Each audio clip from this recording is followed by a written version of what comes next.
Everybody who's pulling up. Yo, drop your area code. Let me know what side of the earth you roaming the turf. All right, 916. I see you in the mix. You see the title, you see the thumbnail.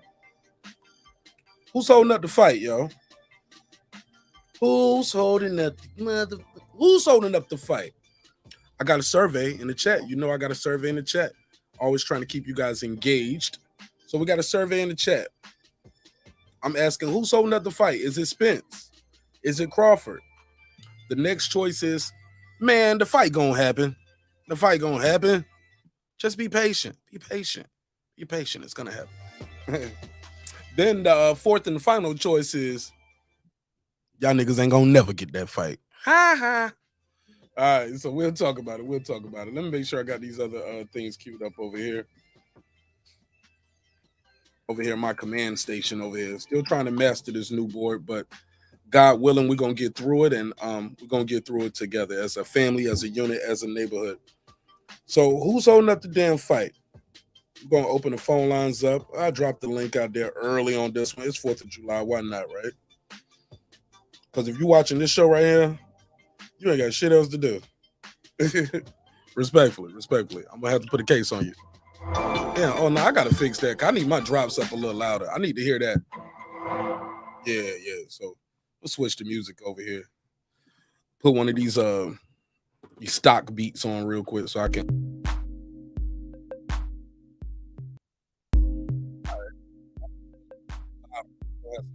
I know some people ain't gonna like the show today. Some people gonna get mad. Some people gonna be like, Marq Nash, I'm gonna tell my YouTube daddy on you. Yeah. I'm gonna tell my YouTube daddy on you, Marq Nash. I know. But I don't give a damn about you or your YouTube daddy. So this is gonna be a fun show. I'm gonna play around with these sound effects on the board. Yeah, we're gonna have a good time. Shout out to the Queen Carmen Serene. Peace to you, my sister.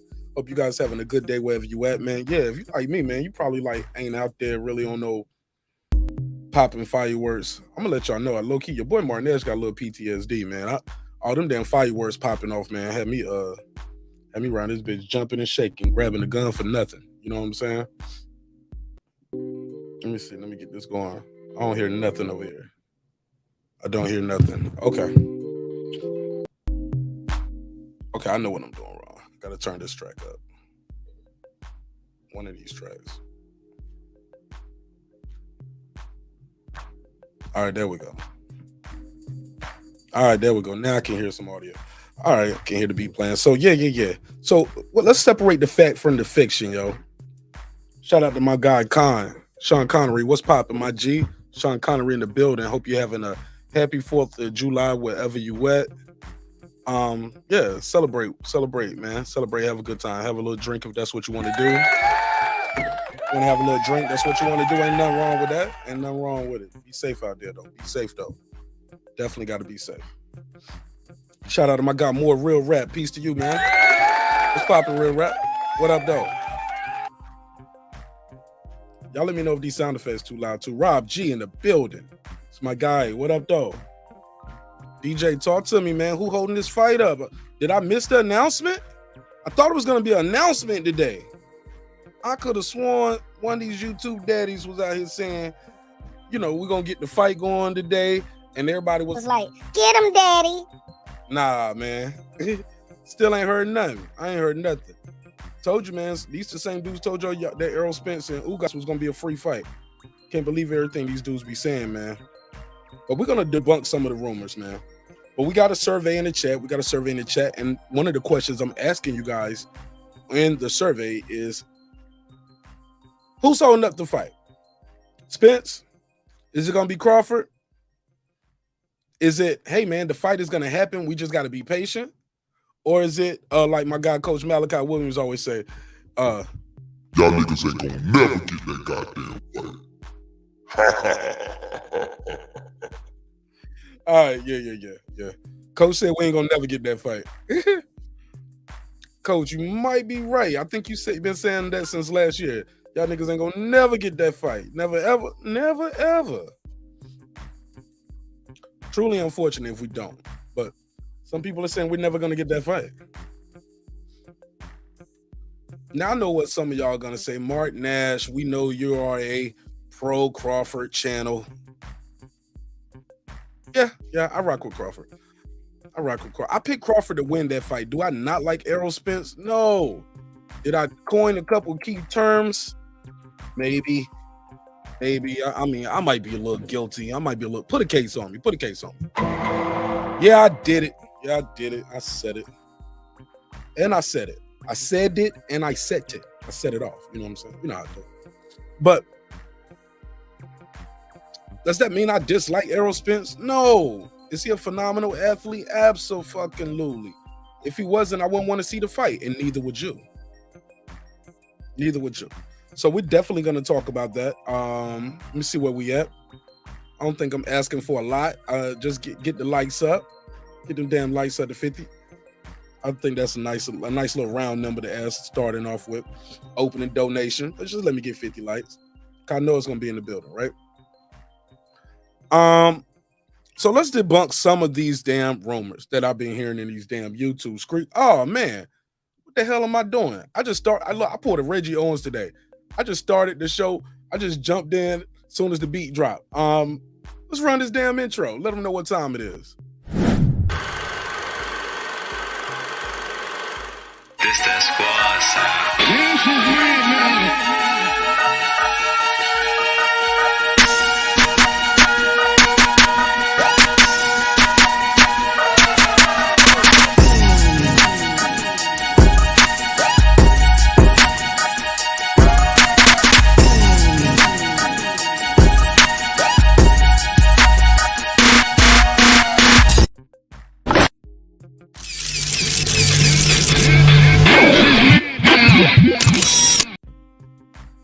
Welcome back, man. Like I said, it's another great episode of Breaking Beats. You already know what we're going to do. We're going to break down the business, entertainment, art, technology, sports, and anything else you and I feel like talking about. It's a hip-hop political sports show with a comedy twist. We like to let the jokes fly. You know why? Life is serious enough. Hope this broadcast find you all in good spirits, good health, good prosperity. God knows we all need it. Look, let's jump into it, man. Let's talk. Let's cut the crap. Shout out to my guy Pac-Man Tay ATL. What up, Tay? Tay, what up, though? What up, though? Get Tay to drop. Definitely got to give Tay a big drop. Big shot. Big salute. Shout out to everybody for pulling up.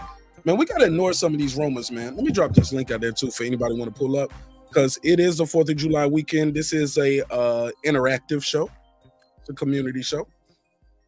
I could sit here and talk to y'all by myself about an hour just up here, but we tried that and we done it. In the words of Coach, we did it first. Even inspire the greats. But sometimes, man, we people want to get in on the conversation. I'm all cool for as long as you have a good audio and you guys are respectful. As long as we're respectful, man, we can come back and do it again. All right, so we got a lot of these fake sources. Yeah, fake sources.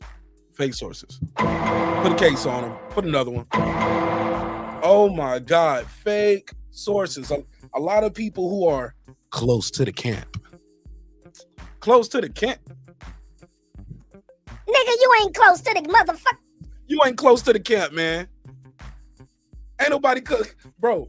Especially the channels who be out here pumping the cap, talking about, yeah, man, I talked to somebody closer. Not you.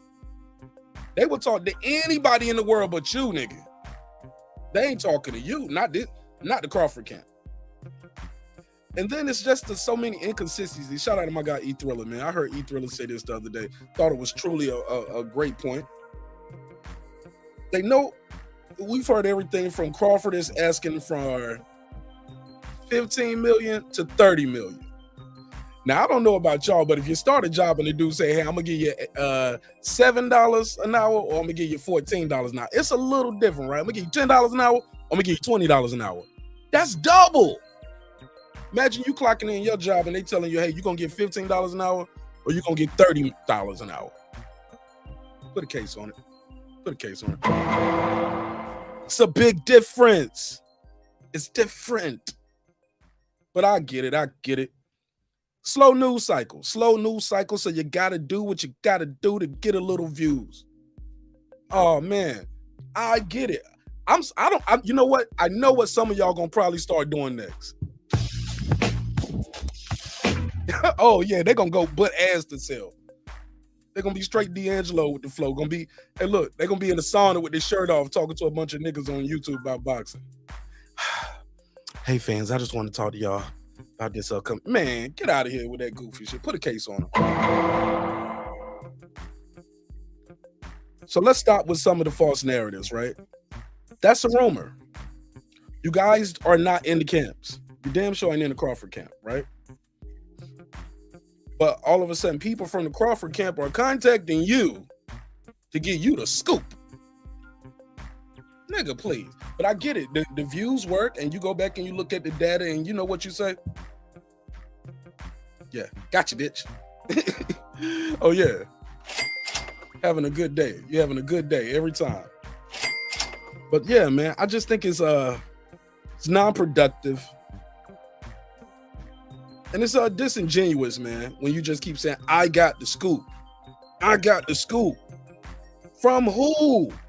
Another thing is they know what they can tell you what Bud offered. Bud was getting what Bud is demanding. But they can't tell you what was offered. They can't tell you what Spence was offered. What was Spence demands? It's just so, yeah, man. It's weak ass journalism. It's lazy too. We're gonna get into that. I saw that shit that was going on with Dante and Shakur. Shout out to Lady Shan, had me on her channel earlier. I addressed that too. I'll address a little of the goofy stuff. Really, I want to take you guys to the comments section on that page, because I think that's what you're gonna find a little, I guess you could say, troubling. Some things over there I saw that was kind of troubling, that people are saying this about Shakur. So we'll talk about it. We're definitely going to talk about it. Let me go on through, do a couple of these shout outs real quick. I appreciate everybody's time and energy for pulling up. Yeah, I'll put a case on him, coach. Shout out to my guy, Rob G. Thanks again for being a member to the show, Rob G. I definitely appreciate it.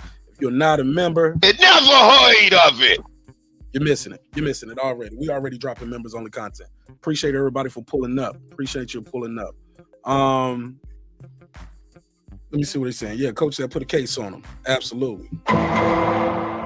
Yeah, sources. Now, because I was talking to Lisa Bell, she left a comment. You know what she told me? She said, "Oh, I thought the fight was getting announced today." Now we got about an hour and 15 minutes. If not, we putting these sources on the damn clock, right? I'm putting cases on all you bitches. Where the sources at? Where the fight? So the weekend is over. First they said July 4th weekend.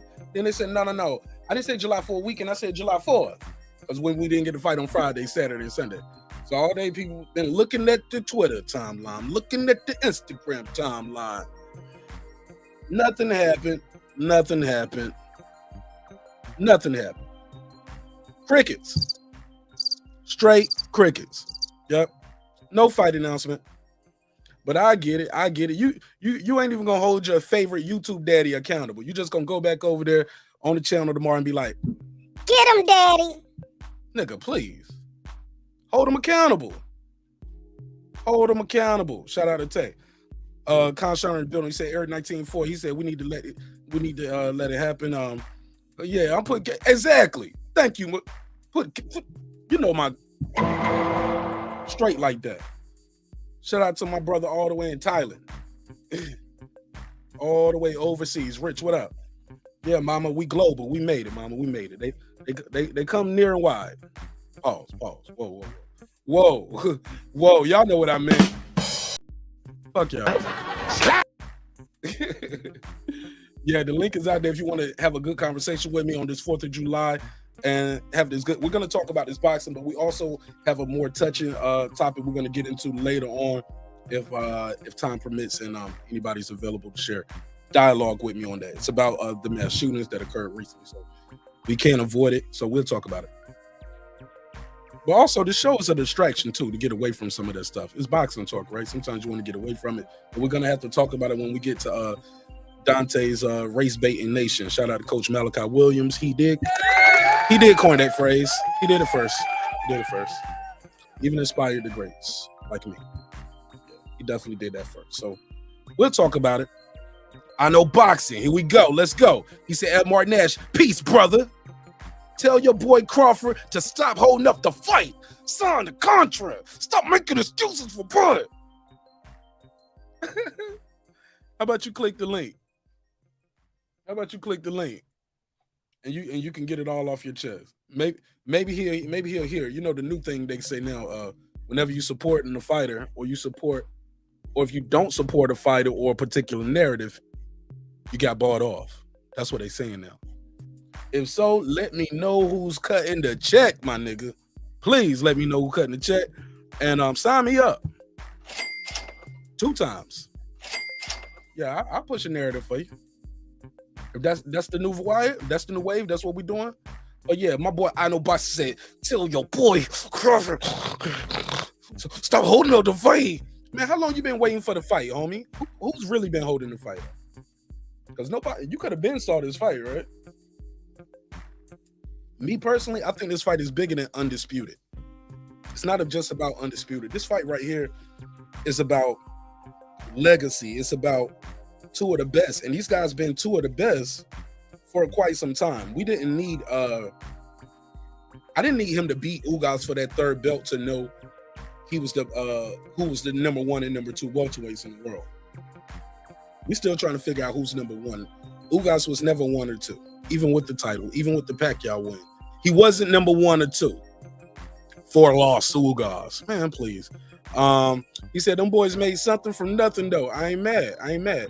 Hey, look, the fighters made something for nothing, but really, yeah, these YouTube daddies, oh yeah, they made something from nothing. I ain't mad at them. But when you start putting dates and timelines on, oh, this is how the fight gonna go, this is what's gonna happen. Oh man, you know you done fucked up, right? I see what I'm saying. I thought that's what I'm saying, that you done fucked up now. You know that, dumb. Get a little views. Hey, look, if these motherfuckers really got on YouTube and start telling y'all the truth, oh my God, Renter Center would be coming and picking up all that shit. Oh yeah, the truck gonna be backing up, beep, beep, beeping to their house. Hey, rim time coming to get them dubs, homie. I'ma need that back. Oh, it'll shut the whole operation down if they actually told you guys the truth half the time. Oh yeah, man. I ain't lying. Like, think about it. They would get shut down. Whole shit should be shut down. And that's because the truth sometimes isn't popular. The truth isn't monetizable. Like, guys, people don't want to hear the truth sometimes. It's race baiting is big business. Oh yeah, race baiting is huge business. Big business in race baiting. But at the end of the day, don't nobody want no blacks only McDonald's. Right? Don't nobody want a Asian only chicken spot. No, man, we gotta think bigger than that. Gotta think bigger than that. Make sure I got this phone right here. I'm gonna turn the ringer down. Okay, who's this texting me? Hey man, please don't text me when I'm live, yo. Just shoot me an email, but yeah, man, don't be texting me. You see I'm live, and if not, that means you don't follow the show. So your call ain't that important anyway. Never heard of it. Never heard of it. Get up out of here. Real Rap said, I know boxing. There's receipts. I saw a view saying Crawford was the best, and how you had been trolling him, and he earned your respect after he beat Porter. So stop the cap, sir. Oh shit, Real Rap. Can I put a case on him? That's what I know boxing did. Put a case on him. Put a case on him. Coach said, drop the membership link so I can join. Absolutely. Say less. Yeah, where is the membership link? How do you join? Okay, is this it? Man, that's trying to sign me up for membership. I don't need to be a member. I definitely will though. Bear with me. But yeah, I think that's some dumb stuff, right? To basically criticize this guy with no evidence. I know boxing. Where is your information that the contract was even sent? Where did you get that from? I'll wait. I'll wait. I'm gonna sample E Trilla's voice. We say, I will fucking wait. Let's sample him one day. Shout out to E3, man. Mac Mob and everybody over there doing their thing. CJ Goodfellow, Bushido, all those dudes. Good dudes. But some of y'all Oh man, your YouTube daddy got your mind made up. Got your mind made up for you. You repeat people regurgitating talking points, no research, no facts. That's why they come to Marq Nash breaking beats, and that's where your talking points and your narratives come to die. Caskets. That shit for caskets, homie. And we're gonna tell you the truth. She said, this is a Crawford propaganda channel. And Carmen Serene, do you say that to those people who called the man Toby top rank? Did y'all say, hey, don't do that? Carmen Serene, did you ever say that, hey, we shouldn't be calling this man, this $1 million boxer, a slave just because we don't like who he signed to? Did you say that? All right. Because I ain't spreading no propaganda. I'm keeping it a buck. Did I lie on him? Carmen Serene, don't make me play the video. You know I got the files. Did I lie on Errol Spence? Nah. No. What came first, the chicken or the egg? You know what I'm saying? Like, I always look at it like this. When somebody slaps you, right? No, even better. Somebody spit in your face. Some people ain't gonna spit back in your face. Some people gonna break your fucking neck.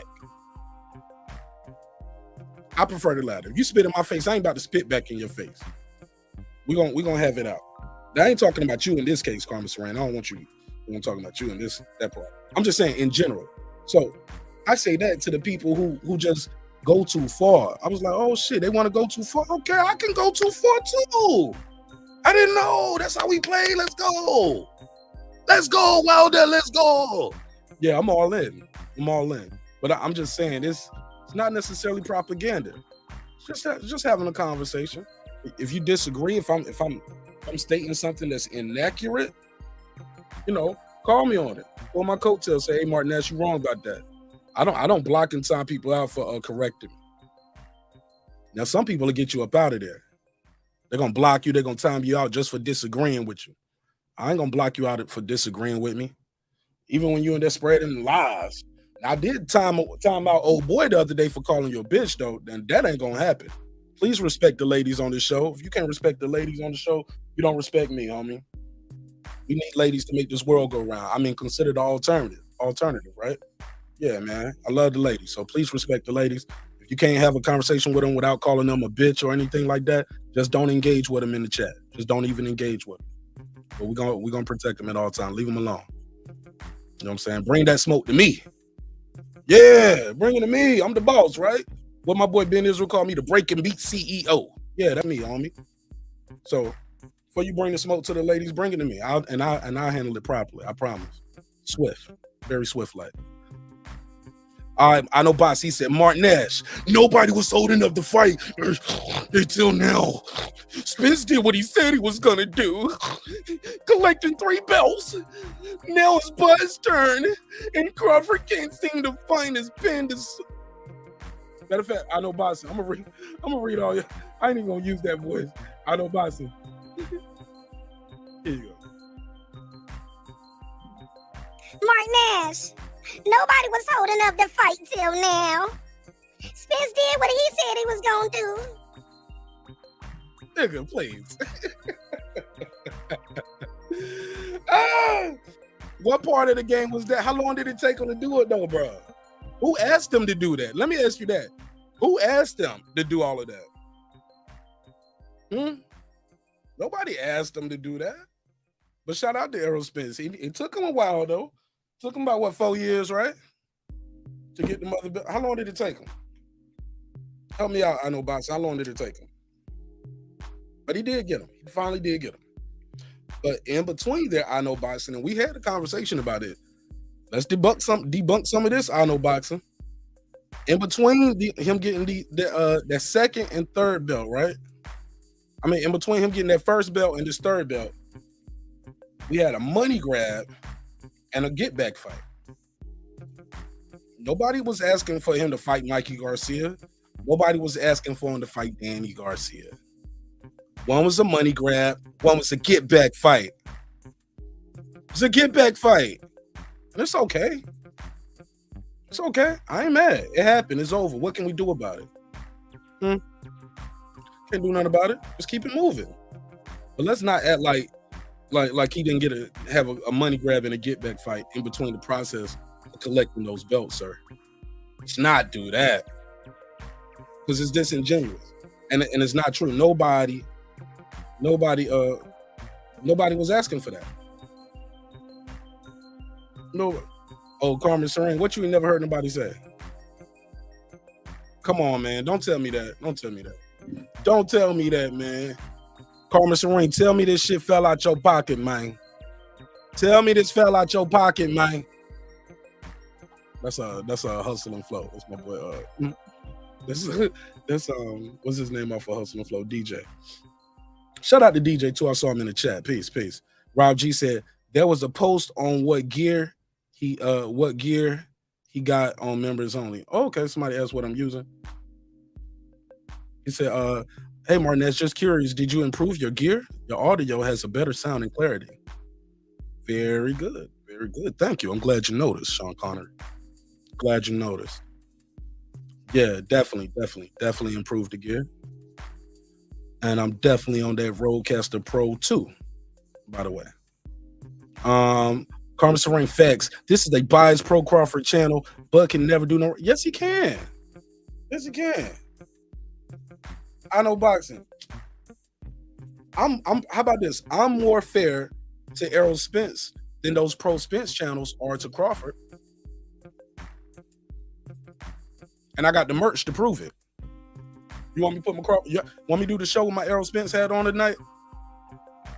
What you mean? What you want me to do? No, I'm more fair to them than they ever are to Crawford.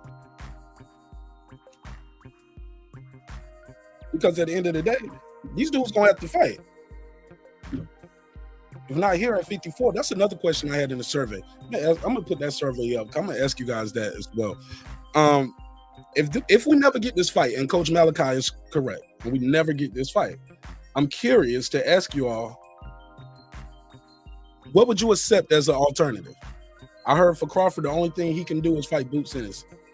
That's all they want to see. She said, I blocked Lance when he said he was gonna slap. Oh, he said he was gonna slap you? I wouldn't have known he said that until y'all called him out. Oh, see, I didn't know that. Oh, I didn't even know he said he was gonna slap. Yeah, man, Lance was out of pocket, man. I was trying to talk to Lance after the show on Friday. And I don't know if y'all remember, I was coughing a lot on Friday and Saturday. Really, Sunday too. It's just now starting to get better tonight. I drunk some ginseng tea and some green tea, some ginseng in it, so it's a lot better now. But it was a process. But I didn't know he said that. Man, what kind of shit is Lance on? Talking about he gonna slap you? He can't even slap you on the Wi-Fi, yo. We ain't even gonna let him talk about slap you on the Wi-Fi, sister. That's not going down. Because he don't like what you typed. But I did talk to him though, or try to talk to him, and I think while he was talking, I might have coughed. He said, "Hey man, I respect your show on your panel, but don't be coughing while I'm talking." I said, "What? What? I can't. Don't do what? Why you, bro? Are you insane? Like nigga, you know where you at? All right, I ain't even got to talk to you at all, let alone cough while you talking. Good day, sir, and I wish you nothing but the best." I was like, yo, your white privilege ended when you clicked that link, homie. Sorry. You have no privilege. Telling me don't cough while he talking. Boy. And he's sleeping in somebody's garage talking to me crazy. Could have asked for permission to get in the house before you coming at me first, buddy. Get your ass out the garage, sleeping on dirty clothes and cardboard boxes, nigga. Fuck you mean? The kid's back. What up? He said the Grim Reaper. We waiting. Just say Spence said it. He said they don't appreciate art. A lot of people don't. 45 years, man. 4 to 5 years is a long time to wait on anything. For sure. I respect he had the car crash, but he's back now. Absolutely. No excuses. Now, I heard some people already making excuses. I ain't making no excuses. No excuses. If you're making excuses on any of this stuff, I don't want to hear it. I don't want to hear it. but nobody. No excuses. I don't want to hear y'all talking about they age Crawford out. I don't want to hear y'all saying nothing about. Well, Spence had a car crash and he lost his eyeball in a spark. Nah, nigga. None of that. None of that. You won or you lost. Hey, Real Rap, I saw you was trying to join in, man. I tried to join you in, but it clicked you right back off. I dropped the link again. Yeah, absolutely. Let me see. What did he say? He said he sure is taking a lot of punishment in that corner. Bro. Yeah. That's the slowed down version. Let me switch it up. Yeah, hey, look. For my boy, I Know Boxing, who said, hey, look, none of those dudes will ever put clips up of Crawford doing good. I put the reel up of Crawford getting wobbled. I had the reel up of Spence kicking ass. Like, I think I'm a little more fair to Crawford, to Spence than they have ever been to Crawford. They called the man a slave, bro. Toby, top rank. And these are black folks. That's crazy. What up, Real Rap? How you doing this evening, man? Peace, bro. Peace. The drop. Let me give you the drop, man. We got the new board in here, man. Make some noise for my guy Real Rap in the building, y'all. Y'all make some noise for Real Rap. But he ain't in the building. He's on the Wi-Fi. He's on the Wi-Fi. Yeah, I'm definitely on the plan right now. But I was gonna tell you, man, like the little voices is hilarious. Like, yeah, I'm pulling it with that, huh? Yeah, man, I you definitely hear how y'all hear it, but I heard it on the replay on the test I did with Raymond Michelle. Shout out to Sister Raymond Michelle. Follow her on TikTok. She's an island girl. Shut up. Don't you say shit neither. But don't say shit about it. No. But seriously though, I did a test run with Raymond Michelle and I heard how it sounded. I said, "Oh, this is gonna be hilarious." That shit is hilarious. I'm glad y'all enjoyed that little high pitched voice. That's gonna be a classic already. I could tell. Like if you I already know. Don't spoil it. Don't spoil it. Don't spoil it. Tell me in the private chat because other people got a roadcaster too. They might steal my swag. I got you. But look, check this out. I 100% disagree with the statement that was posted by Sister Carmen. Salute to her, but I completely disagree. And to I Know Boxing, I completely disagree with that brother too, because they were saying, how this a biased Bud channel, but shit, I see a lot of technical breaking down of boxing, giving Errol a lot of credit, keeping it neutral, and just giving basically what I see is just pushing back the narrative with truth. This channel is just providing the much needed resistance that the YTVC needs, man. Coach Blood, it's a few of y'all, Reggie, that give great resistance. So let me put it like this: when it comes to Errol,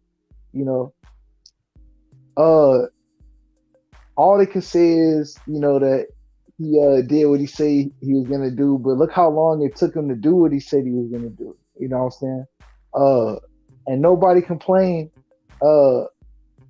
Whenever I guess the Bud side would be like, look, we want to fight Errol. The only thing that they can maintain is, the man's doing what he said he was gonna do. So, at the end of the day, I pose a question to them: how do they know that Bud has this song?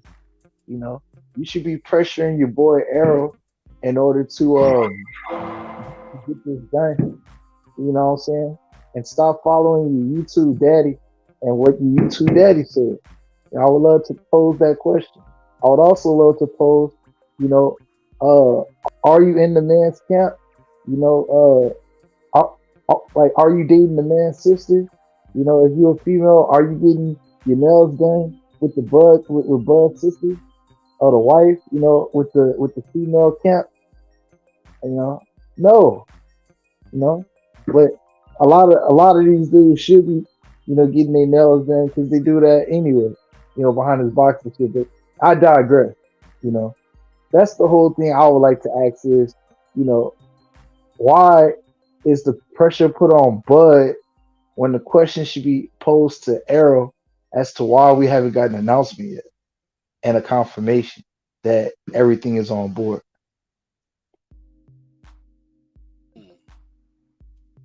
Okay. I couldn't tell you why, my brother, to be honest. I will say this. it's a lot of business that's going on. And when you think of the makings of this fight, it's not just guys on the same promotional company signing the fight, or this guy over here and this guy's over here. But Crawford is probably signing multiple things right now. I'm just trying to be fair. He's probably signing or weighing his options because they're not just. I don't think that PBC is just gonna give the kid a one-off. See how I did that? I let y'all know these are my thoughts. I didn't say sources said or somebody close to Crawford's camp told me. No, I didn't do that. Some of these guys are gonna tell you that somebody told them that, but really it ain't them. Ain't nobody told them that. It's just them. I mean, but I just don't think he's just signing a fight deal. I think he's either gonna sign. It's gonna be a multiple fight deal. He might be signing with a promotional company. Who's just gonna be your promoter?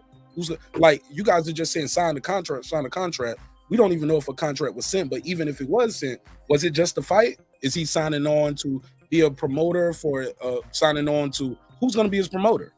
Is it going to be Tom Brown Promotions, Mayweather?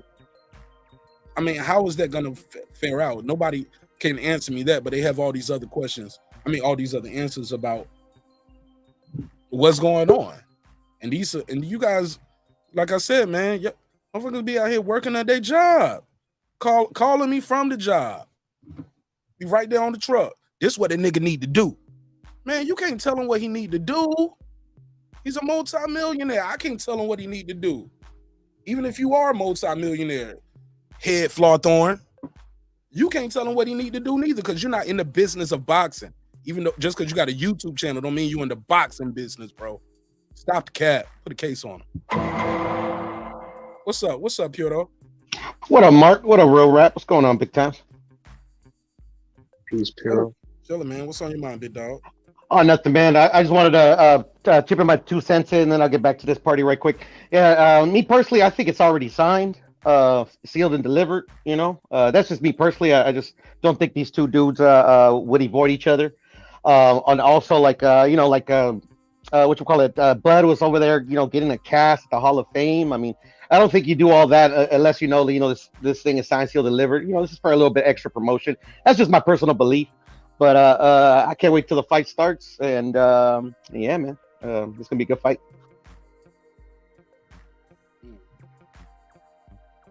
It's signed and sealed. Damn sure ain't delivered yet, though. Yeah, delivered. I went a little too far there, but yeah, signed and sealed. I think so, but yeah, we're gonna get an announcement soon. I think. I mean, these guys gotta fight each other, man. And if the fight truly don't happen, I'll hold both fighters accountable because these guys should know what this fight means for their legacy. Real rap. What do you say to the people who say Terence Crawford is gonna be in the Hall of Fame already? That don't mean he don't need this fight, though, right? That's facts, Mark. That is absolutely facts.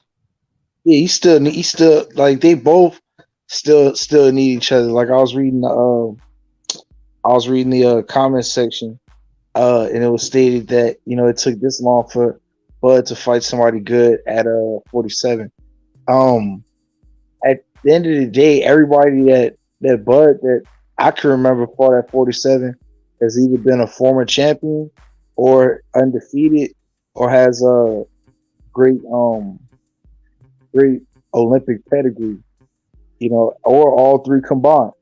You know what I'm saying? So at the end of the day, I don't think Errol's resume is much better than Bud's. And, when it comes down to it, they need each other.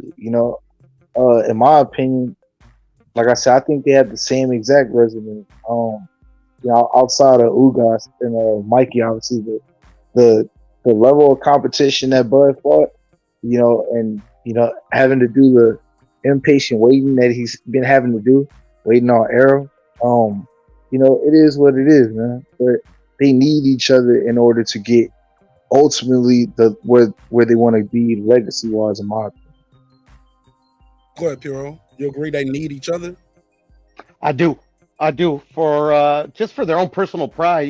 If I was in their shoes, I wouldn't want that what if to be just bugging me in the back of my head for the rest of my life. You know what I'm saying? I just think they need each other. Yes, sir. But here's the thing. Errol is some would argue, because here's the thing. Well, I hate to get caught up in the resume talk, right?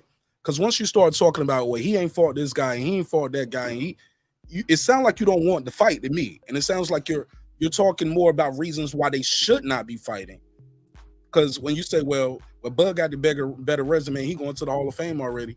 Well, and he's already been undisputed before. He's a 3-division champion. He could just skip this. He ain't got to fight Errol. He can go try his hand at 54. If he do that, he's a 4-division champion. Like, but those sounds like you don't want to see the fight. I don't like that type of energy. I want to see the fight. Shout out to my guy, the Boston Scholar. Pull up, chop it up with us. I just think it's counterproductive if we're really genuine about seeing this fight come to fruition. What do you guys say about that? Is it too much talk about trying to discredit one guy's resume to build up the other guy? And that's not a shot at you, Rev Rap. I'm just speaking in general. Go ahead. No. That's a great point that you just made. With like when it comes to Errol and Bud, they definitely, like I said, they definitely need each other. And like, what was the last question one more time, bro? My bad. The question was, are we? Is it? Damn, how did I word it? It was more about, are we being genuine when we say we want to build a fight, see the fight? If we're saying, we're saying one guy, like if we're saying Bud can he's already a 3-division champion. He don't have to fight Errol. He can go to 154 and try to become a champ there. He'll be a 4-division champ. Errol is still only a 1-division champ. Unified 3 titles, yeah. But come on, like that's not how you should be talking if you want to see the fight. Hey, that's a great point. That's where you left it off at. There's people that genuinely don't want to see that, bro. Like, in my opinion, like they're completely fine with not having this fight. There's a portion of people out there that's on that. The other part is, I would say it's not on Bud or Errol, but Bud is the more accomplished fighter. It is what it is. On top of having 2 lineal titles, you know what I'm saying? So it is what it is. Like, I wouldn't put that on either fighter. But if you had to sit down and nitpick who's got the more substantiated career, then you would have to say Bud. You know what I'm saying? As a whole career. But he doesn't have a Mikey Garcia on his record, though. All right, like this is the thing with that. I think when you compare Mikey Garcia on Errol's side to Gamboa on Bud's side, who's the better fighter ultimately between Gamboa and Mikey? Because I think Gamboa is a that's a piece that Bud could use to say, I got somebody better I got a better resume all like throughout. Well, people argue Mikey is better. He never been knocked out. We just seen he quitting while he's pretty much he ain't that top, but it's easy to argue Mikey Garcia has an overall resume than Gamboa, some would argue, right? I would argue that, Mark. But it's only one fight, though. It's one fight, one fighter. If your whole career is based off of one fight, I think Floyd said it best. I didn't have to fight these other 49 guys. I could just go in there, fight him, and be a legend. I don't have to fight all these dudes, Yeah, man. Yeah, but I think when we start just saying, well, he ain't beat nobody as good as Mikey Garcia. Okay. That's one guy. But what weight did he beat? Like, you really trying to nitpick guys' resumes, you can always find little asterisks and ways to nitpick. And I just think it's truly counterproductive if we really want to see this fight. Right side, what's up? Marq Nash, what's good? What's good to the panel, man? I don't know who all on. I heard my brother, I believe Real Rap on here. I don't know who else on here, but man, right side. What's up? What up, here, man? What's going on, my brother? Did you get the fight announcement today? I missed it. Say it again. I said, did you get the fight announcement? Because I missed it. I heard people saying on that YouTube daddy told them that the fight was coming out today, and they was like, "Get him, daddy." Nah, I ain't heard the fight announcement. I ain't heard it, and I've never heard of it. Man, I know y'all probably done cooked on this already, man. I'm late. I apologize. Don't apologize. Who hold? I see the question in the chat. Who holding the fight up? Hey man, it's looking pretty clear to me. It's looking pretty clear right now. Who's holding the fight up? How do you know a contract's been sent? That ain't what I ain't talking about the contracts being sent. This is what I'm talking about right here. What I'm talking about is when one fighter is saying, you know what I'm saying, I done signed my piece of whatever, you know what I'm saying, and the other one saying, well, we got to make sure the business straight. Then you got reports coming out of what the split need to be, all this other nonsense. What's reports though? Are they substantiated reports? I can't ain't no reports substantiated in the sport of boxing. Ain't no report. Oh yeah, I'm gonna tell you when I disagree. Because when Ellie Setback do his stories, he got the camera right in front of the guy and he asking him. I've seen fight how he got the camera right in front of the person and they ask him. I'm not disagreeing. Okay, let me rephrase it. Anybody who comes out with saying sources, you can't substantiate it just simply because I don't know the sources. But I will say at the same time, on this same channel, I came out and said one of my sources told me that the Garcia Benavidez fight gonna happen, and y'all was like, "Oh, that's cap, and then the shit got announced. So all I'm saying is that I understand when niggas say sources that a lot of the shit may be true with what they talking about. I understand that. I'm not saying it's all true, but I'm going strictly off of what happened on this channel with you, Mark. You feel me? So at the end of the day, all that and because that fight been in the pipeline for. Before the fight was in the pipeline, I jumped up here and I said that fight was gonna be made, and you told me, you was like, well, who? I said one of my sources told me that. You was like, oh shit, here we go. Sources say, and then the next day the shit was announced, and I was on your platform again, and the nigga in the chat was like, seemed like your boy was right, Mark, but we ain't got to talk about it. It's all good. You don't have to remember. They ain't mad at you. You know what I'm saying? Like that. No.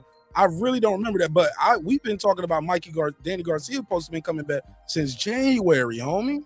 I'm not disagreeing. I'm not disagreeing with that. I'm just saying that when I said what my source said, y'all told me that because I didn't name the source that the shit was unreliable. So that's why I say what I'm saying now is that I understand that when people say sources, it may be we can think it's unreliable, but I have seen multiple times that it was reliable.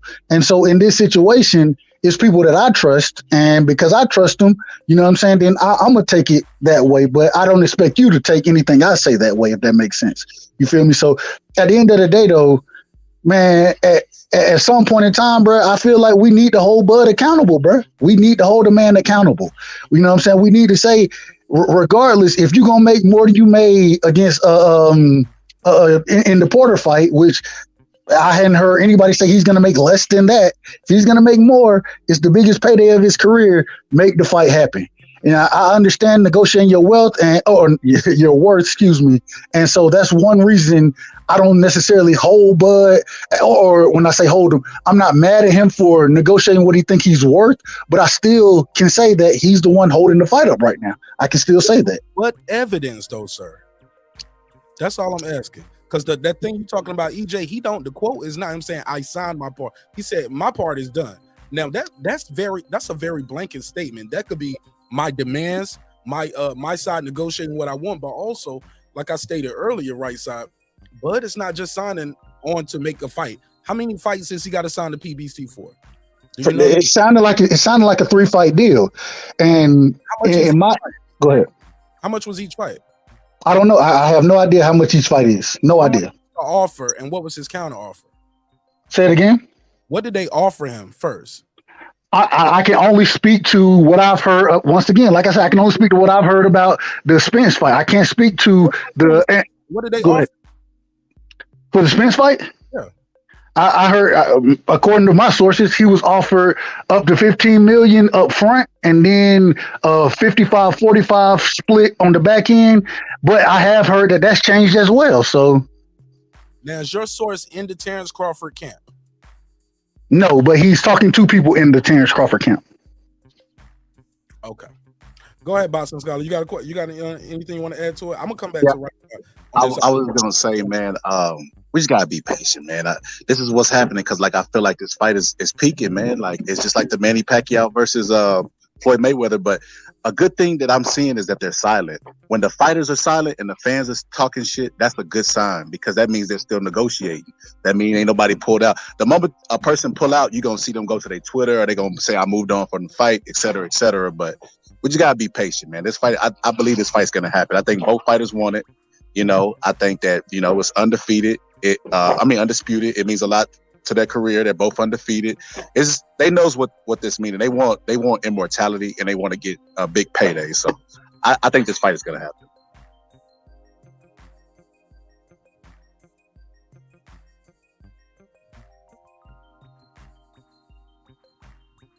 Mark, you there? Well, real quick, I don't know if you can hear me, Mark. The people in the chat, they saying your volume a little low. They can't hear you. Yeah, it went silent. I thought my phone was messed up. No, you good, Scholar. You good. What's good, my brother? What's good? What's up? Hey, at the end of the day, man, I just want the fight to happen. And I can admit, I am one of those individuals. I'm getting kind of impatient about it. I think when you get online and you talk boxing every day, you know, with the sport, and earlier in the year, we had a lot of fights back to back, you know, from probably the beginning or right after March Madness happened and all the way until damn near a couple weeks ago, we had big fights, you know what I'm saying, every week. And now with it slowing down just a tad bit, which I think it'll speed back up, but with it slowing down, I think that this topic becomes, and also with it getting closer to the date, because I know somebody like myself, I got a week blocked out so I can try to go to the fight. But if the fight don't get announced that week, now I got to go negotiate with people on my team, you know what I'm saying, to try to get that week off if it ain't the week that I got already scheduled and blocked off, you know what I mean? So, I don't know, I think we get anxious just because I want to be there, you feel me? I want to be in Vegas for the fight, so I just hope this shit happen, bro. I swear I do. Yeah, I hope it happens as well. Y'all said my audio was low. They said my audio got low? Yeah, well, I can hear you, but the people in the chat, they were saying that your volume was a little low. Okay. Check 1, 2, how it sound out there. Y'all let me know what's good. Let me know what's good, how it sound. Yeah, I was just trying not to make sure I wasn't screaming over right side. You know, sometimes when you're on the panel and you're going back and forth with people, they'll blast their mouth like this. All of a sudden, they don't got this loud up here. I'm like, hold up, bro. Hold up, man. Turn that shit down. You ain't got it. Am I loud? No, you good. You good. Oh, okay. My bad. You and Boxing Scholar sounded great. I stepped away to the kitchen, grabbed me a bottle of water. I'm lying. I poured me a drink. But look. Wow, Nigga just told you the truth. Like, hey, man, happy 4th of July, man. Happy 4th of July to y'all fellas, man. I fought for this freedom, man. There we go. Let's go. Let's do it. But right side, here's the thing. We get those sources things so many times. Like those same sources told us that Errol Spence versus Ugas was going to be a free fight. Remember that? It was going to be on free TV. I wasn't told that. So, but I did hear that. I definitely heard that. Okay. And I also heard niggas saying that the fight was going to be announced today. So I'm not disagreeing with you. I'm not disagreeing at all. False reports, my guy. That's all I'm trying to say, brother. And sometimes these false reports, just because it's a slow news week. I said, man, if these dudes tell you the truth every week, man, Renaissance will be coming to pick up all their shit out the house. They coming to get the couches. They taking the kids' bunk beds. You know what I'm saying? Kids in there. My mama said, fuck you, we gonna get us some new bunk beds. I get it. They can't tell you the truth all the time. But when we just go out there and just, man, it's just ridiculous though, right side. Now, your source heard it directly from Terence Crawford's camp, but people can't tell me who they talked to. Even still, I can tell you who the source was from the camp. Let's go. It's Coach Red. And he said, what exactly? We got the contract and we holding it up. No. He didn't say that. He said that we're negotiating or we're working on certain parts that we won't put into the contract. Okay. And what were the certain parts? He didn't go into exact specifics, He said it had certain parts about money.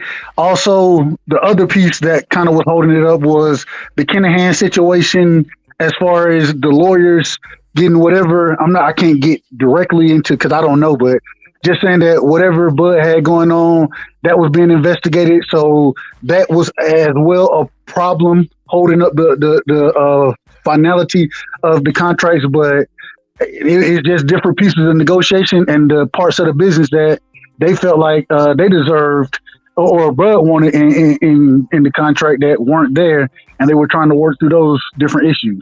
So who's going to be the promoter for the event? Do we know that? Hold on, real quick, Mark. Hold on. Yes, sir.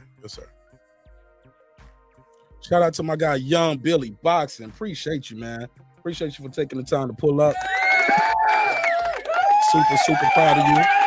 Super proud of you, my brother. See your channel. All right, Mark. Go ahead. Oh, my bad. Go ahead. I was just saying, what's up to YB, Young Billy. YB. Yeah, man. I see your channel growing at an exponential rate. Very my proud. Brother, stay on your grind. Shout out to Reggie over the Killer Show.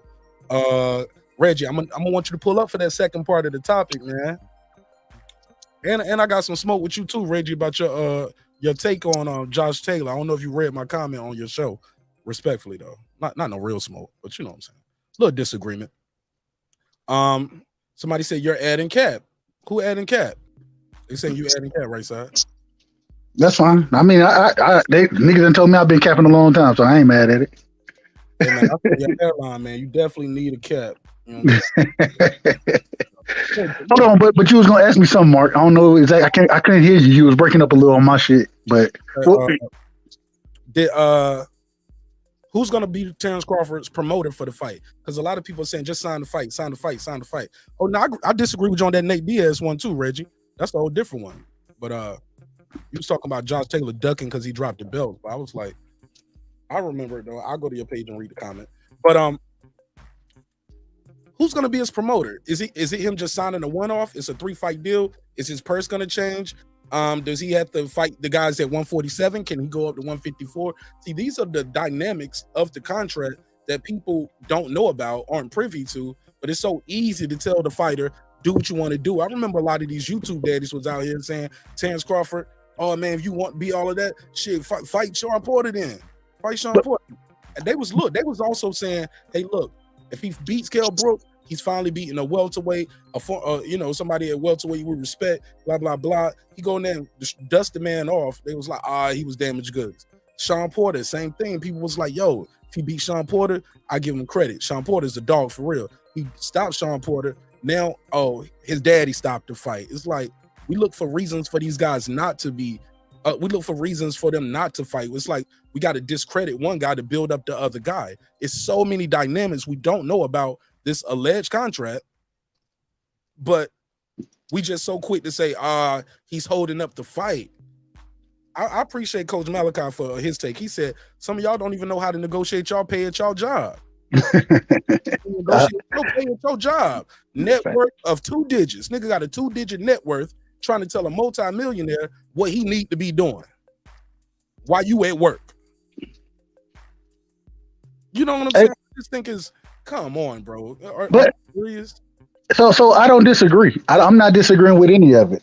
My thing is this. I don't see what the problem with being for Bud to sign, and this is just my opinion. Nobody else's, no sources, nothing, just an opinion. I don't see what the problem for Bud would be to sign a 3-year deal or a 3-fight deal with the PBC, simply because outside of those are where the biggest fights are for him. You know what I mean? Unfortunately, because of the way these promotional companies monopolize the sport, the PBC, they pretty much have the fighters at 47, 54, 60. You know what I'm saying? Right now, at least. And same thing with Top Rank if we're looking at 30, 35, and 40, in my opinion. And so I don't think that should be an issue. Now, I can say when you asked about the promoter for the PBC is usually Tom Brown.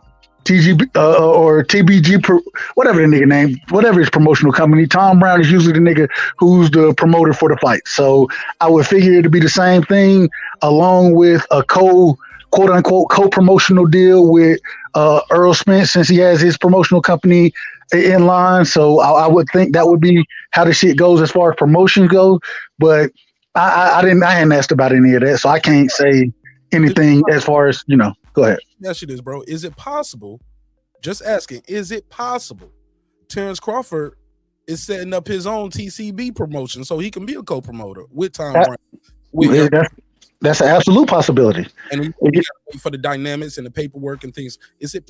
That's all I'm saying. Instead of that is a possibility, absolutely. That would be a good move for him. That would be a real good move for him. So he can be a co-promoter of his own events. I agree with that. I don't disagree at all. I just hadn't heard that, so I'm not saying that I disagree. I'm just saying I hadn't heard that. So, but if he is, hey, much power to him. I'm all about individuals building their own brand and rocking with them. You know, I'm all about that. But if that's the case, you know, I don't know. I just feel like at the end of the day, from what I'm hearing, I'm hearing shit. It's a little stall in the talks going on right now. I don't know, man. I just hope the fight happens. I really just hope that shit happens. And it's crazy because even though I got EJ winning the fight, I don't care who wins the fight. I just want to see the shit happen. You know what I'm saying? I don't give a damn if EJ win or not. So it's just I think the fans we're losing in this situation if the fight doesn't happen. But I'm still gonna stay optimistic. Although I will say I'm more pessimistic now than I've been in a long time as far as the fight being made. Me as well. Reggie over the Killer Show. How you doing, my brother? Doing good, bro. What's up? Reggie. What up, Reg? Talk to me, man. How you feel? Happy Monday to you. Absolutely. Happy Monday. Day off day. Facts. Talk to me. What's on your mind, big dog? Who holding this fight up? Spence?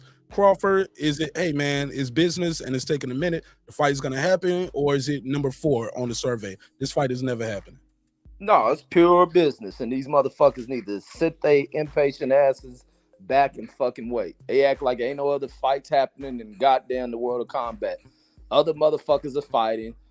Watch they fucking fights. Let these dudes situate their business. Plus, people got to think, Bud got to make sure everything is worked out right, because if he's victorious, he got a lot of PBC fights to fight, and his next step is working out if he gets if how the rematch clause is faced with Earl, if he does defeat Earl, and how they shape that, what position he puts himself in, and also he gonna fight fucking Jermell Charlo if he moves up. So people gotta be patient. These motherfuckers just want people to hop in the ring and don't give a fuck about anything else. People need to just sit the fuck back. Well, they can keep complaining, matter of fact, because Al Heyman, Terence Crawford, Errol Spence, Floyd Mayweather ain't fucking worried about him.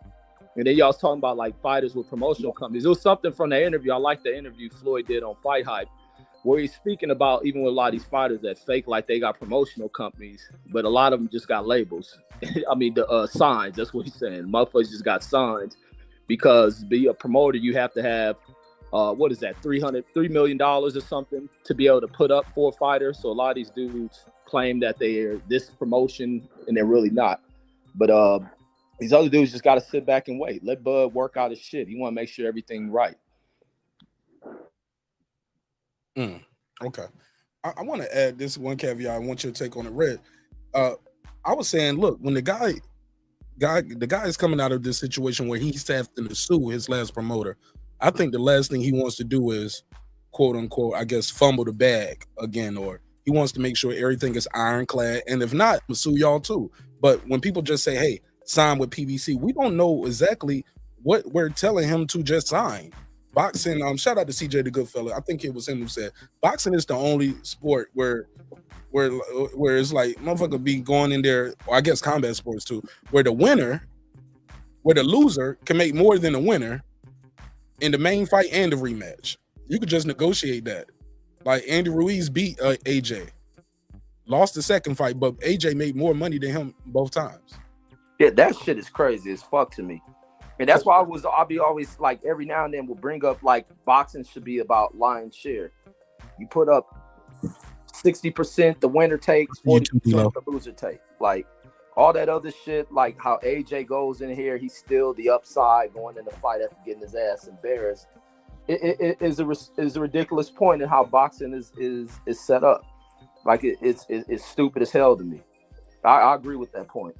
Yeah, and the crazy part is it's like, but look, Fury was able to negotiate that. Hey, on the rematch against him and Wilder, he got paid more. You get what I'm saying? Than Wilder. Wilder still made a hell of a lot of money, but Fury got paid more when they fought for the third fight. You know, as he should. You know, yeah, absolutely. And you know what's crazy? Bringing up like what you negotiate though. It's crazy, like bringing up fighters' pay. I don't know if you watched that Adesanya fight this week, and when those two finished the fight, Adesanya, leaned over and the cameras picked it up, and he was making sure that Connor got paid, that they take care of you, that they pay you properly, and that's crazy. You don't hear many fighters saying that, and that people who just look at the combat want to see the knockouts, but they don't care about. At the end of the day, is this fighter financially taken care of? Where the fucking company of the UFC will pocket in all this money. You see a fucking theater packed with over 16 to 18,000 people, and you got to worry about whether or not these people do right by the fucking fighters and shit. And I think that's like key. But these other fools, the fight is happening. I don't know if people fucking pushing for it. The fight is happening. Everything else has to be perfectly put in place. And like you said, Bud got this lawsuit going on with a promotional company that has failed him. He want to ensure that some guarantees are put in place and that they're going to be done. And that's really all it is. They fighting. Like, I don't know, but these sources people got and this and that bullshit. Daniel Cunningham ain't got shit to do with shit. Like, stop the bullshit. What's up, D-Lo? Hey, what's good? What's good, my G? Welcome home. Welcome home to your home away from home. Good to be on, man. Hey, this ain't what I originally was going to talk about, but since Reggie brought it up, it kind of made me think about it. You look back at the AJ versus Wilder negotiations, probably the biggest fight of the last 10, 20 years that didn't get made. Mm-hmm. When you think about some of the sticking points was, Wilder basically had said, in the rematch, if he wins, he wanted lion's share of the money. I think he wanted 60-40.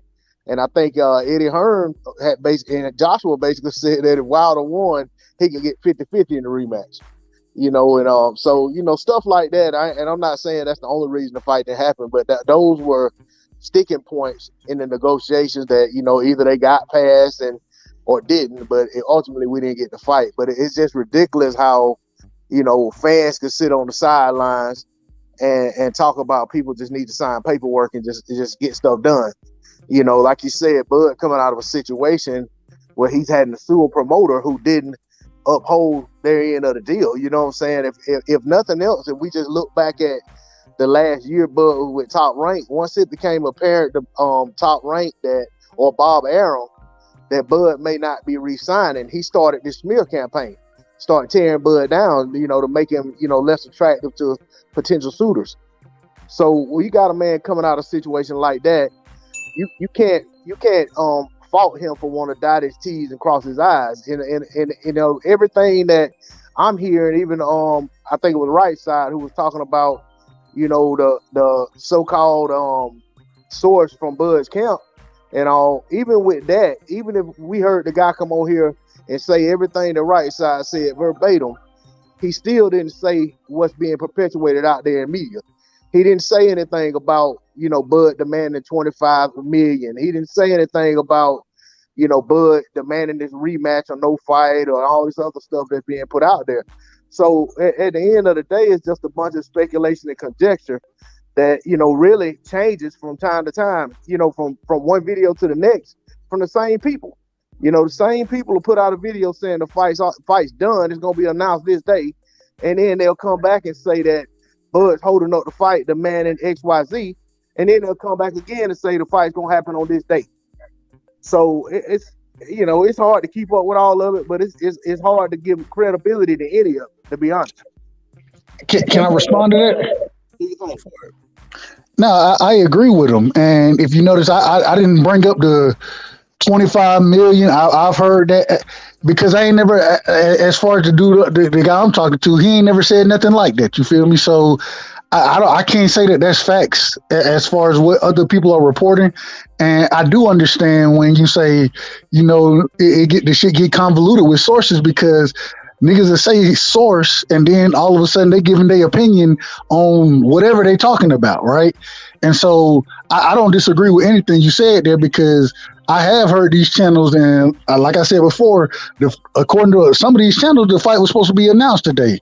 The fight ain't announced, bro. It ain't announced. And I don't know. It's just, but I ain't never heard that from my guy. So I do understand what you're saying. And what I always say is at the end of the day, for me to believe somebody, you know what I'm saying, it gotta be kind of a proven track record for me to believe you.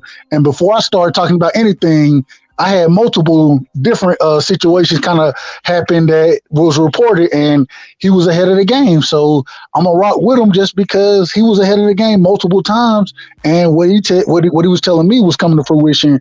But I agree with you that we do hear a lot of these channels going out here, and they putting out information that I think they do say sources say, where it's kind of more of something, even if it is a source that they have, is something that is let's put this narrative out there. So I agree with that. Yeah, I don't even think a lot of that stuff is even their opinions. I think it's more so sensationalism, headlines that are gonna get people to click on the videos and stay and go back and forth and have all that nonsense, all that muda in the chat. And it's what they're here for. So I mean, the mission accomplished for a lot of them, to be honest, because they're not trying to move the sport of boxing forward. They're not trying to help the sport of boxing whatsoever. They're here for self-service, and they're getting what they want out of it. Unfortunately, you got a lot of people who really love the sport of boxing who look to these people to kind of get a pulse of what's going on, and they're being misled drastically. And then my problem is when I try to have an intelligent boxing conversation on another channel, on my own channel, and they come regurgitating those same talking points, convoluting the conversation that we're trying to have that's really about the sport of boxing. It ain't about all that nonsense. That's when I take offense to it and when I start speaking out on it. But I want to say one more thing about Bob and Bud. One of the things that that was stated when Bud restructured that deal back in 2018 when he had like a year and a half left on his contract, but he restructured the deal, got a better guarantee, coinciding with the ESPN deal. Top Rank talked about in that press release, they talked about they were gonna make Bud Crawford one of the most recognizable stars in sports. Not the most recognizable boxers. They talked about the most recognizable star. But then every time you turn around, Bob, without talking about Bud ain't promoting himself. So that was one of the things that really, stuck out to me when you talked about you gonna make this guy recognizable. That means you're gonna get out there and promote him. You're gonna have him on billboards. You're gonna have him on this advertisement, that advertisement. They didn't do any of that, and that's what he was told. So I can wholeheartedly understand why this man is like, I really just want this one fight, but if I gotta do all this to get the fight, then let's do it. But let me make sure everything is in line to take care of us and take care of my promotional company and everything else. Because Errol Spence Jr. ain't the only one got a promotional company. And a lot of people seem to be missing that, is that, Bud them got B&B Promotions, and they very well may want B&B Promotion to get a slice of the pie as well in this whole deal. And that don't mean that they're trying to stall the fight.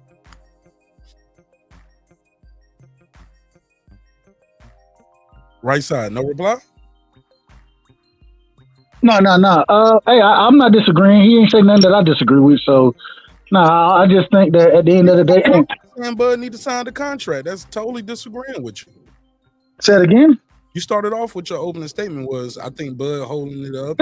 I still think Bud need to sign the contract. I still think that without knowing what's in it, without knowing all the parameters, But this is why I say at the end of the day, I'm a boxing fan, right? I'm a fan of the sport. I want to see that fight happen.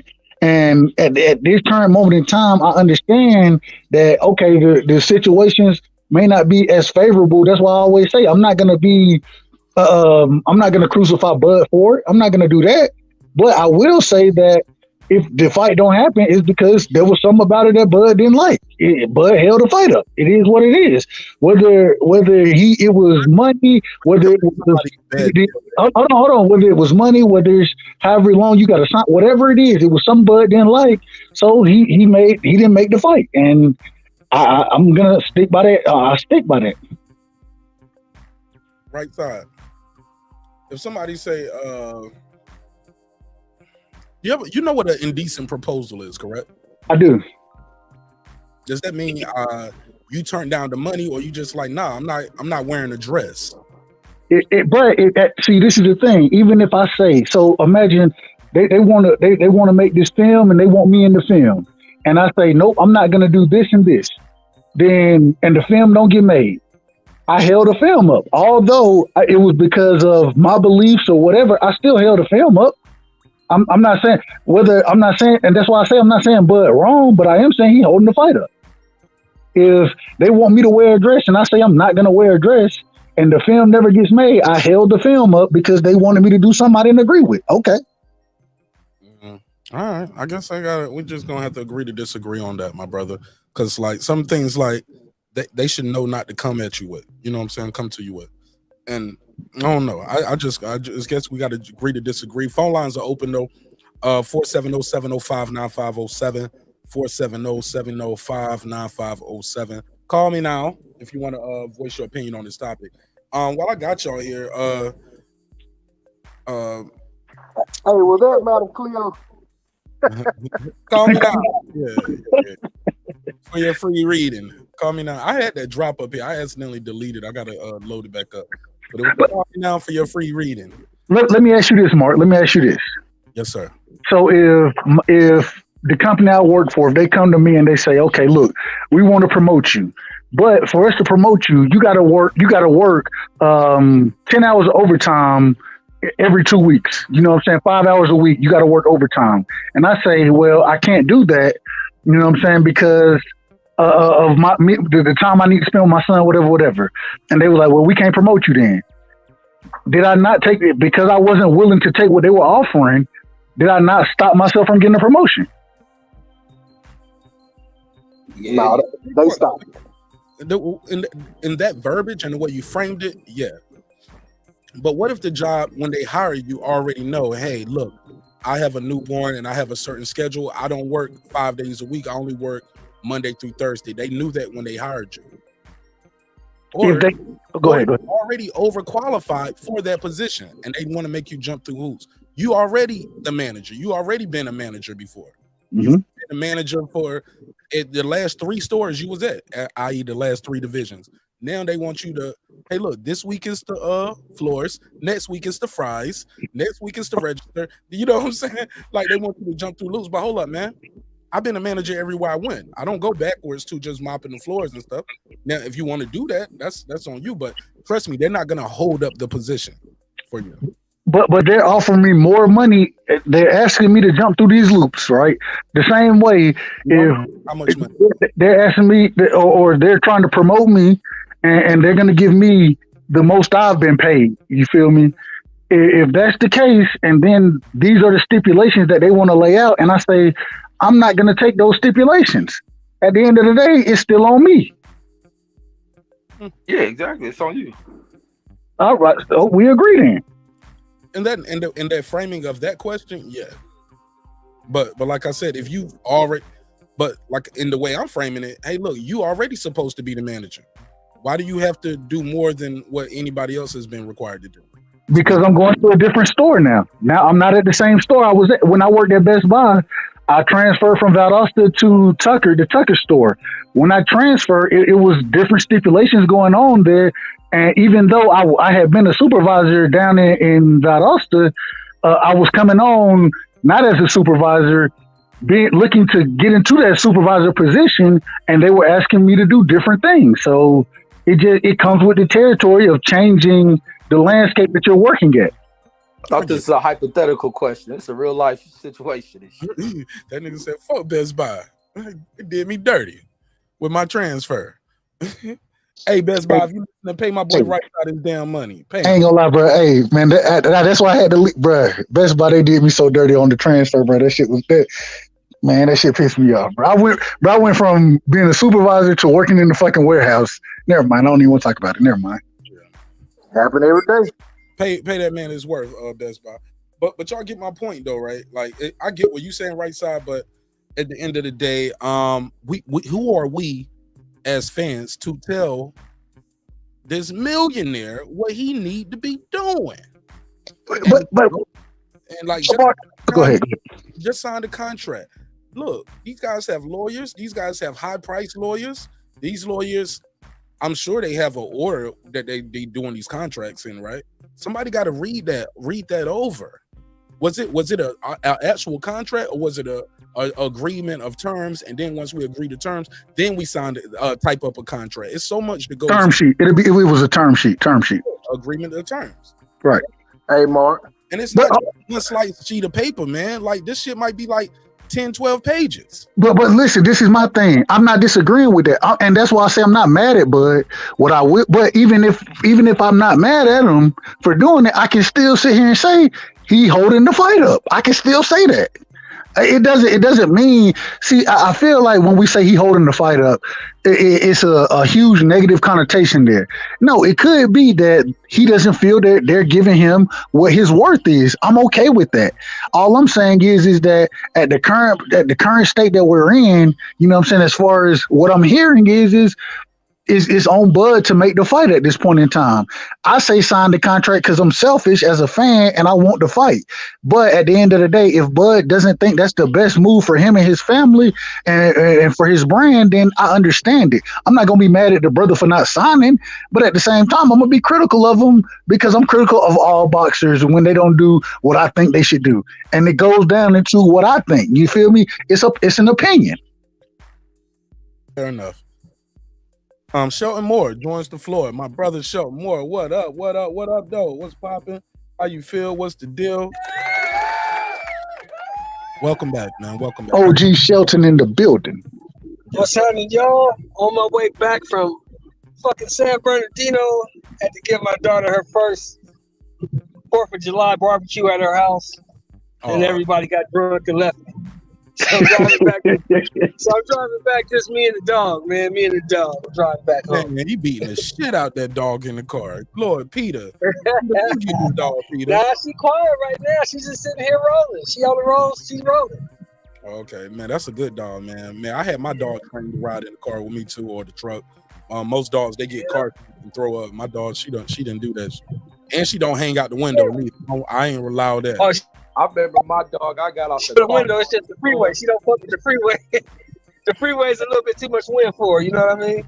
Yeah. Hey man, I got off the car when I rode with my dog on a trip. That nigga got mad and took a shit in that motherfucker. Man, they be nervous, Reggie. Look, it's the motion sickness. It throw them off. Like this dog was disrespectful. That nigga would do that shit. That dog. That's why I got rid of that. You call Reggie. You make one mistake, you fucking get out. You threw the whole dog away. No, man, it wasn't just that. When I was realizing this nigga was doing disrespectful shit, like hop on the couch, shit on it. Dog or a puppy? No, it was a boy dog. Did you train him that way? What? Did you let him? No, this nigga was disrespectful. He'd do that shit. Like the dog was foul, man. And even when I tried to dump this nigga, I took him somewhere and dumped him. This nigga found his way back like twice, man. No, you took the dog away and dropped the dog off, Reggie. Man, I threw that nigga out the damn door. That nigga came back. Yeah. I was lightweight scared of that nigga, man, after he did that shit, man. I was like, fuck, he deserved to stay. Then the nigga pissed on some shit again. I drove somewhere, dumped him. I wake up the next morning, this nigga in the back. I was like, man, that shit was spooky to me, man. They did it another time, and he was done. I took his ass far away and dumped him where I knew some white people would pull him in the house. Like that shit was like. Why you didn't take him to the pound, Reg? You took him to the pound, man. Nah, these bitch ass pounds be asking questions, and they like fuck that, and then they be euthanizing some. I was like, I'll dump him where some white family would take him in. Yeah, man, but Me and Right Side been going at it the last couple of days, man. Because Right Side keeps saying that old disrespectful ass shit. Bud holding up the fight, and that's not what's happening, man. You need to pay that man what he's worth. Pay that man what he's worth, and you get your fight. Stop trying to give him them low ball PBC contracts 1.5 and make up everything on the back end. Ain't nobody trying to do that. I want guaranteed paper. I'm gonna pay you. You have 40 million for this motherfucker. You have 40 million for this motherfucker. You have 40 million for this motherfucker. How come I can't get 10? If the number was 10, I would be agreed. That ain't the number though. The number ain't been 10. If it's 15 or 20, it's still worth it. Man, come on, man. So if you ask for 20 up front, now mind you, if you asking for 20 up front and they already telling you that EJ gonna be the A side, what they gotta pay EJ? Who gives a fuck? That ain't my business.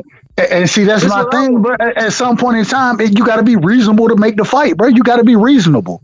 No, I ain't gotta be shit. Fuck reasonable. There it is. Gotcha. You can have the same guarantee and a bigger split on the back end and be the A side. Yeah. You can have if you give Bud a $15-20 million guarantee, you can have the back end. Yeah. I just want mine up front. Offering in that. We don't even know what the off is. Nobody knows that. Exactly. We don't even know what they offering to do. Exactly. An imaginary contract with what we think might be in it, and where we think they offer them 15. That's not a fact. Yeah, Right side, right? That's a rumor, right? Right side. From a source, right? Yeah, no. Like I said, the actual 25 or 20, you know what I'm saying, from the guy I talked to, I ain't heard those numbers, but I really can't say. Because you didn't hear Red say it directly, neither, though, right? No, I didn't hear Red say. I ain't never talked to Coach Red directly. I ain't never talked to him directly. So these are rumors. No, it's not a rumor. Okay, go ahead. That's exactly it's a rumor if you don't know. I mean, like I could say anything, but last time I checked, I don't work for the PBC. I'm not in their offices, and I don't know what the fuck's going on. I'm just hoping and wishing and making shit up. Hold up. Shelton, what we just happened right there was very interesting. It sounded like my brother Right Side was about to say it's not a rumor. Oh, wow. Was that what you was about to say, Right Side? I already told you the individual I talked to, anything he's told me has came to fruition, and so you know what I'm saying. That's why, if he's giving me this information, then I don't believe it's a rumor. I don't. And if it comes to a situation where he gives me some information and he's wrong, I have no problem coming out and saying my source is wrong. It's just that I hadn't ran into that yet. Okay, fair enough. But can you say where this source works at? Where does the source work at? Does the source work for PBC or anything like that? ESPN? Are they on YouTube? Like this is an independent. This is an independent source. He does promotion with Top Rank. He does promotion with PBC. I've seen him do promotion with Dazn as well. So I've seen him. Even when it comes to certain interviews, those type of things, he's the individual who's getting the invites. He has the credentials. So, I mean, yeah, that's what I can give you. Hey, Right Side, I think your source is Southpaw, ain't it? That's fair enough. He said Southpaw. Oh yeah. If Southpaw was my source, bro, I wouldn't mention nothing about nothing.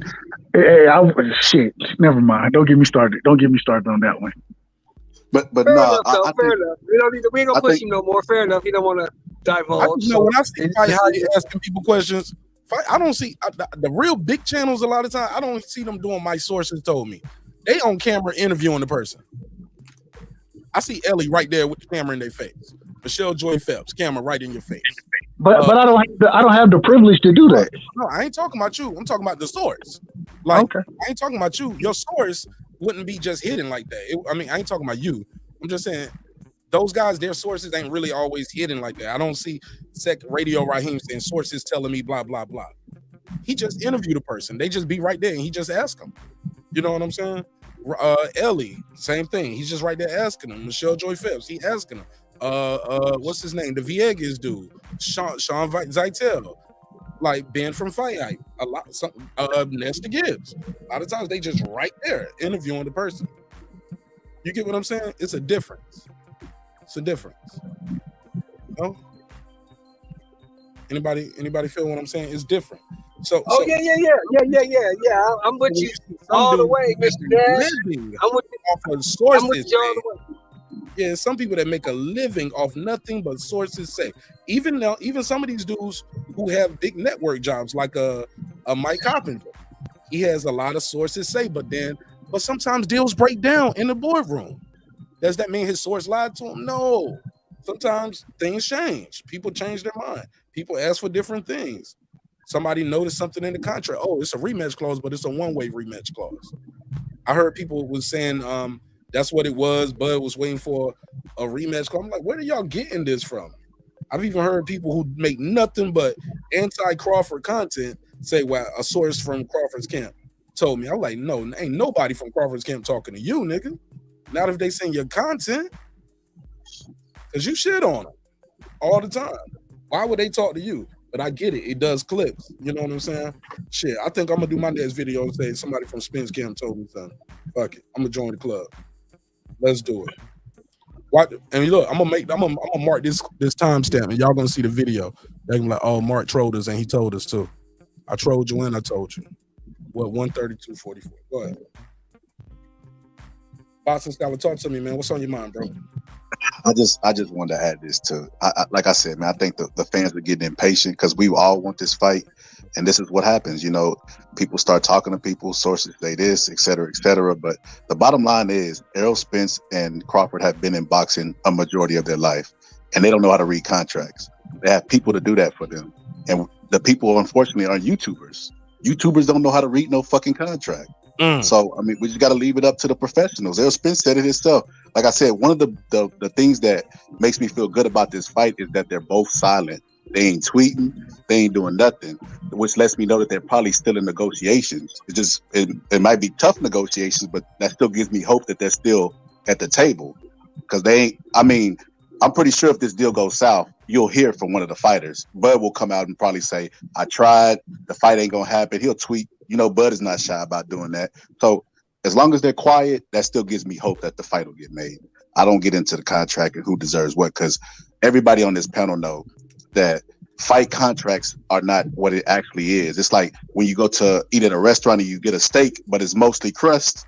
That's what it looked like, because they got to break that money up between managers getting 33 and a third. Like that check get beat up before it gets to the fighters.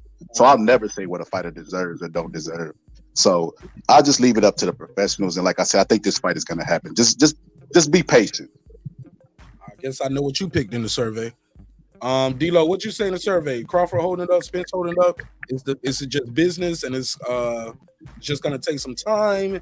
Or is it, nah, man, we ain't never getting this fight?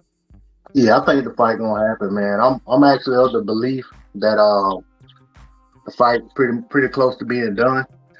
And even with what Right Side said about them ironing out a few details, you know what I'm saying? Those details could be minute, but they could be something that Team Crawford feel like they just have to have. And the very same thing could be going on the other side. It's just not being talked about. You know what I mean? It's always just because Errol said I've agreed to my terms, or I've signed what, which I've heard he said, but I ain't seen it.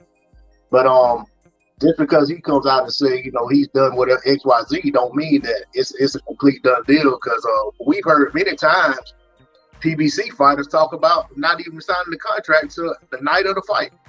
You know what I'm saying? So I just look at it like, you know what I'm saying, there's a lot that goes into negotiating a fight and putting a fight together. And the money, while it's the main thing that we hear about, I don't even think that's real. The fighter's money isn't even the biggest thing when it comes to putting together a fight like this. You got so many other things and so many other entities that could be trying to get involved. You got so much that you know, can't be publicized because it could hurt potential suitors in terms of people who want partnership and putting the fight together as a sponsor or whatever the case may be.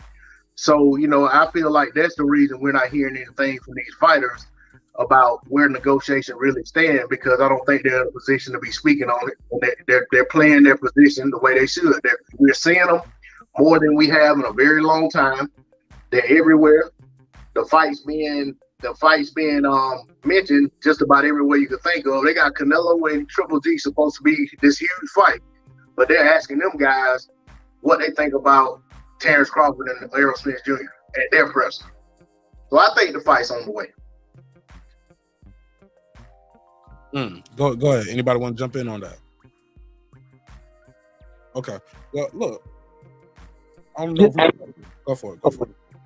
No, and I'm not this. My thing is so when we're talking about this fight, I'm not disagreeing with anybody in this situation. Just because, yeah, Bud should definitely ask for what he thinks he's worth. The thing is if that's going to be the case, you know what I'm saying? What's Bud? And this is a question for the panel. If Bud doesn't make a deal with a PBC, you know what I'm saying? What's next for Bud if he doesn't make a deal with the PBC? What's next in y'all opinion? If I could ask that question, Mark. Respectfully. I mean, you just asked the question. It's okay. I don't mind, my G. It's all good. We're cooking. We're having a good conversation, I guess. Anybody want to answer? Take a strike at it. The question on the what's next for Bud Crawford if he doesn't sign with the PBC? I'll go first. It's not to say where he might not still sign with the PBC. It's just this fight, they just can't get it made because of whatever reasons. Whether it was a rematch clause, one-way rematch clause, purse bid split. I don't know. Maybe he go up to 154. But I've heard people say that, look, if he can't get the fight done with Errol, they're not going to give him Jamel Charlo. I don't know that. It sounds. The thing is if he does go up to 54, Mel now Bud he's been on pay-per-view. Question. My bad. My bad. My bad. Well, you just asked just because is it rhetorical? I'm gonna go around. I'm gonna let everybody on the panel answer. But that's my take though. I just think he might still he might go he might just not get that Errol fight. Those two just might not can come to agreement. But a bigger fighter like a Jamel or Jamal or what's the Hispanic kid, tall as hell, the Fandor. Yeah, shit, he might be like, oh shit, fight Fandor then. And shockingly, he'll say, no problem, let's go do it. How much am I getting paid though? Hey, that's who Jamel Charlo said he need to fight. He said, well, they fight each other. Right. Right. He don't want none of that. But we'll see though. We'll see. Anything could happen. So I don't know. I know one thing though. The boy going to the Hall of Fame when he decides to lay it down. But I think this is going to be something that's, even if him and Spence was to meet at 54, I think this will be something that fans will be like, we didn't get it when we wanted. We didn't get it at their primes, at the right weight, at the right age, because he already said he ain't got but so many more years. I think he only got about 3 more years. He said retiring like 37, 38, something like that. So he ain't got that many more years left anyway. But that's it for me. Anybody else want to answer right side's question? Same for the chat. What's next for either guy if the fight don't happen? I think in order for him to secure the type of fights that he wants, he'll probably have to do business with PBC at this point, just because of at 154 and 147 they got all the marquee fighters for the most part. Eddie Hearn he's already came out and said he don't really have anything for him over there. Golden Boy, kind of the same situation. I mean, Golden Boy could get him in Virgil Ortiz fight, but that's about it. So I think that the move would probably be to do business with PBC, and he may have actually more leverage if he's not negotiating the Errol Spence Jr. fight, and he's saying I'll go ahead up 54 and I'll fight, try to get in contention to get a title shot or whatever. To me, I think PBC probably would, like a lot of people saying he can't get the Spence fight, he's not gonna get the Jamel fight. But to me, I think PBC probably sees Jamel as a lot more expendable than Spence. And he's the super champ, and the WBO can mandate that, right? That's what the people are saying in the chat. Right. So, to me, I look at it like, when it comes to, Jamel Charlo, they kind of thrown him out there here and there trying to build him into a star. But I don't think his star power has reached where they thought it would. So it would be a risk. It would be worth the risk to put him in there against Bud Crawford. If he beats Bud, it can't help but build his star power. But if he goes out there and loses, then that builds Bud. And if he signed the PBC, that builds his star power even more and makes the Spence fight even bigger because he just went out there and beat Spencer's stablemate, and now he's the undisputed champion at 154 pounds. Just saying it played out that way. All right, same question on Show More. Talk to him. What's next? What's the question, brother? What's next for Bud? You said? Yeah, or either guy. Like if this fight doesn't fall through, like who would fans accept? As this was a question I actually had in the description block as well. But thank you, Right Side, for bringing it back up. Who would fans accept as an alternative for both Errol Spence and Terence Crawford? Well, at this point, I don't know what's next for Bud if he don't get the Errol fight because, he got so many. He got options. He can retire. He can fucking fight. Damn, he just said it straight up. Like he can fight Charlo. He can fight Boots if he wants to stay at 47. It's a lot of things he can do. Now, Boots and Charlo. Virgil will be his mandatory. And I think he can fight Virgil. He can fight Virgil. But Virgil, Boots, and Jermell are all not big money fights. None of those fights are big money fights. That's the problem. Spence is the big money fight. Yeah. You can fight Virgil, but and we know the Charlos, they don't draw flies to shit. Damn. So, damn. We had a fucking undisputed title fight here in Los Angeles. You know how many people showed up to the fucking used to be the Stub Hub, now it's the Dignity Health Sports Park. You know how many people showed up to that fight? About 8,000 people showed up. 8,000 people showed up. Yeah, and they was passing out tickets in the front. He was walking down Avalon, you could have got a free ticket and just walked in. They was passing them out. For an undisputed title fight. Go ahead, Right Side. Your mic unmuted. Go ahead. I think Right Side trying to jump in. No, I was gonna say, I agree with Uncle Shelton, man. I agree that question either, Right Side. Say it again. Reggie didn't get a chance to answer the question. Well, let him go ahead. My bad. I go back on mute. Yeah, cause I saw you was unmuted. That's why I went to you. Go ahead, Reg. What's next for either? Go ahead, Reg. What's next? The next thing is that the next other big fights that are out there and both of them want to go to 154, and that's what makes it to where if the next thing is to try to move up, and then they're gonna want to fight each other there. So it only makes sense to get this fight to happen. But at some point they're gonna see each other. I think the next big thing is fighting whatever they can get at 154. I think Bud will go after Jermell before Errol. I can't see Errol trying to immediately move up there and fight his stablemate. So I see that happening for Bud. Bud has a lot more going for him at 154 than I think Errol would, because I think Jermell is the big fight up there. I think Bud will get it before Errol will. Go ahead, Right Side. Back on you. I just think that this is like they said, the money fight is EJ versus Bud, and if Bud does move, I agree. I don't think EJ moves up and fights Charlo. I think that maybe that happened, but I think at the end of the day, Charlo, after the Tim Tszyu fight, he vacates, he moves up.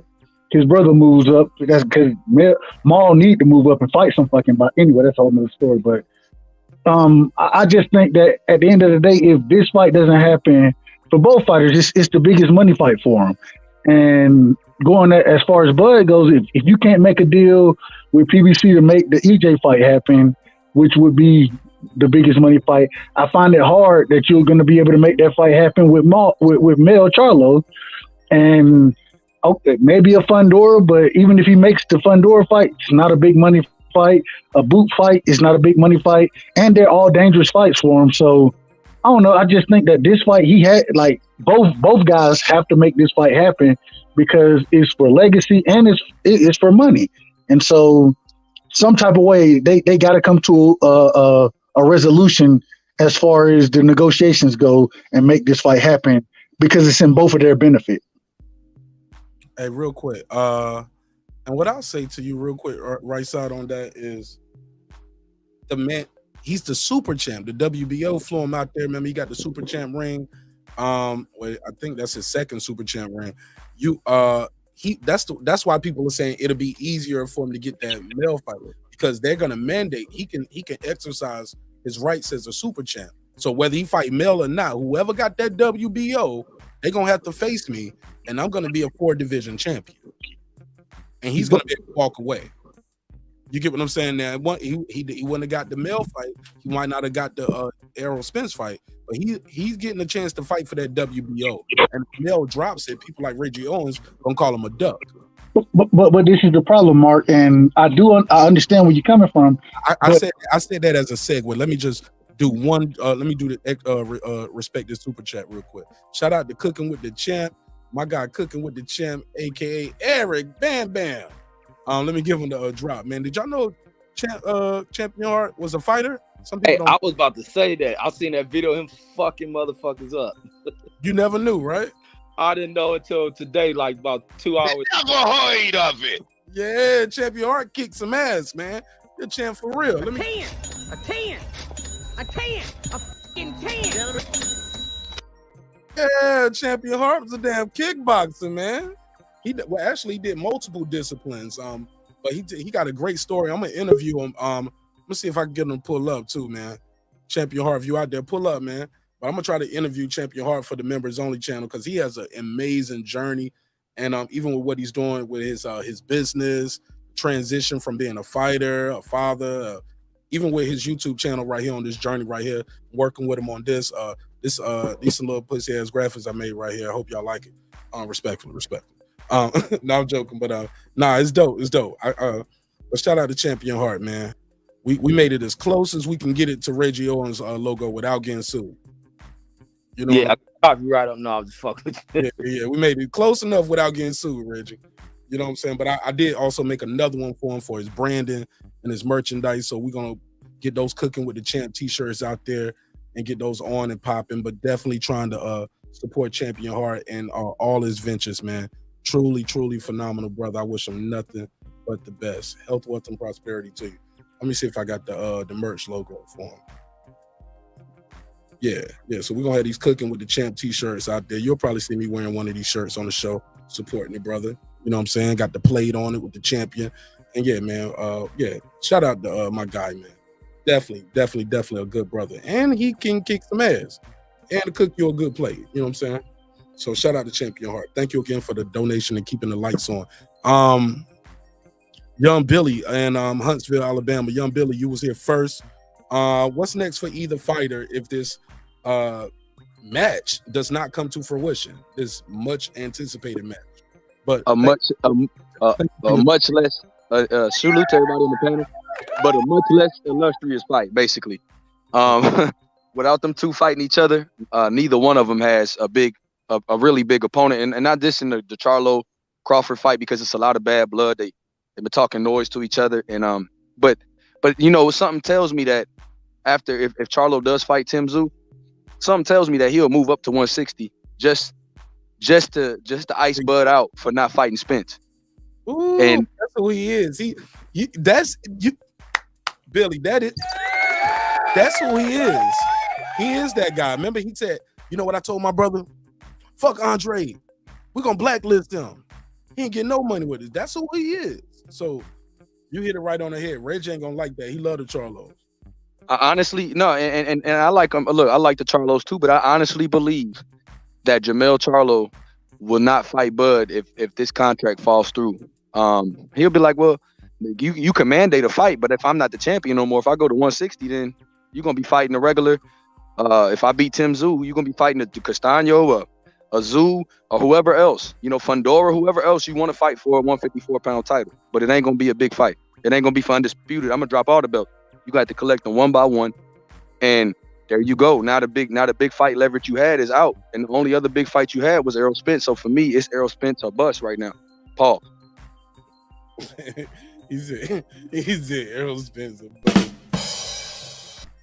But look, that would be Charlo's biggest win too, though, right? It would be a big fight for Charlo. It'd be a big money fight for him. It'd probably be his biggest payday.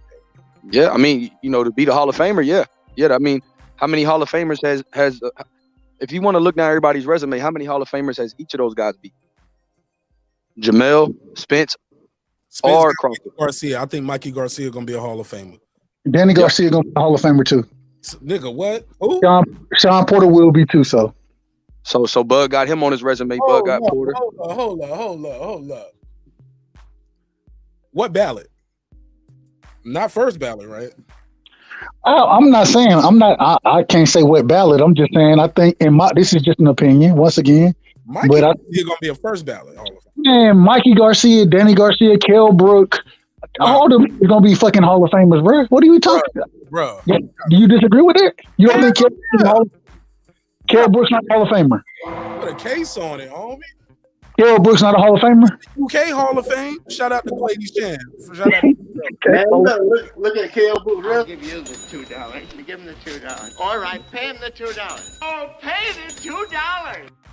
She said, salute to Marq Nash. I'm listening. Thank you for earlier. No, thank you for having me. Brother, Shelton Moore. Them niggas ain't going to the Hall of Fame unless they buy a ticket. Shelton Moore, that's your part. You said it best, homie. I'm sorry. Look, do y'all know Tim Bradley still ain't in the Hall of Fame? Yeah. You gonna tell me? Hold on. Let me say something right quick. So you gonna tell me Kell Brook's a Hall of Famer, but Tim Bradley isn't? Yeah, let me say this one line, because, hey, I think somebody got a lot of background. I think that's D-Lo.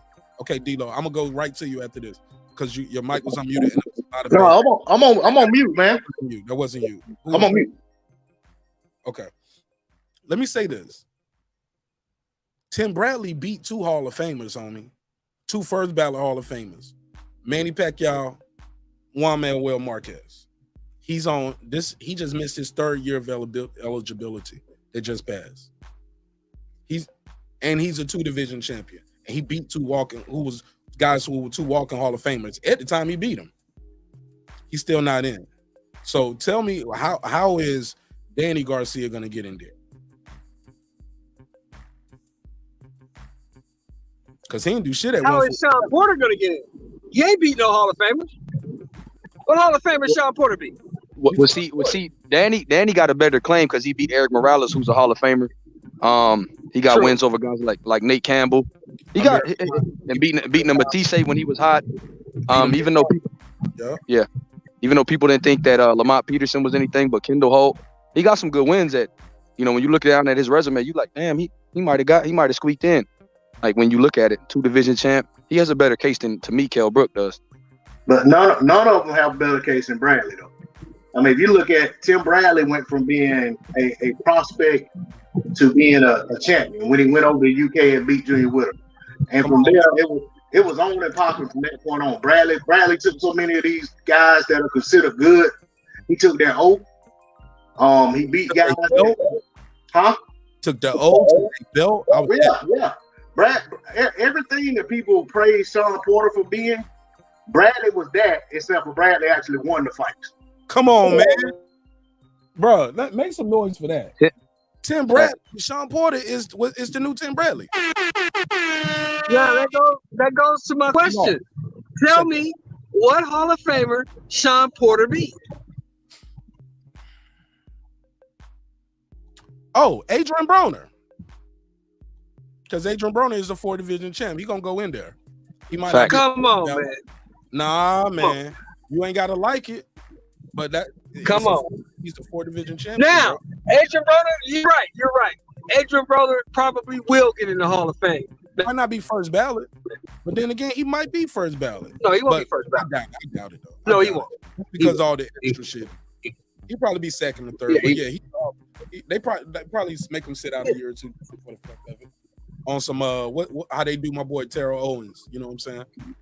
Yeah, something like that. Or how they did James Toney. James Toney should have been in the Hall of Fame. How many years has he been eligible? Because James Toney just retired, bro. Hell no, James Toney He just retired? Man, James Toney He was still fighting? Hell yeah, I pull his box No right shit. I thought Tony retired in like 2014 or something. 13, 14.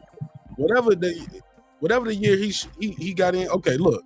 Like, man, what the hell James Toney doing with 10 losses, bro? 70. Look, James Toney, y'all know how many fights James Toney got? Over 90. Like 80 something fights. He got about 80 Hey, let's not change the conversation. Who has Bud Crawford beat that's Hall of Famers? What Hall of Famers have Bud Crawford beat? Hold up, brother. Man, what's up? Bud Crawford's a 3-division champion. I didn't ask that. I said who did he beat that's a Hall of Famer? You brought up something totally different. I asked a totally different question. Hold on. 3-division champion. Two-time fighter of the year. Former undisputed and current welterweight world champion. But Uncle Show, you still ain't answering the question. Can't add up to none of that. Hold up, man. Sean Porter can't answer his question. Hold up. Let me Sean reset. Porter can't hold a candle to none of that. Brick by brick. And I'll be damned if I let you tear it down just because you don't like the way another nigga talk. All right, let me reset this shit. Let me say something. Just to finish my point. So what you talking about right side don't mean shit. That man's a walking, talking Hall of Fame. You gotta have control on Silence. Just to answer one question at a time. Cut the shit right side. Cut the shit. It was in 2017. All right. Last fight was in 2017. Just to wrap that up. Because some people do. So he's for first ballot. So James, 5 years. James is first ballot. We talking over each other, man.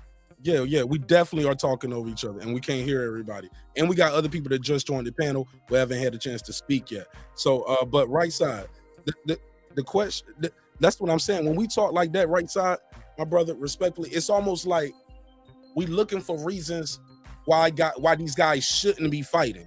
It ain't about who Bud Crawford beat that's in the Hall of Fame. It's about all the things he's done, why he's gonna be in the Hall of Fame. Does that make sense? Same thing with Adrian Broner. Adrian Broner's a 4-division champion. He's gonna be in the Hall of Fame. He's just going. Mikey Garcia, he going in the Hall of Fame. So I gave Errol his credit. I said it. Look, he does not have a Mikey Garcia on his record. I think the closest thing might be maybe a Gamboa when they fought, but Gamboa ain't gonna be no first ballot Hall of Famer. I don't see it. I mean, in the Cuban box Hall of Fame, absolutely. International, yeah. I mean, I don't know. We got to think about that. But I'll pass the mic. Huntsville is here, and we got Brandon Washington here. What up, Huntsville? Hey, what up, Mark? Can you hear me? Yeah, I appreciate you being patient, man. I'm sorry, man. It took me so long to get to you. Okay. I think the Hall of Fame is determined by votes, right? Right. Sports writers, journalists. Okay, so no matter how much we pontificate, the vote, it all goes down just like politics, the votes. And since when does beating a Hall of Famer automatically put you in the Hall of Fame via votes? It doesn't. Checkmate. Same thing. That's what I said about Tim Bradley. He's about to be on his fourth year eligibility. Okay. And he beat 2 Hall of Famers. He beat Pacquiao. He beat Marquez. Okay. Sean in first, second, third. Sean Porter in 2 reigns as a welterweight champ had 1 successful welterweight defense in 2 reigns. Sean Porter is not a Hall of Famer. Danny Garcia is not a Hall of Famer. Let's get out of our feelings. The votes are not there, and mainly these writers and everybody who votes, they have a different criteria than we're almost putting people in the Hall of Fame based on our pound for pound lists. That's not the way the votes are tallied to get you in the Hall of Fame. Bud, I think, is a Hall of Famer because 3 separate weight classes, and one of those weight classes undisputed. Yeah, I mean, too many accolades. Too many accolades to keep him. But But y'all changing the argument. I'm not arguing Bud is not a Hall of Famer. That's not what I'm saying. I never said that. Danny All I was. You said Danny was, and Sean. But look, no, but no. look, here's What the I, thing what I though. said Hold on, Reg, was hold on, what the Reg. question was. Go ahead. No, Let but me say. Danny and Sean was Hall of Famer. But go ahead, Reg, or whoever Yeah, that was. yeah, let me say why this. Let me say why the Hall of Famer conversation even started. My man Uncle Shelton said, name me a Hall of Famer Sean Porter beat. So I said, name me a Hall of Famer all of them beat. You get what I mean? So we could just start naming Hall of Famers since that's important. But right side and me wasn't even making it important. It was just that Uncle Shelton asked that question like, well, Sean Porter didn't beat no Hall of Famer. What Hall of Famer he beat? Or what Hall of Famer Danny Garcia beat? So then it became of, okay, well, what Hall of Famer has Spence and Bud beat?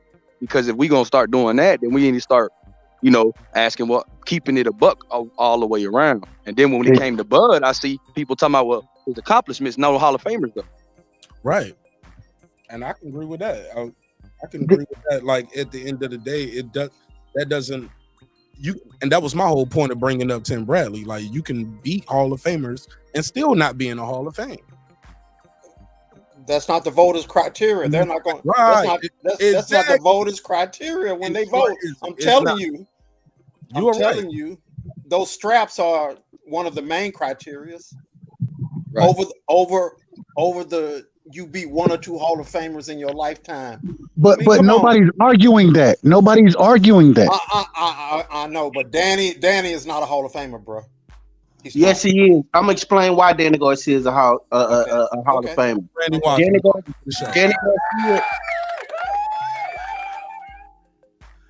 Danny Garcia had 3 of the 4 major belts at 140-pound division. He beat undefeated fighters. Not only did he had 2. He had 2 of 4. He had 2 of 4. Wait, sound like a good point. Okay, so he had 2 of 4. And he went up. Okay, and he went up in another weight class and won another belt. Since you said Danny Garcia is not a Hall of Famer, Sylvester Stallone is, and he never won any belts. That's my bar. Hold up, Brandon. That's my bar. So if you can go see Rocky and all that shit and all these fake ass promoters, Lou DeBell and everybody else getting the Hall of Fame, then goddamn it, Danny Garcia is a Hall of Famer. Okay, well when Danny stars in a Rocky movie, then he can be in the Hall of Fame. Yeah, but it sounds good, Brandon, when you put it like that, because that was definitely my bar. I used to say that all the time. But like Sylvester, I said it almost verbatim, but that's just not the way the writing criteria writes. Those same people who voted Crawford Fighter of the Year 2 times, who got him in Fight of the Year, those are the same people who vote for the Hall of Fame. Thank you. I agree. But the point that I'm making is we shouldn't put too much credence on the Hall of Fame like that, like it's some impenetrable. Hold on, can I finish? Dude, if you don't cut me off, dude, go ahead. Ad-lib. I just said what, Brandon? The point that I was trying to make, I didn't know that was you, Mark, but the point that I was trying to make is if we gonna talk about accomplishment in the ring, let's look at fuck the writers, because at the end of the day, they determine the pound for pound list and all this other bullshit. So it's all about popularity. So let's talk about who we deem right here putting up their resume, us saying that they Hall of Famers. And from what I've determined, looking at Danny Garcia's resume and the work that he's put in, Danny Garcia, to me, watching him in the ring and looking at the work that he put in as far as his resume when it's all said and done, and we don't know what he's gonna do at 154. Let's say he pick up a strap that Charlo lets go going up or something. Then guess what? He's a champion at 140, 147, and 154. Hall of Fame credentials to me, I don't care what you say. So let's let his career play out, and then we can put him in the Hall of Fame. The only career that we can actually judge right now is Bud's, because Bud's accomplishments so far, Mikey so far, but Mikey is retired. But Bud, we can't even judge Bud yet because he's not retired. Let's talk about Tim Bradley and why he is and is not. But active fighters, especially when they just moving up to different weight classes and doing their different things, we can't determine unless they on a downslope of their career whether they're in the Hall of Fame or not until they finish. I just look at Danny Garcia though, and I feel like he fell a little short every time he had a big fight at welterweight. I believe he had a vacant. Didn't he win a vacant belt? Hey, Mark, can I finish? I mean, I was interrupted. Go ahead. My bad. Go ahead. I mean, I had just started and I got interrupted. Go ahead. Go ahead. Yeah, Danny got a vacant belt. But Danny is not going to go to 154 and get a title. It's just not going to happen at 154. First of all, Jamel got all the straps, and then you got Bud and Errol moving up. Danny's best days were at 140. Okay, Danny is not. Danny was an average fighter at 147. I mean, let's just call it like it is. At 147, he was an average fighter. At 140, he got 2 of the 4 belts. When Bud got up to 140, he went to 147. Sean Porter is not Sean Porter is not a great fighter. Come on, Sean Porter is a modern day Jared Quarry. I mean, that's not true. Okay, all right, Definitely not true. All right. I know this is a debate show and we can debate, but Sean Porter had 1 title defense and 2 rings. Some people don't win 1 title though, bro. Spend their whole life. Facts. Don't win 1 title, homie. I know, but I'm saying you the first time you win a title, you lose your first title defense to Kell Brook. The only Split defense the you had, questionable. I'm getting in. Oh man, let me get on mute again. I'm gonna just get on mute. Go ahead, my brother. Go ahead, my brother. Go ahead. Sean Porter claim to fame is that he's an exciting fighter. He's an exciting fighter, and it takes you a long way. And he's a good guy. It's going to get you a lot of money, a lot of defenses. Real quick, I just want to interject because I just want to correct it for the record. He defended against Paulie Malignaggi once. He won against Devin Alexander, defended against Paulie, then he lost to Kell Brook. So it wasn't his first defense. Okay, all right, I stand corrected. It's okay. I just want to interrupt. Yeah, but Sean's not a great fighter, man. Come on. I mean, let's just a great fighter. He's a very good fighter. He's not on Earl and Bud's level. I mean, come on. He's a modern. He's a good fighter. He's a modern day great fighter. Look, even when the PBC announced Mikey Garcia's retiring, you know what they called him? Modern day great. Did you see that? Did anybody see that? Nobody. They called him Mikey Garcia a modern day great. Not right. And Mark, if you got to say it like that, that's telling you what. They know what's up. Yeah. If you got to say it like that, a modern day great fighter. I'll take a screenshot of their this was on their YouTube community tab. So if you want to cross-reference my facts or my sources. One last thing too. What they're gonna do if they don't fight each other? I'm talking about Bud and Errol. Well, they got to fight their mandatories, right? If they don't move up. Yep. They got to fight Boots in the case of Errol, and you got to fight Virgil Ortiz in the case of Crawford. And I think those are dangerous fights. Yeah. On either side. Absolutely. All right, I'm done. All right, I appreciate your patience with everybody. I appreciate y'all letting everybody get a chance to speak. But Brandon Washington, did you want to rebuttal anything? And I got that picture of Mikey Garcia. I put it on the screen. Go ahead. Modern day. No, not necessarily. I think Errol Spence is retiring these boys. He doing the job. Lamont Peterson out of there. One or 2 fights later, Sean Porter out of there. 1 or 2 fights later, 3 fights later, Kell Brook out of there. You know, we doing the job, man. That's all I know. We're doing the job. Yeah, they getting them big paydays fighting the big fish, man. I retired too. Shit.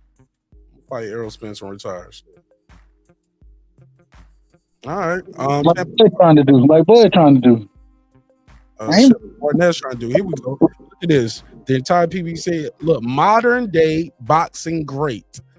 I've never heard of a modern day great. I'm sorry. Never heard of it. Can we play it? Never heard of it. But who wrote that? Telemundo. This is on Premier Boxing. This is on their YouTube page. He's a modern day great. An all time great. Flout throwing mad now. Man, they don't create a new term. They created a new term. I've heard of all-time greats. Champion Hart. Shit, my boy Champion Hart. Shout out to my boy Champion Hart. He was a modern day great. Let's go. What's up, my brother? Salute to you, man. How you doing? Man, I'm great, man. I feel good all over. Cooking with the champ in the building. What's happening? What's happening, brother? How you doing, man? Much love. Right. Y'all chopping up. Y'all chopping up. Right. Yeah.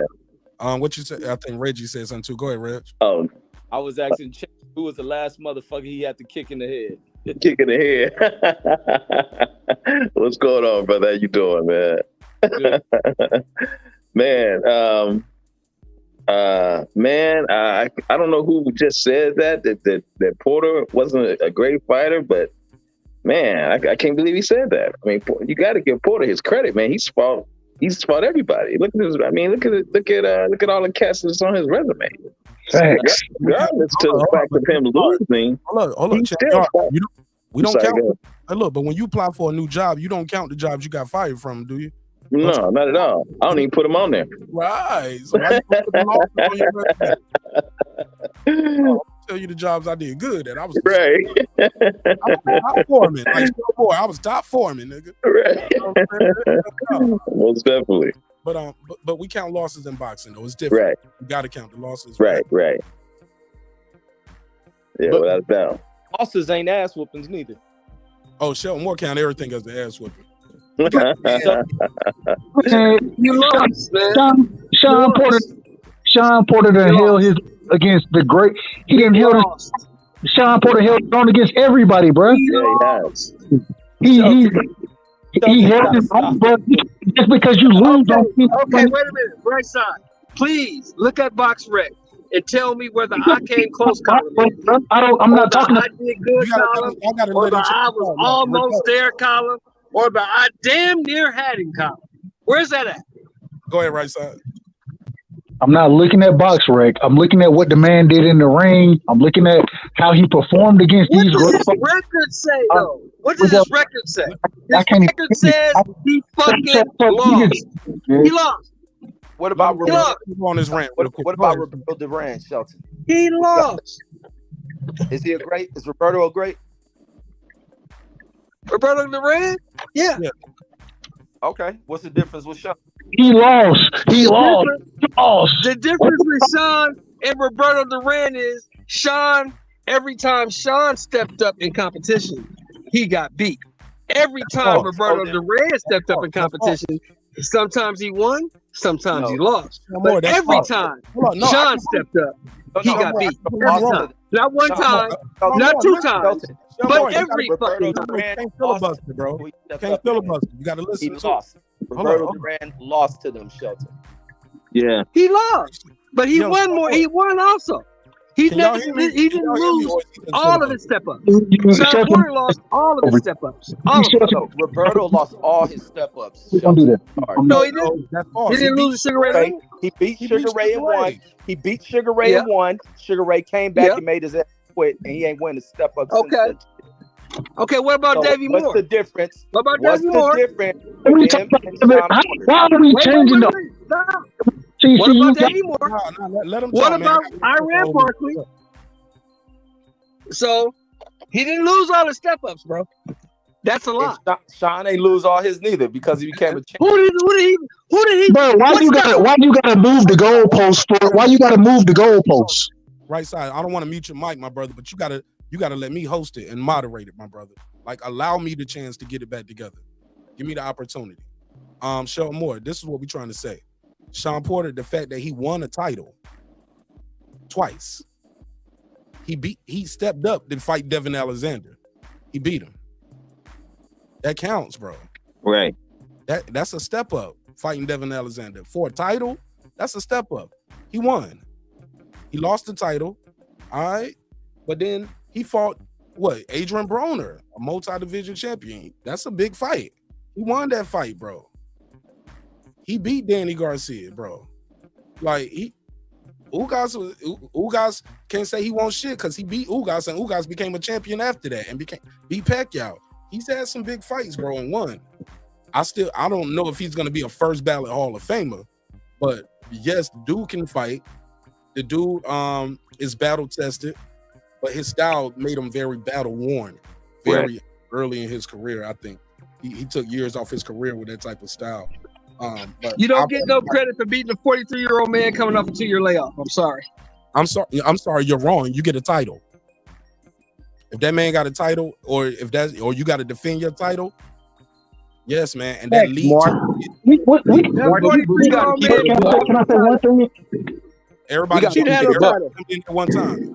at one time. Shell Moore, say your last bar. After this, we got to move the conversation forward. I said you don't get no credit for beating the 43-year-old man coming off a 2-year layoff. I'm talking about Ugas. That old man didn't have no title. But what? Can I say something? You don't get no credit for beating a 43-year-old man coming off a 2-year layoff. No, that's your third time saying it. Now, then you gotta let people reply to that, brother. You can't just and keep saying the same thing over and over. Like, we heard you 3 times now. Respect. I think some people want to jump in and give their take. Well, that's the same 42-year-old man that Errol Spence and Bud Crawford were lobbying to fight. So yeah, that's all I got to say. Facts. Checkmate. And the thing, Thurman? Go ahead. Didn't he whoop Thurman? Checkmate. And the thing is Thurman ain't ever been shit anyway. But that's something else. And you can't say that, Joe. He beat Yeah, them other guys. yeah, you can't say that. You beat the other guys that you said checkmate already. But this is the thing, though. So if we're gonna sit here and say that, I can say what I want to say. What you talking about? Showing he's saying that figuratively. He's not telling you what you can't say. He's saying he mean that figuratively. I'm gonna mute your mic while you get his bars off. Please don't I don't want us to be straight up where we just arguing all the time. You know what I'm saying? I want us to be able to trade dialogue. But I don't think he meant that direct telling you what you can't say, Sheldon. I think he meant it figuratively. Right side? No, agree. And all I was gonna say is if we say that, then that means that we can't give Errol Spence or Bud Crawford the credit for beating Sean Porter, which both of them deserve much credit for beating him because he was a hell of a fighter. You know what I'm saying? I'm not trying to. I just, in my personal opinion, I want to give these fighters as much credit as possible, both of them, because I don't. It shouldn't be, oh well, because he beat this dude at this point in time. No. If you beat a guy, you beat a guy. You know what I'm saying? I understand we want to say niggas are age, whatever. I'm not trying to hear that, man. A fighter is a fighter, and if you fight them and they on your resume and you beat them, you get credit for it, regardless of what your name is. Give all the fighters credit who beat Sean Porter. You know what I'm saying? And the reason I say that Sean Porter is a Hall of Famer is because the nigga fought everybody. He was always about the smoke. You know what I'm saying? And it ain't like he was getting stopped. Bud stopped him. You feel me? But outside of that, the nigga wasn't just getting knocked the fuck out or nothing like that in his losses. So, man, give that brother credit because he deserves it. And the fighters who beat him deserve the credit that they were able to beat somebody of that caliber, bro. Like, that's all I'm saying. Because when you're watching the fight, it won't like it was just an old hug fest and it was just a bunch of dancing and running around, as people always say. Oh, he was running, right, Champion Heart? Like, right. Yeah, these guys were in fights. Sean Porter gonna make it a fight. That's one thing we did like about it. No, I don't know how long you've been watching boxing, Sheldon, but I mean, bro, you gotta go back and think of Sugar Ray Robinson, who they coined the term pound for pound. He lost. You know, you got Ali, who they consider the GOAT. He lost. So, I mean, you know, great fighters lose fights also. You know what I'm saying? Go ahead, Sean, boy. You can reply. Oh, then Reggie, then we pass. Shelton been checkmated already, man. Let's move to the next one, man. What y'all think of this Boxing Nation, Shakur Stevenson shit? Y'all heard about it? Yeah, I saw that. Yeah. Before everybody get a take, I just want to make sure everybody has heard it, right? Shell Moore, you heard already what's going on? I haven't heard it. Yeah, I heard it. Okay. Yeah, I heard it. Who has it? And that's not my point. And everything he said is true, but that wasn't my point. I haven't heard everything that Champion Hart. Hold on. Let me finish.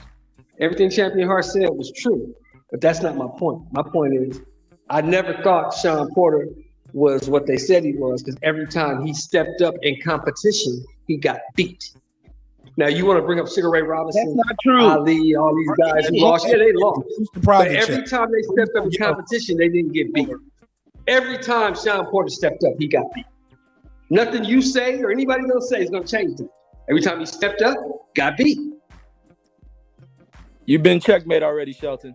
Yeah, we already agreed that Devin Alexander was a step up. No, Devin Alexander was not a step up. Sean Porter was showing when Devin Alexander was 36. That was not a step up. You said what? Say that again. Devin Alexander was 36 and Sean Porter was in his 20s. That's not a step up. So age He was a age don't champion. fight, Shelton. Hell yeah, age plays a world in boxing. Are you nuts? No, age don't When you talk about what's the Floyd mic B. for Dude's Leon? old enough to be his son. Look, Hey, let me say man. this. Look, let's just kill this dumbass argument. Look, the only way Sean Porter and Danny Garcia are getting into the Hall of Fame is if they buy a fucking ticket. All right, let me say this. That's the only way they get in. Leon Speak. What was the thing that said Leon Spinks over the top in his career? Beating the old ass. He was Muhammad Ali. 24 years old and Ali was 36 and he had 7 fights. He was 24 years old. He just came out the fucking Olympics. It set him over the top, whooping Ali old ass. So what are you talking about? Yeah, that's what I'm saying. And you giving Sean Porter credit for whooping Devin Alexander's old ass. So what are you talking about? Okay. I'm about to kill that because age just don't win fights, man. I just know motherfuckers go in there and fight guys who enough to be their kids and still beat them. Canelo was Floyd's son. Hey, but you know what, Mark? Devin Alexander's only 35 right now. He was born in '87, so his birthday he's turning 36 February 10th. So he wasn't 36. He's fucking 35 right now. Devin Alexander 35 years old, man. Let me Google it. I'm looking at it right now. What year? Right now. Devin Alexander ain't old like that. He was young when Sean Porter beat him. He's 35 now, Shelton. Oh, Shelton. Oh, man. Oh, man, we out of here. Shelton making looking shit funny up, in the man. light, Shelton. I told you, You looking the funny in the nigga out here light. capping, bro. The nigga capping right now. He's capping. 1987, man. Tell me I'm lying. Yeah, Mark, I'm looking at it right now. 35, you say 35. I ain't looking at it. I just got home. I ain't looking at it. He was in his 20s when Porter beat him. He fought Sean 9 years ago. So I said he was only 27. He was only 27 when Porter. 27, Who gives a 26 fuck? when Porter. Sean Porter ain't getting in and that's it. You a hater. Who gives a fuck? Sean Porter ain't getting in and that's it. The nigga might get in next week. Maybe next year, maybe 10 years from now, but he's not the first battle Hall of Fame. And that's They it. said he was 38 Fuck all that other shit. 10 years ago. And He ain't nigga ain't getting even 35. God damn, Shelton. Stop fucking. right, and the nigga got the worst audio on the panel. That's why I keep muting his mic. This nigga, he don't ran a 30-yard dash. He in the car. He had to drive through. Worst audio on the panel. Hey, Mark. Can I speak on that Devin Alexander Sean Porter fight right quick? Yeah, I was trying to move the ball forward, but if y'all want to build on that, go ahead. Yeah, I'm just gonna say this and leave it at that. Sean Porter was at the time it wasn't a step up fight for him to fight Devin Alexander. That was more of a step up for Devin in the division. Devin, even though Devin had won a championship versus Randall Bailey, he really hadn't fought anybody of note other than Bailey being the tremendous puncher he was. You know what I'm saying? They fought for the vacant belt, and then Devin, I can't remember who Devin Alexander fought after that, but it wasn't some world beater. And then he fought Porter. That really was considered a step up for Devin Alexander in the welterweight division to pretty much cement whether or not he was a legit welterweight. And he went in there and, Porter took the belt from him. So, to me, I don't look at that as a step up for Porter. All right. Yeah, we can. I guess this is now we're getting into a lot of perception, but I think a guy fighting and winning his first title, even if you said it was like you kind of diminished Sean Porter's title win by diminishing Devin Alexander's title win, and we'll never end if we're gonna play that game. You know what I'm saying? I mean, it's a legit time. I mean, he went out and won a championship. I'm not gonna knock him for that. I just don't think it was a step up. Right? He was favored going into the fight. You know what I'm saying? And he should have been. So I don't really see that as a step up. You know what I'm saying? But I mean, it is what it is. Doesn't mean it's not. So just because you're a favorite means it's not a step up. Who got that mic? Who is that mic? With the whooping. Who is that? Go ahead. Who was that? Go ahead. All right. Look, basically, let's move forward, man. Anybody got anything else on this, or can we land a plane on this and move forward with some more bots and talk? Because I do got another topic I'm gonna get into after this, after the bots and talk. If y'all want to stick around, anybody, we good? Cool. Hell no, move past that shit. Yeah, let's move forward. All right, so Dante Boxing Nate Shakur Stevenson had a little beef. I guess he, in a nutshell, without going into it and not giving his show too much promotion, because we do not promote any other shows on this show unless you are a part of the show. Yeah, you in the neighborhood, you in the chat. Yeah, we promote your show, but we don't promote YouTube daddies, man. No. Other than the ones on the show, like Ray J. Owens. He's a YouTube daddy. Happy Father's Day, Ray. Ray of it. Happy Father's Day, Young Billy. Young Billy, a new YouTube daddy out here. Yeah. I hit the wrong button, but go ahead, Young Billy. Never heard of it. No. You guys leading the way. But I said that to say this. Basically, in a nutshell, Shakur, he brought up the Shakur picking Ali over Tyson Fury, which is very old news. You know, we already talked about it on the show and nauseum back when it happened. This was before the Valdez fight. So we talked about that already. He's bringing that up, and he's saying, basically he's riding with the Mexicans over his own people because he's praising Bam Rodriguez, things of that nature. I think Shakur replied, said, he said, I got the clips of Herring up, but not my pictures of me, my Valdez fight, because I don't want to piss off the Mexican crowd. He said, no, I just like my work that I did in that Jamel Herring fight. Ain't no diss to him, but I'm real proud of what I did in that fight. You get what I'm saying? Nothing, it's not as racial driven as Dante's was trying to make it. Anybody got any take on Dante? Some people call it race baiting. Some people say, hey, it's kind of disingenuous because you got 320. I said it, fucking not some people, me.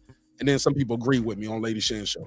I think it's disingenuous for Dante's Boxing Nation to have 328,000 subscribers. But you only want to talk about racial things when it's dealing with boxing. And there's so many murders are happening and police shootings. And we're going to get into that as the show progresses this evening. But I said, I just think it's a little disingenuous. But let me just get my opening statement off. I promise I passed the mic. I just think it's disingenuous, it's irresponsible to just try to equate this young man to a headliner saying he's not riding with his people. That's my take on it.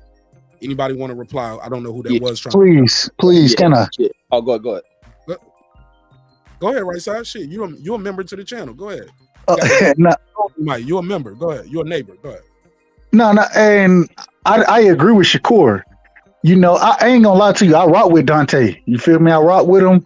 I don't have a problem with his content. Don't agree with everything he says, but I enjoy the content. You feel me? My thing is at the end of the day, for Shakur to come out and say that he's supporting somebody, because if you go back when he said he was rocking with Bam, I'm rocking with Bam. Bam can fight, bro. The nigga can fight. It don't have to be racial, bro. It doesn't have to be racial when we're talking about niggas who can fight. You feel me? And in this situation, the way I looked at the situation was, and I know Shakur and Dante, I'm not sure what their total history is. Not trying to get into that.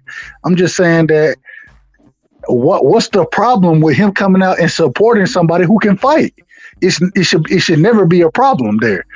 And that's where the divisiveness comes in, where we want to say that, because this individual isn't of this creed, color, whatever, then you should be supporting somebody.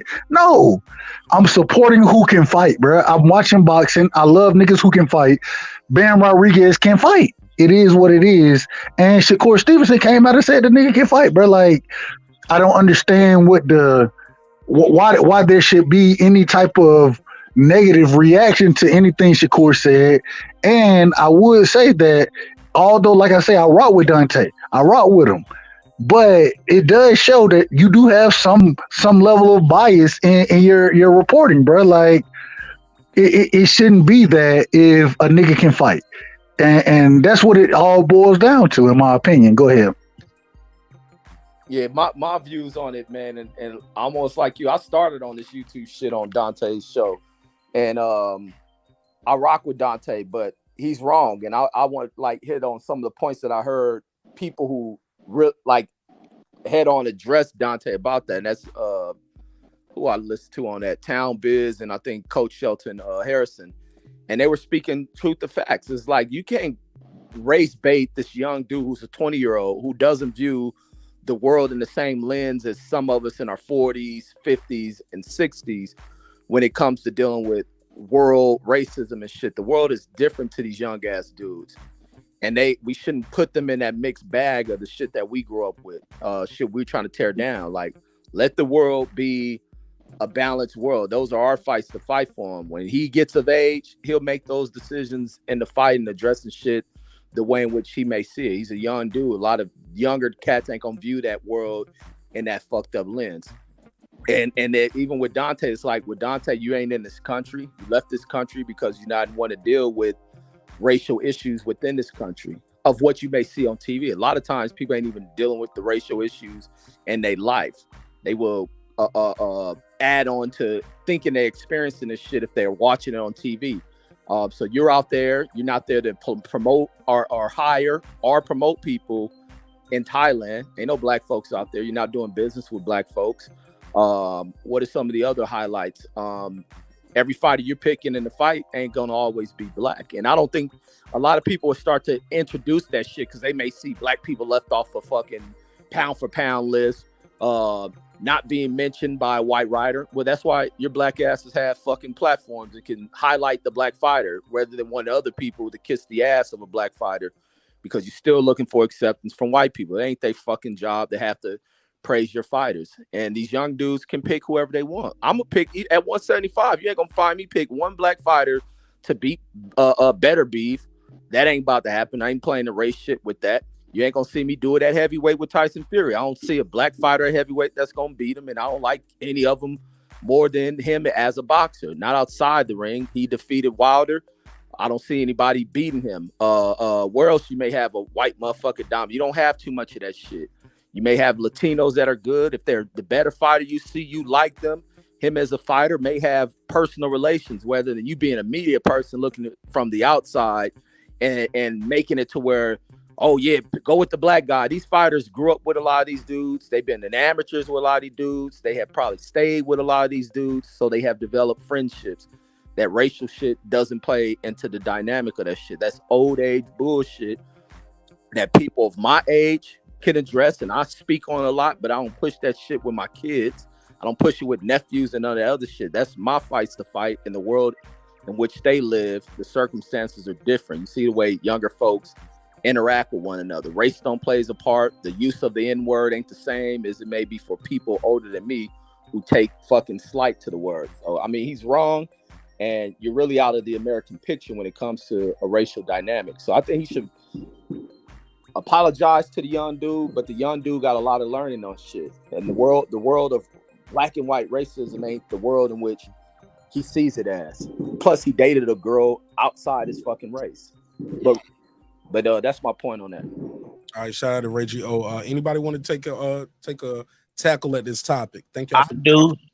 Go ahead. This is Brandon Washington. Brandon, did Dante Washington? Did Dante Boxing Nation? Do you think he was race baiting Shakur Stevenson?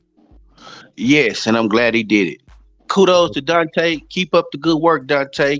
Let them know that whenever they get out of pocket and forget who they are, just kind of nudge them a little bit. Do I think Dante went about it correct? Oh shit. Probably not.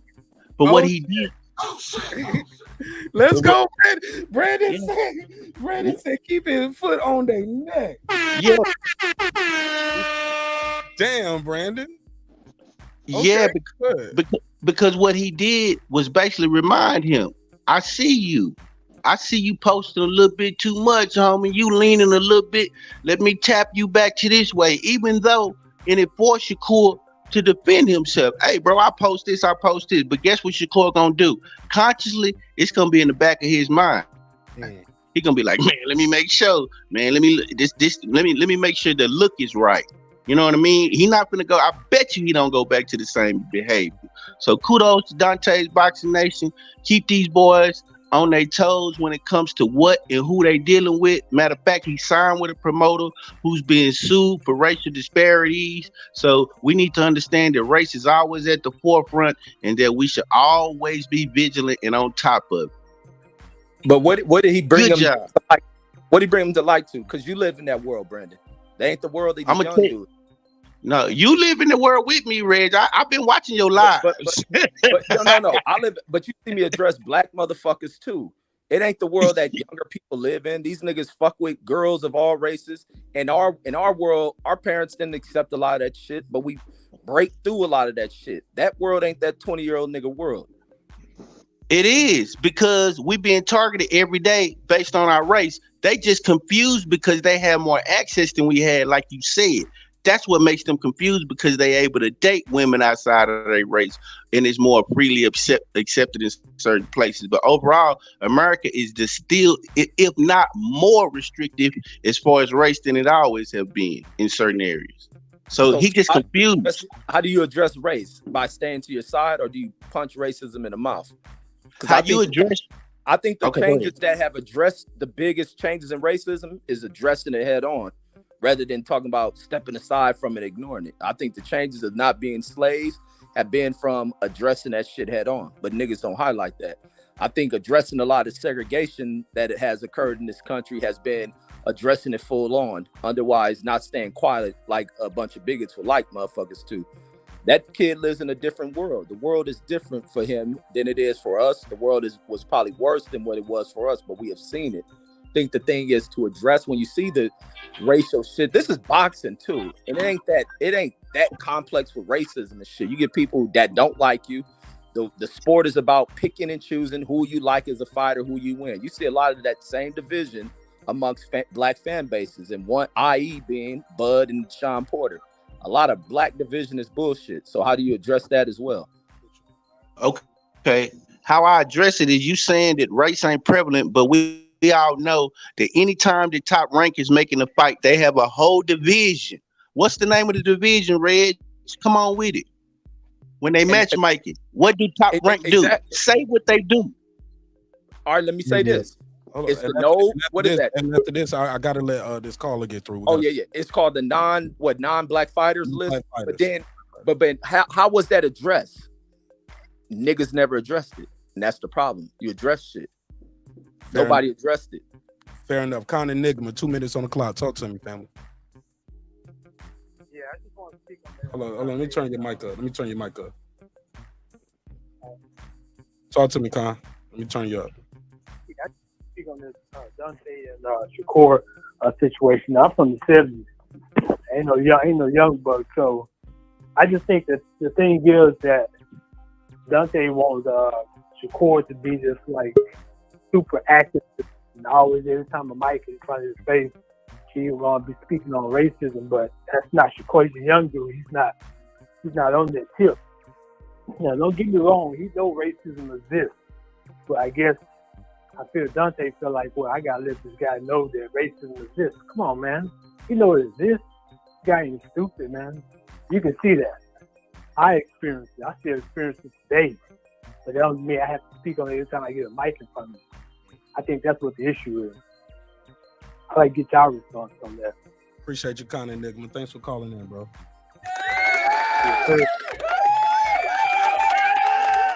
All right. What y'all think of what Con said? I agree with what he said. I want to rebuttal what Reggie said. Yeah, Reggie, here's the thing. They take because you did your part. You said what you said, but then Reggie said this, you said that, and now it's just y'all. Well, if I did my part, no, it's fair enough. Clear.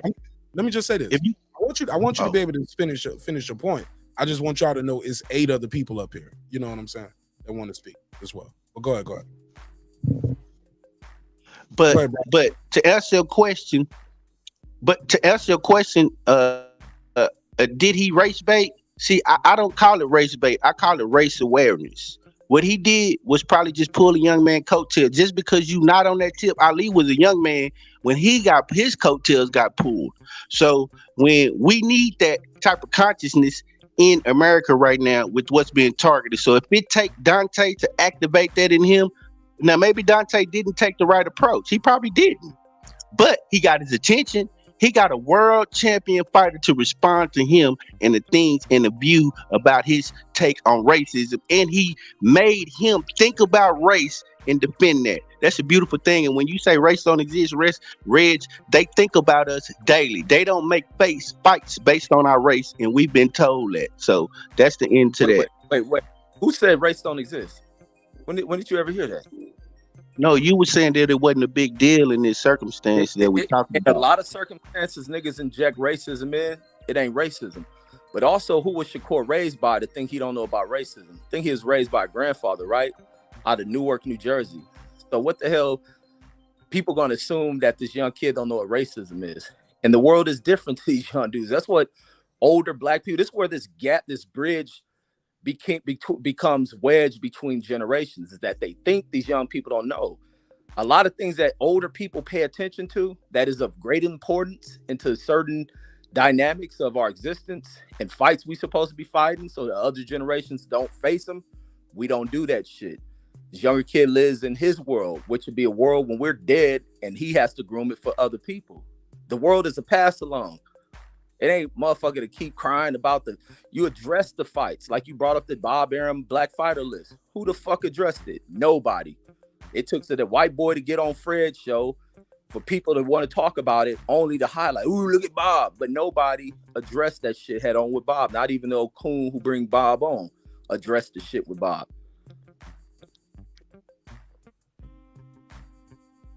I mean, I agree, Reg, but the only thing I think what Dante did was bring awareness to him, where you were saying they not on that tip. But I think they need to be on that tip with the climate that's going on in America right now. They should be on our tip. All our entertainers, when LeBron James and everybody get in front of a camera, we should press them just like that. And we have. We've seen images of LeBron James reading Malcolm X during the finals, that type of thing. We need to make sure that everybody, this world for us, it's not a pass along. We need to remind our people every day and our children and teach our children every day about what's going on in America and what they up against and why they up against it. Is it fair? Of course not. Is it sad? Hell yeah. But we are not going to remain vigilant, and we're going to make sure that race is at the forefront of everything we do because they do. And I'm not going to let my people be confused. So it's a touchy subject. It's a taboo subject at times, but it's real, and it needs to be brought to the forefront at all times until we eradicate that bullshit. And I agree with that. Brandon,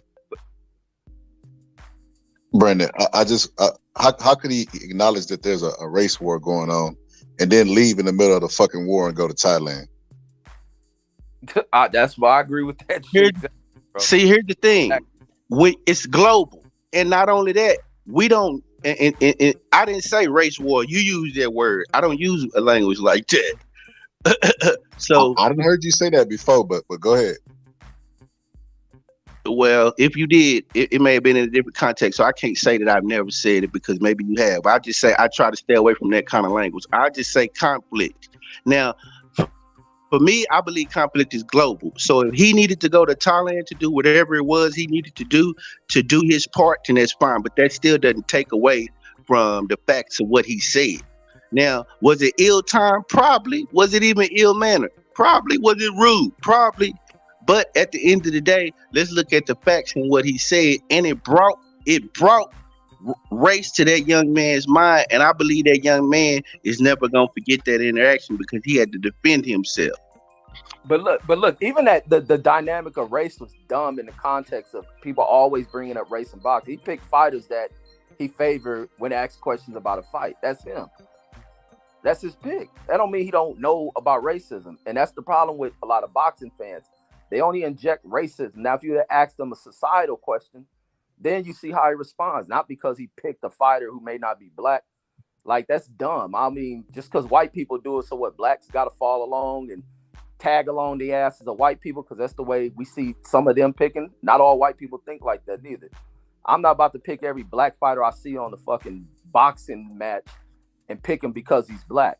If he's not a fighter I rock with, then I ain't. Like I said, 175, I'm rocking. At 175, I'm rocking with the motherfucking white boy, Beterbiev.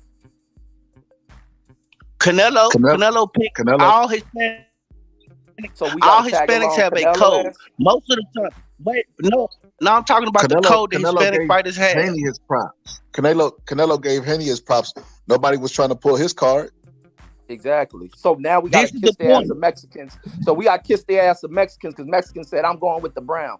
So we gotta tag along. We need to be on code. Niggas, no, look, we need this to be what on old people code. say, man, that code shit is for monkey ass idiots.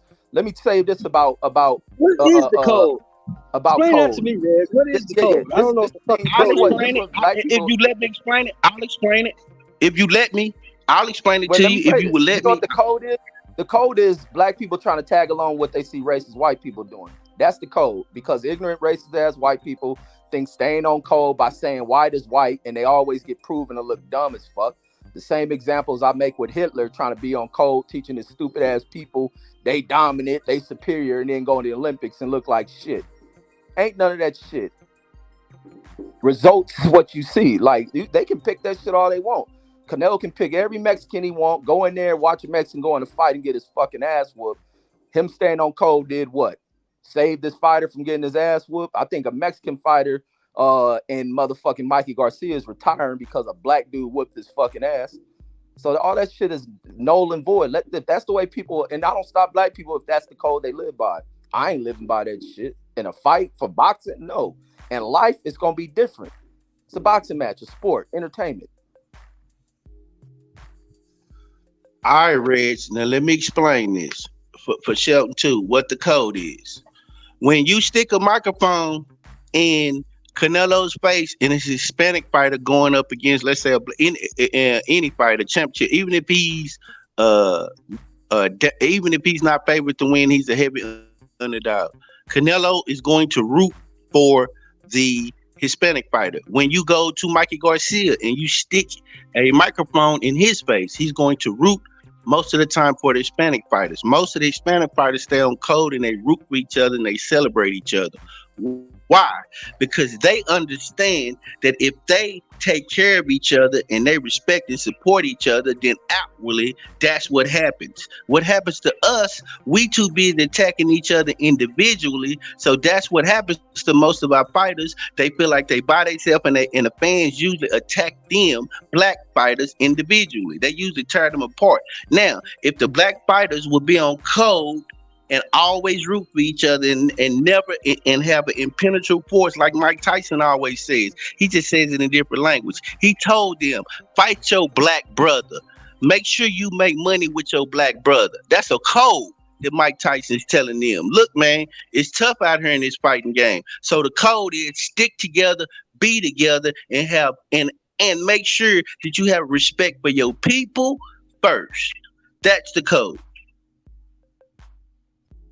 And that's my problem with it. As I don't see people following it. I see fighters saying, I'm backballing him. I'm not making no money. He's not gonna make no money with me. He's not gonna make no money with none of us. I heard people say that. Heard people call another black fighter top ranked Toby. Black people call that man Toby. Yes! That's not cool. Fuck you too! And see, that's my thing. Niggas like to be selective on what sounds cool. Yeah. Like being on code sounds cool when spoken into groups of motherfuckers. Talking pro-black shit only sounds cool when trying to soothe the feelings, but niggas don't live by that. Same niggas will tell you this cold shit, niggas who come out of prison for doing fucked up shit to niggas. Like, I don't buy into that silly ass shit. Black people love to be back soothed. To the other dude, Reg. And to the other dude, Reg. What's the first rule? This is my rule. This is in my opinion.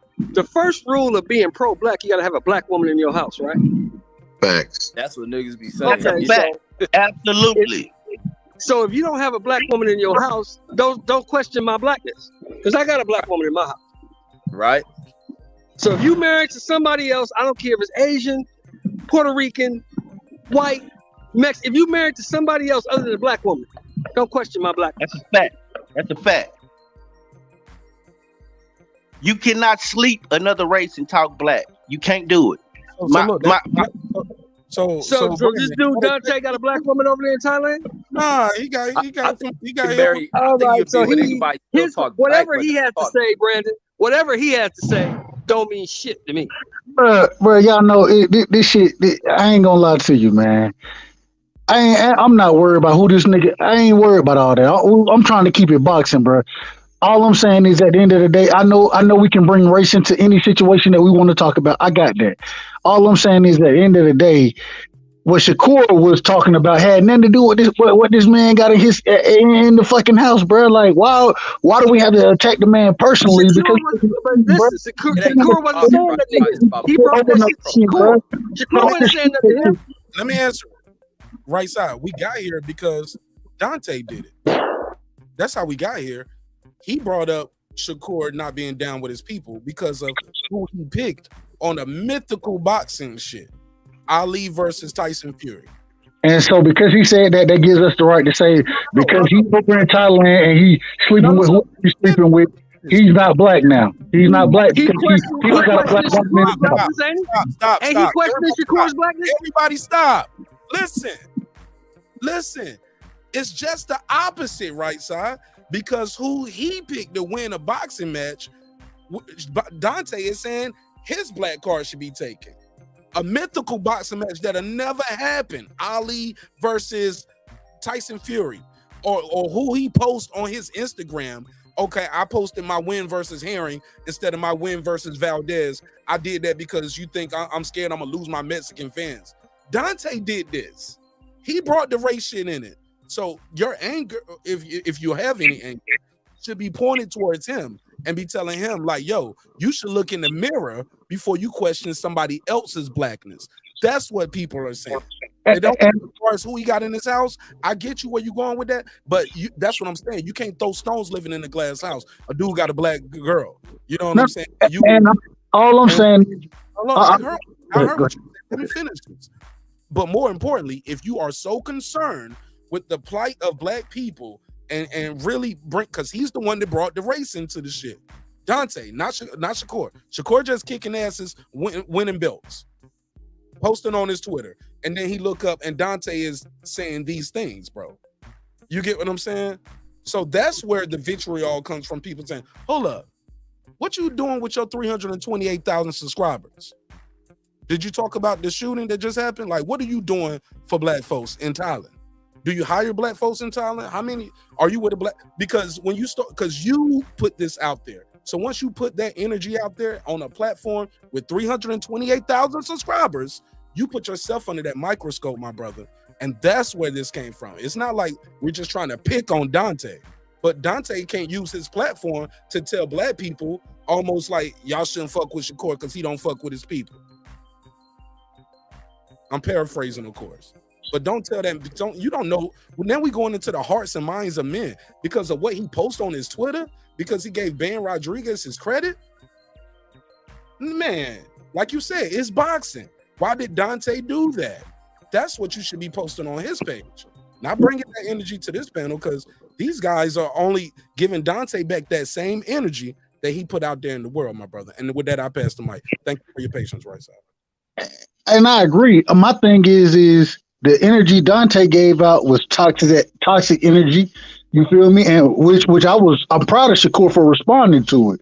Proud of him for doing that, because hey, I can have an opinion without making it a race thing, which is what Dante. I'm not mad at that, but my thing is at the same time, if we're gonna say that you should have an opinion and not be racist in your opinion, or using race, not necessarily racist, but using race to choose who individuals should support. If we're gonna say that of him, why would we sit here and say, who do you have in your household? Like I feel like at the end of the day, both ways, you know what I'm saying? Neither way, let me say it that way, neither way is right. It should be more of individuals looking at the sport of boxing and saying where the talent is.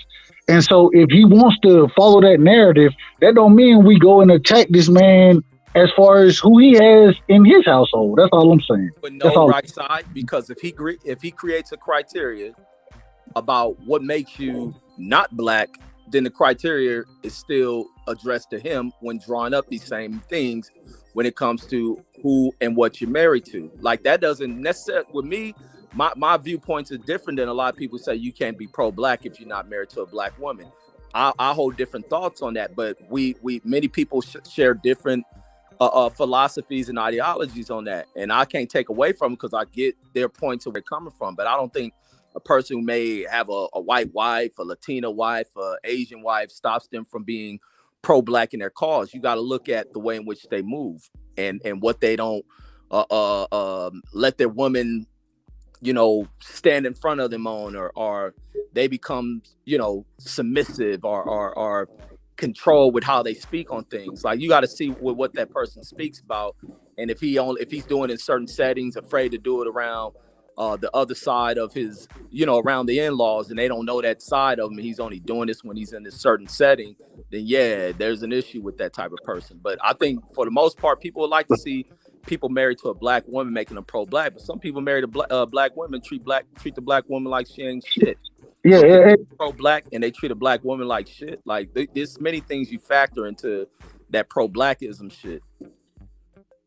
And right side, before you jump in, shout out to Cooking with Sir Senior. I got a cash app. Shout out to the sister, Lady Shan. Thank you so much.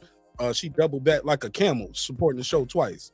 Appreciate you. I got 5 on it. Thanks again for supporting the show, Lady Shan. Thanks for the cash app. But right side, that's what we're saying. That criteria you put out. So you can't say the man is less not supporting his people for what he posts on Twitter and Instagram. But you so pro-black. What are you doing? What are you doing? That's all we saying.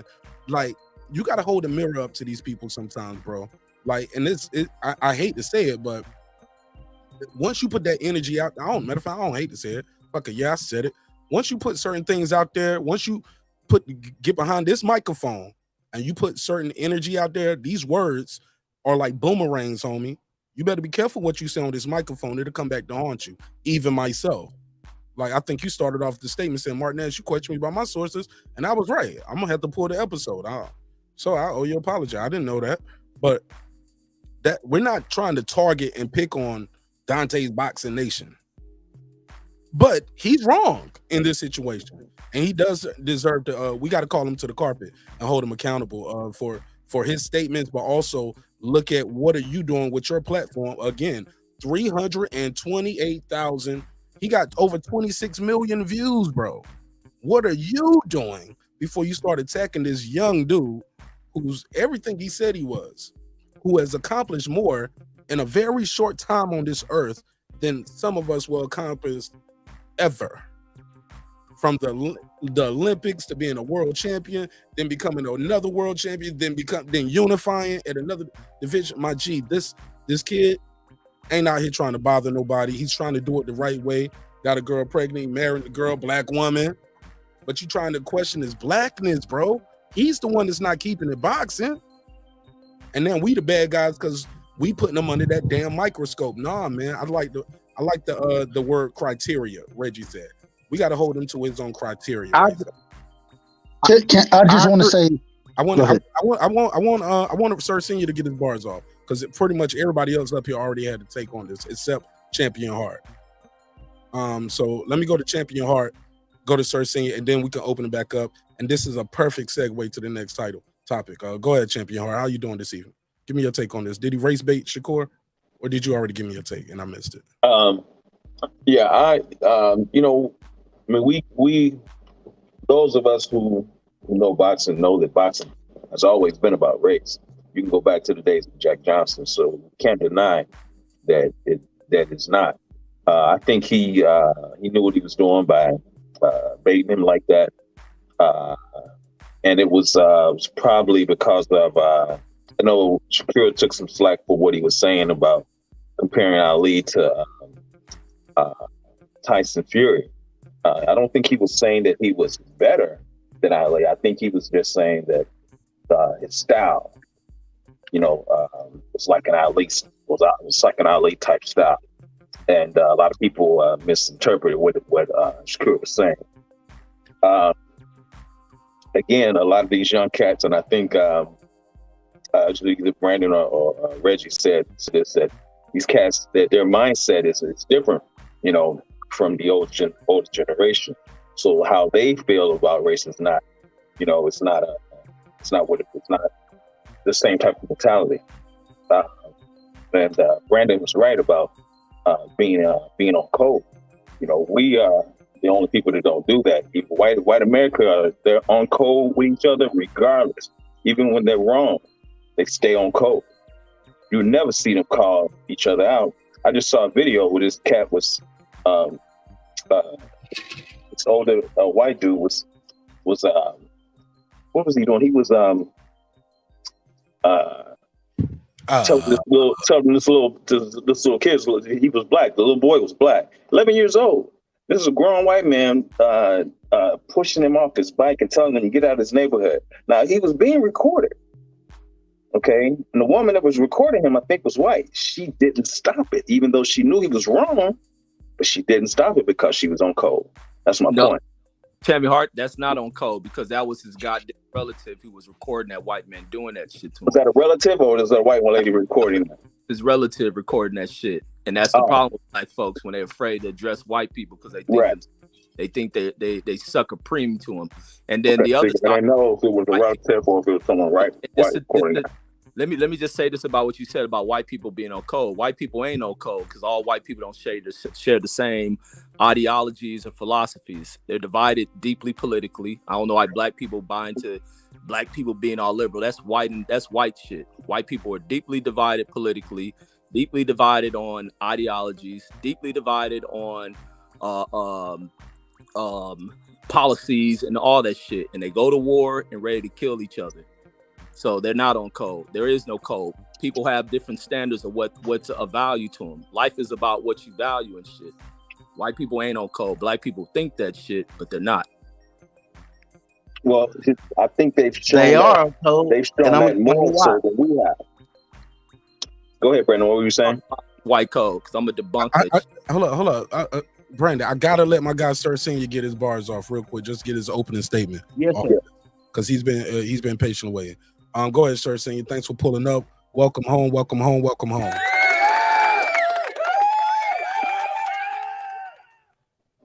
Yes, sir. Salute to everybody. Man, I think that it was good for him to, if his point was to make sure that he's got his foot on the neck, as people say, to all the young people or the people who are coming up now, and let them understand that it is a different world. And just because you're young and you got, friends here and friends there, everybody's not your friend. And everybody who's a friend of that person may not believe how your friend does. Now, if he was just trying to race bait, I say that's bad. That's bad form. I like Dante Boxing Nation, to be honest.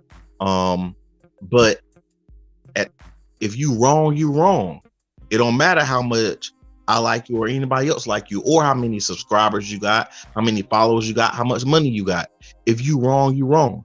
It's a lot of people who will remain nameless that are wrong constantly. They make videos starting off wrong. They'll talk about manliness and being a good father and men need to be in the house and checking their kids, but they'll put up videos of their kids talking trash in them and them not checking them.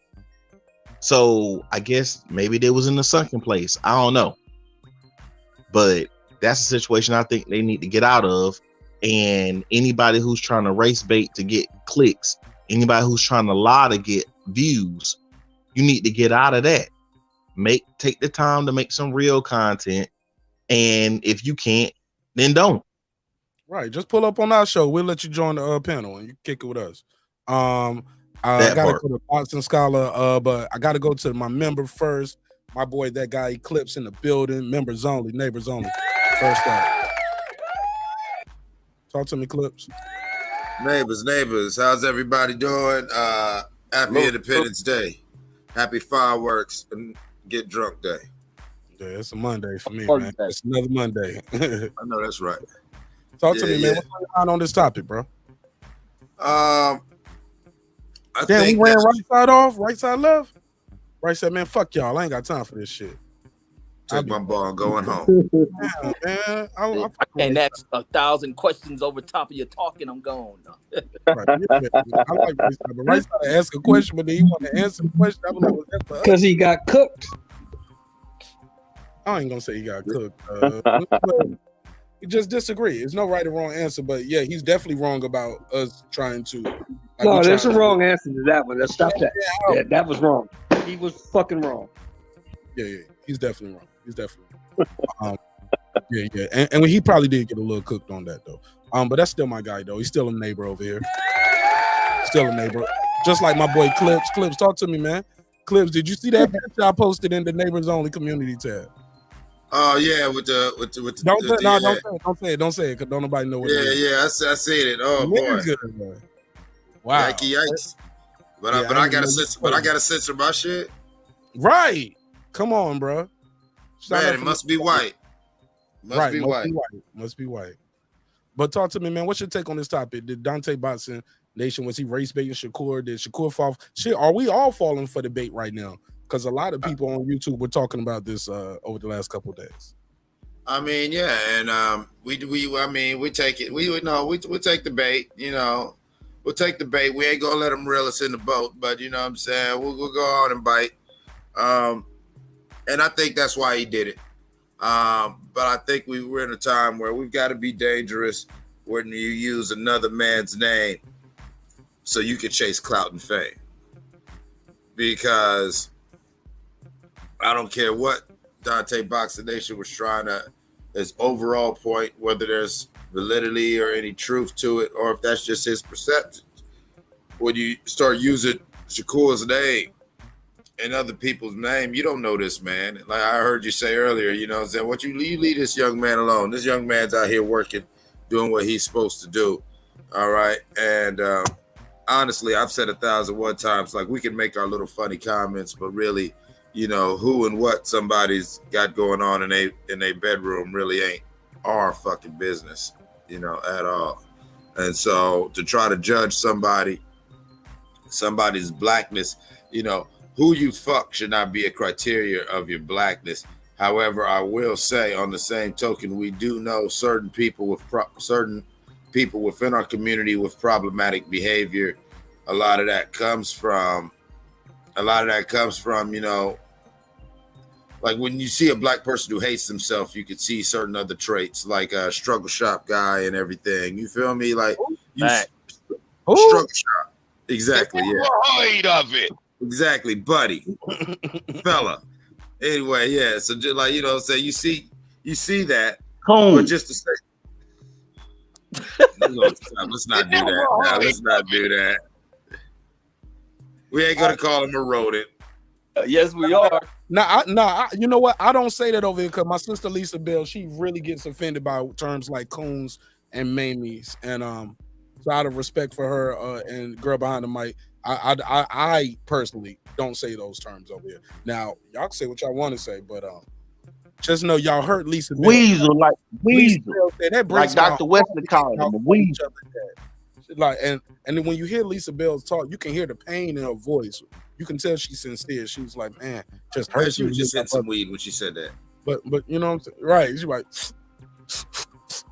you know, it hurts me then y'all motherfuckers call each other codes and shit. Hilarious. Yeah. So I would do the Lisa Bell voice for real. She was like, Mark, I don't like that. Lisa Bell sound like that aunt that you could be bumming cigarettes off of. Oh, she sound like that auntie with the Virginia smoked the Virginia Slims. Yeah. She smoked Virginia Slims, but she keep a pack of Newports. Yeah. The aunt from Family Matters. Yeah. No, the aunt from The Simpsons. She got the voice from like the aunt from The Simpsons. Respectfully, Lisa Bell, these are jokes. Don't get mad. She was like, you know what, Mark? Fuck your membership. I'm out of here, nigga. I don't need this shit. She got a smooth. She sound like she smokes cigarettes and drink Hennessy, but she got some good bops. Respectfully. Motherfucker, don't talk about my voice. Yeah, did I say that? I'm gonna cut my camera off. All right, let's get back to the show. But yes, day, I was saying. Go ahead, Mark. Go ahead, Brandon. Go ahead. Oh, like I was saying, Reggie, I can prove that white people are on code. The majority of them are on code. You said they fight wars against each other. They fight wars for resources to see who's gonna run the world. They fight amongst themselves, and most of the time it's the mostly dominant nation that's white that's doing it. Chinese people, I don't know if you know, but most of the time, go look and see what box did they check, Reggie. The thing about it, it's them going against each other to see who's gonna run the world. So when they battle over economics, it's them battling over who's gonna control the money so they can continue with their system, their code that they have. Everything that they do is in code. I work in the HVAC industry. We have an ASHRAE code. We have different codes with Department of Energy. We have different codes that we have to work under. These people that's called governance. Code. That's a code. Sorry. I know a system of governance that's created by them. Thank you, Reg. No, it ain't governed by race and none of that shit. It's governed by how the industry works. But you keep trying to highlight and paint white folks as gods. These motherfuckers ain't on no code. They would blow each other's fucking heads off. They live by different ideologies. Religion, they have different views in religion and all this shit. They claim to be Christian and have 30 million different versions of what Christianity is, and they'll beef with each other over that. They will kill each other in this country over political conversations. Why do you think conversations on religion is I mean, not just religion, but when you have conversations of religion, is white people beefing with each other over religion? Not so much Muslim and Christian, Catholic and Christian. It's white Christians who will beef with each other over ideologies because there's so many different denominations of the shit. Then you want to talk about politics. They will kill each other over politics. They ain't no code on everything. Oh, that's a code? What are you talking about? They ain't. The whole gay movement ain't a black movement. Okay, let me it's white people versus other white people. They divide it. They fight over shit. Y'all paint these white people like they are fucking without fault. These motherfuckers are crazed and delusional as anyone else. And they ain't can I jump in real quick? No. Try not to jump in so much because Brandon was jumping in with like little one-liners while Reggie was talking. Right. That's why I just want to say that. No, I finished my point on that. I'm just saying white people. Let Brandon get his bars off real quick. Like black people think they are because they think white people some special God creations. The motherfuckers kill each other and beef each other because they're divided in thoughts. Go ahead, Brandon. Yeah, so about this code stuff. Brandon, let me address this code stuff before I ain't even got to answer the question, man. You done veered off. This is Brandon's subject. You know how I get about these three things, man. What's the three things? Errol Spence, what black people need to do, and the Nation of Islam. No, Struggle Shop. Oh yeah, Struggle Shop. Oh yeah, I forgot. Errol Spence Crawford. And what black people need to do. Those is three topics. I never heard of it. Damn, wrong drop. I meant to do this one. That's Brandon Watch. Brandon Watch said, now you speak my language. So this code stuff, that code stuff is a myth, man. And I'll tell you why. If you go to YouTube, they have a whole organization dedicated to black people. We call it the LDBC. They have hundreds of thousands of subscribers of black people and support. You don't see that in any other race. It's only black people. It's fair to say in the LDBC, and he's Latino. Well, it's fair to say that a majority of the black people are on code in YouTube. I guess. Even though they let other people into the to the barbecues, a lot of is black people. That's why, Brandon. That's why you're arguing because what's happening is black people have got together and been on what you call code, right? And is the power has went to 4 or 5 channels that have the authority to speak on what's black and what's not. And because of that, they're saying a black man who we say is qualified is not black because this code shit that you're speaking of. No, we should not have 5 YouTubers who speak the authority. And like Mark just said, a lot of them ain't even black. And they have the authority to pull somebody's black card, and you'll have YouTubers going on there defending their viewpoints. That's absurd. That's crazy. But to answer the question about the race bait, because I didn't get to answer the question. I don't like that term race bait because I feel like boxing is racist. That's why you can race bait. If there was no racism in boxing, you wouldn't be able to bait it. If fish didn't like worms, you wouldn't be able to fish with worms, right? But because racism is in everybody, you're able to race bait. But I think this is bigger than like Mark said. They're good at controlling narratives. They're like the Fox News of YouTube. This has nothing to do with anything. This is a business deal gone bad, because they were cool at one point. Shakur Stevens even said it. He said, I'll let you use my videos. We were cool. This Muhammad Ali shit, Mark covered this. This was fucking, months ago? Like, why are they bringing it up now? This is a business deal gone bad. That's what y'all are looking at. Something happened behind the scenes, and both of them are lashing out. Because let me tell you what it is. He calling them race baiting. But had he not released that video, they still would be cool. And they still would have each other number, and they still would do interviews. Fair enough. Go ahead, Clips. I agree with most of what you're saying, the Boxing Scholar. I just want to take this time to put a pause on you using the word baiting. I don't like that. So we're just going to pause that, and we're just going to move forward. But yeah. Huh? It's on the screen, baiting. Did Dante race bait Shakur? Fucking with y'all. Your joke missed right there a little bit. It's all good. Oh no, he used baited as a verb. He used baited as a verb. I said I'm gonna put a pause on the verb. Okay. We know what bait is, but you ain't gonna keep saying baiting. But I don't know. I don't know. It's like when you say there's no such thing as race baiting, or there is, or even assuming. I'm with Reggie when people keep saying that. People keep assuming that white people have this code. That used to bother me when I was younger. Quit giving the white man all this power. You know what I'm saying? In black people's minds, white folks control black people in our minds. That's how they enslave. That's the chains we still don't break. Like, this man ain't got control over his house. He ain't got control over himself. He ain't got control over his children. He ain't got control over shit. But his little musings and his little feelings towards black people, a lot of individual black people allow that to affect their perception of the world. To where it's like, I don't know. We got to acknowledge that racism does exist. We got to acknowledge that people have their opinions and biases, sometimes based on race, especially in America, black and white. But to act like there is a monolithic white code, no, I don't think it's a white code. I do think there is an ideology code of white supremacy and white exceptionalism in America. Fair enough. Go ahead, pass it around.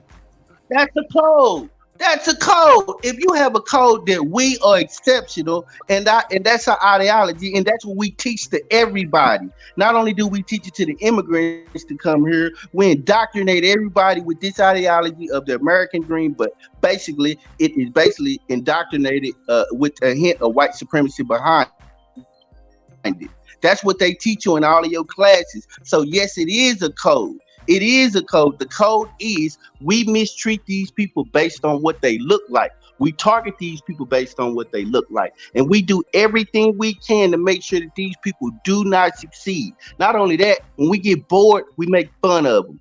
When things go wrong, we blame them. When we feel like we want to kill somebody, we go and drag them behind pickup trucks and laugh. That's the behavior. So when you talk about supreme meaning over, meaning they make the decision. I just heard Clip say, we got acting like they not in charge. We go to them we use their economic system because there is no other. We work in their jobs because there are no others. I wouldn't give a damn if you create a job. You still got to go incorporate your business, and you still have to use their banks. They control everything. They control your movement. If you want to leave this country, you need a passport, or else you're going to have to get your ass smuggled out of this country, but you got to use some type of mechanism of white supremacy to leave and do anything you want to do. If you want to drive your car legally in this country, it has to be registered. Everything you do is based on them and what they allow you to do. And anybody can prove me wrong, let's go for it. Is that white supremacy, or is that just the law of the land? Like that's China, because China the law of the land. Hold up. Black people in China, it's a Chinese guy, right? In America, there's have a passport to come in his country. No. I'm sorry, go ahead, Reg. There's black people in this system, Brandon. There's black people who are in these positions in this governance, not this white supremacy shit. White people gotta go through the same shit. Now you deal with what you deal with internally in the systems. Now you get some white people in the bank who may got give you a loan. If it's a violation of the law, just like Wells Fargo has done, that bank will pay for the motherfucking fine of violating this law by trying to implement some white bullshit. So all this thoughts you got, man, is a feeling that is wrong. Like, we live in a world that's been broken down. We ain't on fields anymore. You got to kick this shit in the fucking ass. Like, you don't turn the other cheek to this shit. Regardless, it ain't you dealing white supremacy because you got to get a passport. White people got to go through the same shit. And they may deal with a black motherfucker at the window they got to turn all these documents to. So what's the difference? Oh, the black man just in there working under the white man, telling them what time to clock in. So what about the white person in the next window? Oh, it's different? Like, we got to stop this shit. White people ain't that fucking God. Exactly. That's my point, Brandon. It's not like they're not bound for this. You're smart enough to understand what I'm about to say. I often told, when people ask me, why did I become a Freemason? I said, especially with a black man has right knowledge, it's very interesting to get an inside perspective of the very laws and principles that they bound themselves to. You know what I'm saying? They're bound by this shit too. And so just because you say, oh, you got to use their financial and government systems, everybody does. That doesn't give them the ultimate power and say so in everything. The only way that does is if we continue to look at them. That's what Reggie's getting at. If we continue to perceive them as this almighty overriding opinion on everything, then yes, they can barge their way into any conversation, whether it's a black conversation, a Latino conversation, or whatever. As black people, we've got to realize, like Reggie just said, we aren't on no plantation no more. And we better take advantage of it before we find our ass back on one, the way the Supreme Court acted. You feel what I'm saying? And the only way for us to really, truly claim any true sovereignty and freedom is stop giving a damn about what these people think. Wait, you just said this, so the Supreme Court could put you black on a plantation? They can take away that. They just took away Roe v. Wade. They can't, it'd be hard as hell. Yeah, these are the laws. That's his point. That's his point, Clips. No, I get it. Checkmate. No, that's no checkmate. I get, but we gotta stop. We gotta stop giving them that power, giving them that deference, where that could be an option they use. Yeah. So you know what the 13th? Do you know what the 13th Amendment is? Yeah, you know what the Constitution is? Same thing. No, it's not. How you figure that? It's the part of the law of the damn land. So they'll have to come up with new amendments with black congressional members in there, black people with rights to vote, and all this other shit. They ain't gonna move. It don't move that swift to make these damn changes. And even with the Roe v. Wade thing, that can be always overturned. Like, y'all move too much at praising white people like fucking gods. Well, you're not praising white people. The fact of the matter is that there has been a system established, you know what I'm saying, against one group of people. So you tell me what Jim Crow system was set against white people? I mean, no, but tell me that. Why you fight it, and people who've come before our crying asses have defeated these systems.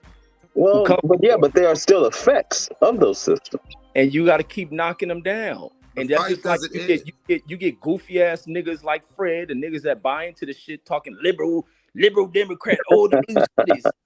That shit is fucking. Well, I mean, the liberals are our enemies as well. Malcolm X told us about the liberals. The liberals ain't what Malcolm X lived through neither. Integration ain't what Malcolm X lived through. He ain't lived long enough to see integration. And then you get black people that regurgitate that shit. None of the damn civil rights leaders who spoke about integration lived through any of it. And then you get black folks talk about integration, which we Malcolm X lived with white people and went to school with white people. Red, you know this. You read the book. He did not live in what was Brandon, he did not live in what was deemed as no integration. He lived in Harlem, what was termed as a black city, under-resourced. What became integration is what we see as our cities today, that we end up moving in later, but we now call fucking hood. South Central is an integrated motherfucking neighborhood. Compton's an integrated neighborhood. A lot of parts of other cities I ain't familiar with are integrated neighborhoods. But he went to school with white predominantly people. where He they said were they called him predominantly- let niggas me so say much this. he thought it was his name. Reggie. Huh? Say what? He said He said yes, Malcolm he X. said When he Malcolm went to school, with niggas, but people called him niggas so much he thought it was his name. And that wasn't an integrated area. He was one black family in some white ass area. That wasn't integrated. And he's dealing with deep segregation to where his family is able to slip in there. Even when we talk about the most deeply segregated society in the 20s before integration ever became a party thing, you still had black families that lived in a school where they only black kid in the damn school. Like that shit happened. We look at books too much and think that everything was so deeply divided and black people didn't live in white neighborhoods. Nah, I ain't gonna say we don't. I don't say we look at books too much. I don't say we don't look at books enough. Go ahead. That's true. That's true. That's true. Yeah. But you get where I'm coming from. You get where I'm coming from. I think people take a little bit of look. A little bit of information can be very dangerous to a very explorative mind. Right. Great point. That part of the brain, I think. It's a part of the brain called the hippocampus, right? If I'm not mistaken. Somebody who's better in biology gonna tell me in the chat. But I think it's called the hippocampus, where dreams and memories are stored, right? And the mind is so complex that you can go to sleep and you can have a last thought of my wife is cheating on me. And that thought might last in your head for the last 20 minutes or the last 20 seconds before you go to sleep. The brain is so elaborate, it would create a whole story.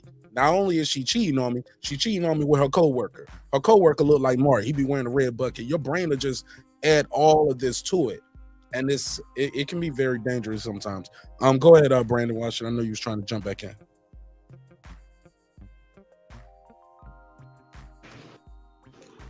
Oh no, what I was trying to explain to Reg and Clips proved my point with.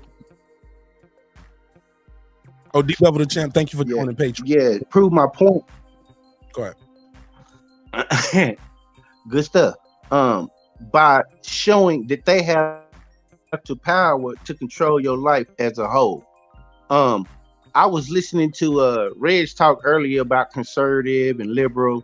Do you know that Clarence Thomas views himself as a radical black man? That's where the thing about it depends on who you marry. My thing is you cannot talk black and sleep white or other. It's impossible because it makes you partial to your spouse and to your children who you have probably had children with that person.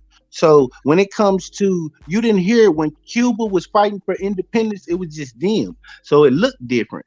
But when these people are fighting against other people, they're unified. The Vietnamese was not sitting here trying to befriend America. They was blowing Americans up. They prostitutes was tricking Americans. They was using themselves, that type of thing. That's not 100% accurate, bro. No, yeah, I'm not saying as a whole. I'm saying as the code that they live in. I'm saying by the code. The leader of Vietnam was taught by French. He lived in France. He was Europeanized. So don't spew this. I missed that, Reg. What you say? That leader of Vietnam was taught in France. The French influenced his ass. He just got radicalized and wanted of it, but he was Europeanized like a motherfucker. Reggie, what you're talking about is Ho Chi Minh. Ho Chi Minh was raised in France. He also lived in Harlem and actually was a friend of Malcolm X in his youth. There's a lot of pictures of Ho Chi Minh and Malcolm X. He actually knew Malcolm X during the Detroit Red Days and real briefly as Malcolm X and everything. Ho Chi Minh was not taught white. Ho Chi Minh actually was very, very radicalized. He was a deep brother to where his followers stayed on code. That you can't use that as a monolithic thing for the Vietnamese people. But yes, Ho Chi Minh was a very radical dude. And actually, Ho Chi Minh, as radical as he was forced to fight the system. He was trying to work within the system. He tried to keep everything cool and just get the French out of his country. Actually, John F. Kennedy was the one who betrayed him and set the stage for the Vietnam conflict by inserting Americans into there because John F. Kennedy did not want to embarrass his French allies by saying, hey, y'all gonna get y'all ass kicked, oh well. And so he inserted he's put Americans in danger in peacekeeping missions starting in like Well, he didn't start it. He was a senator when he voted for it in 1954, and by the I don't time want he to- was I don't want- president, I it just was want to already a insert real conflict. quick clips. I want to insert real quick with a little fact check. It's a document far as him being in France. Far as Ho Chi Minh. Yeah, Ho Chi Minh. Yeah, he used to spend time in France. Yeah. They said, well, he you was just white. I thought you just said that was wrong. What Reggie said about No, I said no. He wasn't. He said no. He wasn't indoctrinated. He was actually a very revolutionary dude. He also spent time, like I said, he also spent time in Harlem. That he was traditionally taught in the arts and everything of French. He was white. He was white acting until he became revolutionized with changes France was doing in that country. He was Europeanized. He lived there. Yeah, because French was occupied Vietnam at the time, Yes. according to this document. They said he was in a school. I can't say this. Basically, it looked like it's loosely translated in to Center of Archives, Nationals. It looked like Century Day Archives de Artie. Yeah, you know what I'm saying. But it's a document from there that shows that he was admitted to college, and how you say this? Quoc, Quoc. Quoc Hoc College, Quoc HOC, 8th of August 1908. He served several months after his demonstration. Yeah, he was a part of that. So yeah, he definitely had some history in France and the United States and in Britain. But I just wanted to do a quick little thing on that and pass the mic. I gotta ask you guys. At the end of the day, Lisa Bell, what you guys think of this? Lisa Bell sent this in. This is a graphic. I put it on the screen. She sent this to me via Twitter. Follow me on Twitter, Marq Nash on Twitter. You can just type in Marq Nash. You'll find me somewhere on Twitter. She sent this to me. The black code. For people saying, what's the code? The black code reads: we do not steal from each other. That's wrong already. We do not kill one another. People do that. We do not sell or offer drugs to one another. I only buy drugs from a black man. We do not. Do not trust the drugs you buy from non-blacks. I went too far. Huh? Look, y'all. Look, I told y'all. Look, it's a hip hop political sports show with a comedy twist. Yeah. Even if it's okay. Sometimes it's true. Yeah. I ain't buying no dope. I ain't buying no weed from no agent. I'm sorry. Egg rolls only, homie. Respectfully. We do not combine our dollars, and we do combine our dollars and do collectively buy collectively as a group. We protect our own women and children first. We educate our own every chance. We do not fight one another. Brothers protect and build up one another. Sisters protect and build up each other. Brothers protect and build up the sisters. Sisters protect and build up the brothers. Man, I wish I was all that simple, man. God, Mark, everything on that code we break every day. No, it's more. That's not the point. It's a little more. Hold on. It's a little more. What's the last three? We look for every opportunity. Okay, we look for every opportunity to start our own business, servicing the needs of our people first. I don't stick to the code, man. I ain't shit.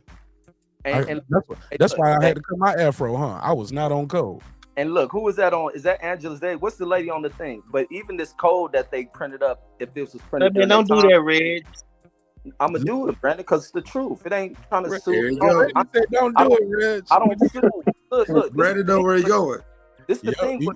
We be looking for motherfuckers to sue and rub our asses. Like, that's the problem why we don't stick on shit. I stick on code. I ain't never violated code. I don't do fucked up shit in life. But I don't like shit to be sued to me. But even with this code, you stuck to this code, everyone? I don't be violating shit. I don't even do drugs. No. Pass the drugs, nigga. What else you put on? I don't be stealing from our people. I don't try to blast our people. You build up brothers all the time? Yeah, because I ain't turned down Fred. Don't even try to use that. Oh my God, Reggie. You literally said I'm gonna destroy this nigga's show. You literally said that verbatim, quote unquote. I'm gonna destroy this nigga's show. Because that nigga's in violation of everything on the code. So that's why. The code don't tell you to do that when you doing wrong. Come on, Reggie. You ain't stick to the code. Reggie, I'm looking at the list right now. Expose it, and spreading on the coon's neck is nowhere on that list. Right. Thank you, Clips. Man, y'all fucked my whole point up. No, I'm just saying, Reggie, We love you, cuz, but I'm just saying, man. Come on, Reggie, Kitty I can Cut. do everything except that one right there. Hey, did you post some pictures of them girls with them big old asses on your IG? Are you building up the sisters? When you post them big old asses? He building her up. He shouldn't shout out to her ass. Black beauty. So that brings me to the question: what do we do when someone threatens those codes? What if 10 non-black people out of 10 agree with those codes, but one of them try to tear everything down? Do you dismiss that one? Because then that goes against the codes again. Like Brendan was talking about Clarence Thomas, the Supreme Court guy. What's not true? I ain't even hear it. Brendan wasn't on it. He was like, "No, you ain't gonna use one of my points." He said you go against. No. I think Brandon got what he said drop over there. That's not true. That's not true. No, what he said was, do you kick them out because that's not against the code? What you do is you teach them and bring them into the code, and if they can't live by the code, then you know what happens. Everybody know what happens. We see it every day. So let's not pretend like that's not. I don't know what happens. You kill him.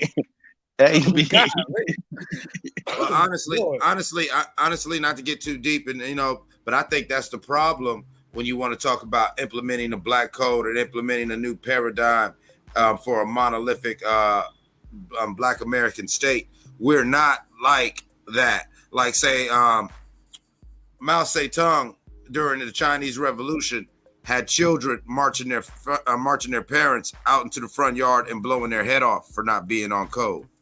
I don't think we're not there as a people, and I really don't think that's the way we want to go as a people, as far as enforcing a code where it gets to the point where your children in the world.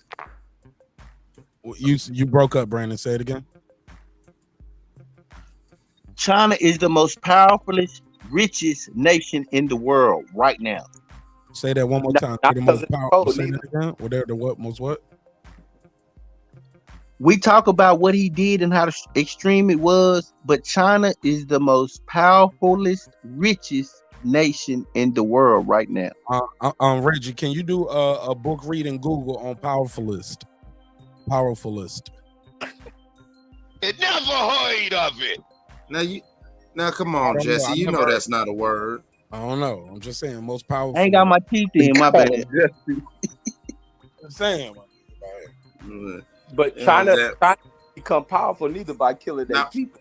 Exactly. Now, Brandon, powerful due to infrastructure and economic development too, but also the trade deals that they had with neighboring countries. But also they were very shrewd business with their trades. Also the way they go ahead, Brandon. Brandon switched it up this time. He said instead of nope, he hit that's not true.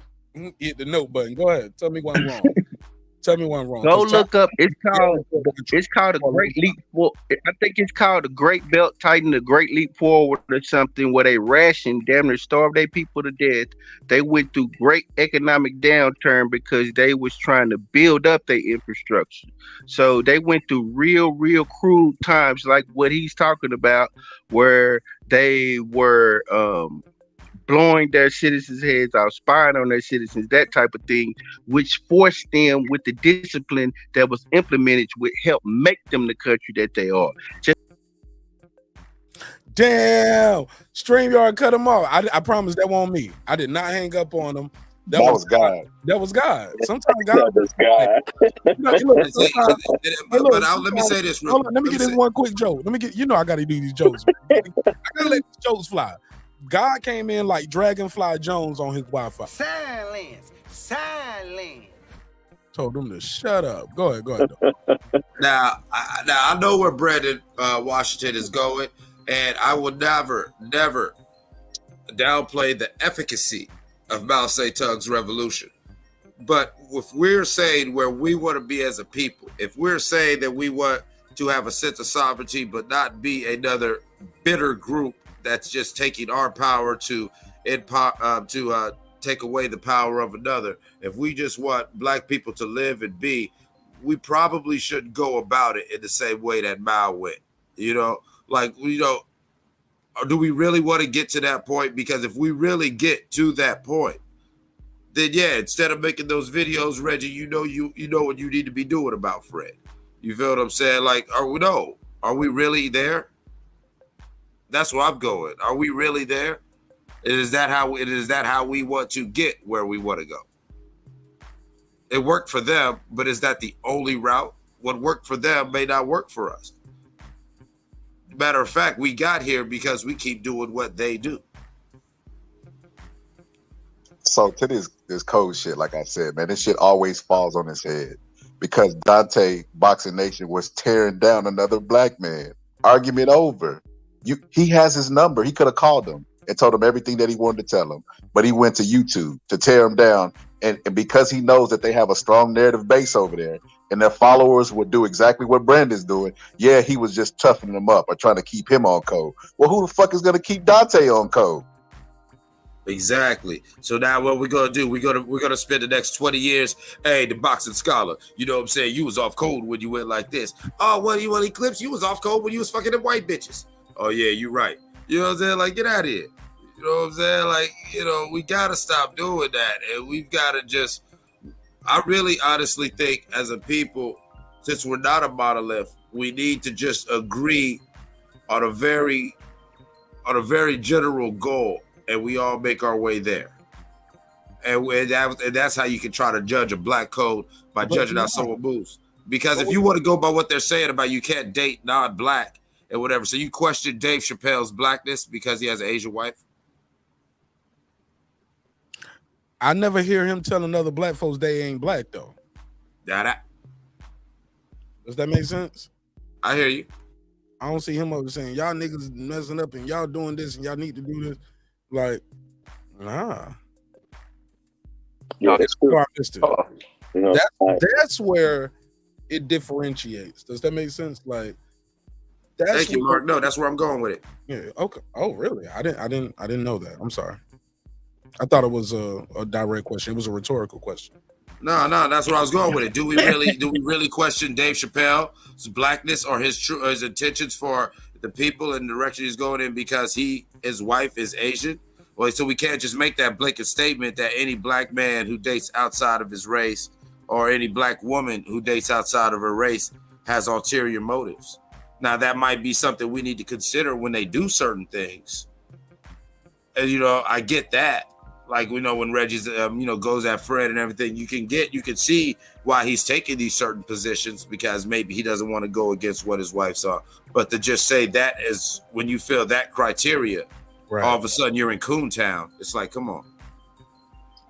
Yeah. So sometimes you know you in Coontown when you see the coons.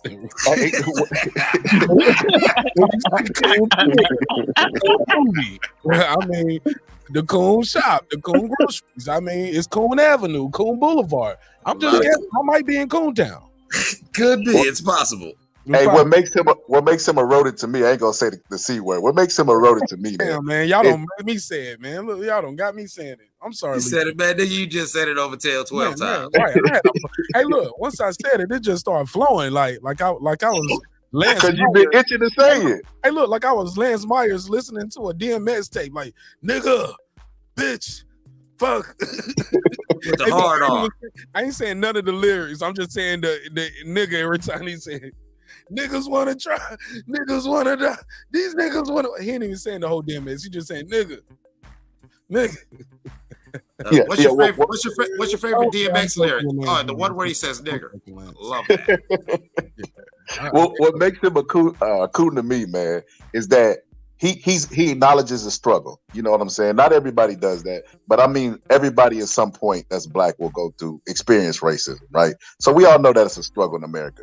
This motherfucker was pumping his fist. Then when he made the amount of money he wanted to make from selling those products at the end of his video, he flew his ass to fucking Thailand to get out of the struggle. That blows my fucking mind. Mark, blows my mind that people ain't even pointing that shit out. Damn, Boxing Scholar, you didn't have to go there, but since you did, here's the thing. And here we about to, now we go get lectured on black code from the nigga in whiteface. Here's the thing. I mean, yeah, man, I don't know what's going on with my internet, man. I'm trying. I'm struggling over here. Struggle shop. That's God. It's like, say, man, you found Boxing Scholar. Them ad-libs is killing me too. My mic was muted. Y'all didn't hear that, right? Nah. Check 1, 2. We can hear you though, Mark. Was my mic muted? Yeah, it was. Y'all didn't hear what I was playing on Instagram or nothing, right? Nah, Okay, cool. Nah, we didn't hear that porno you was watching. Yeah, he watching porn. He over there being real secret. Yo, y'all know.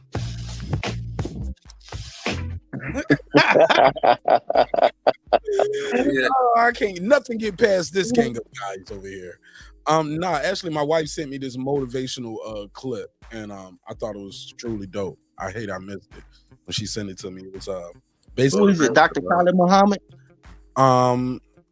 Actually, it's from the Struggle Shop.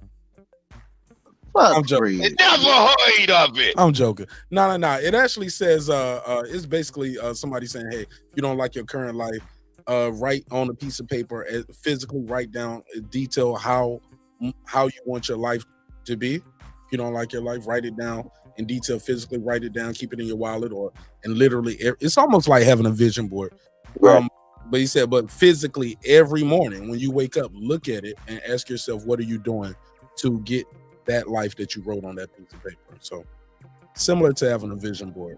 But I get it though. I get it. I'm telling you, man, dreams require sleep, goals require effort. It is not just a slogan that sounds good and looks good on a t-shirt when you're at the gym. You know, and or if you like in the winter, if you got a, you know what I'm saying, you want to rock it with some Timbs. It's not just a cool piece of shit, but you can rock it that way. But I'm telling you, man, it's Enter code NASH27 for a 50% discount. Yeah. Actually, no, I need to change that. I was supposed I gotta get that hoodie. Man, I was supposed to do a 4th of July sale and everything. And I was like, man, why am I doing this shit? You got to do the red, white, blue, Donald Trump colors, baby. Man, matter of fact, man, Donald Trump don't own them colors. I'm gonna change the. I'm gonna change that today. Yes, he look that on the does. community tab. I'm gonna give y'all a from. Brandon, you know the history of red, white, and blue, right? Yeah, man. Can y'all hear me or no? Y'all just said fuck Marq Nash. Fuck you promoting your whack ass hoodies, nigga. We gonna talk about Donald Trump over your commercial break that I was trying to do. But go ahead, fuck my commercial. Go ahead. Go ahead, Brandon. You was gonna say something to me. By the way, let me before you start, let me plug. Buy them hoodies. I know voodoo. See, Reggie, you rubbing off on these people in the wrong way. Pause. Reggie, maybe not. No. Maybe Brandon Washington support the show in a different way. Get him, Daddy. Yo, I'm having fun with this. I'm having fun with the new one over here. No pause. But go ahead, Brandon Washington, Boxing Scholar. We got Champion Hart in the building. Man, perfect panel right here. I don't need nobody else to join the panel. This is perfect. How we got it right. Other than girl behind the mic. That's about it. Other than that, man, I'm good with what we got right here. So I don't need to share the link no more. This is a good build right here with what we got. Go ahead, fellas. Go ahead. Less is more sometimes. What I was gonna ask Reg was, Reg, you say that there's no such thing as white supremacy and that they don't have a code and a system that they live by. I can prove to you in 2 seconds everything. Who pays your rent? Where do you get your money? Where do you work? Who owns your house? And what bank owns everything that you have? Because they own everything I have, damn near. Different enterprises. But there's some black people that own some of these enterprises too. The white man got us, man. He holding us down, bro. Yeah. White. I like that drop. That's a great one. I love that drop. Damn, Brandon, I thought you was going to say why Dante's Boxing Nation wasn't a coup. We get it, bro. White people do own everything. The most important decisions in America, the higher you go up, you're gonna see white faces. It's not gonna be black people there. You know how you can prove. You know how you can prove white supremacy is real. Marq Nash is a soldier. Marq Nash is also a black man. If he goes to those other countries, he gets respect just from that flag being on his fucking shoulder. We didn't oppress nobody. Like, we was oppressed by that flag, but Marq Nash gets that respect because of that flag. Now, if Marq Nash goes to Ukraine as a black man, he gets held and forced to go to war because that flag ain't on his shoulder. Yes, white people are on the world. If you're a traveler, and you know exactly what I'm talking about. If you go to other countries, they give you respect. Black people don't have a history of oppressing people. White people stormed the fucking White House and none of them was shot. Like, yes, they have the privilege around the world. Like, you're giving the respect, you're giving white privilege, and you're not even fucking white just from wearing that flag. I will add this one caveat. See, I have a very special set of skills. So I've been able to go around this. You hear this motherfucker? You're going to get patient. So I've been around this world twice. Once as a soldier, once as a civilian. His name Liam Nash. Nigga, I can make a bomb out these glasses. These thick-ass glasses. Nigga, I hold this shit up. A bottle of Hennessy, make a bomb, blow us all up. But I'm serious. But I'm joking, but I'm serious. But being treated one way as a soldier when you go somewhere that's different, but also I do see just the fact that I'm an American when I go to other places.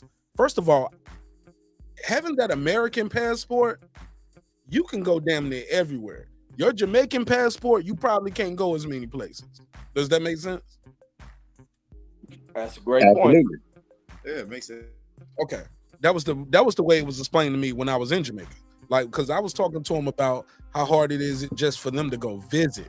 Like, he was like, what you going for?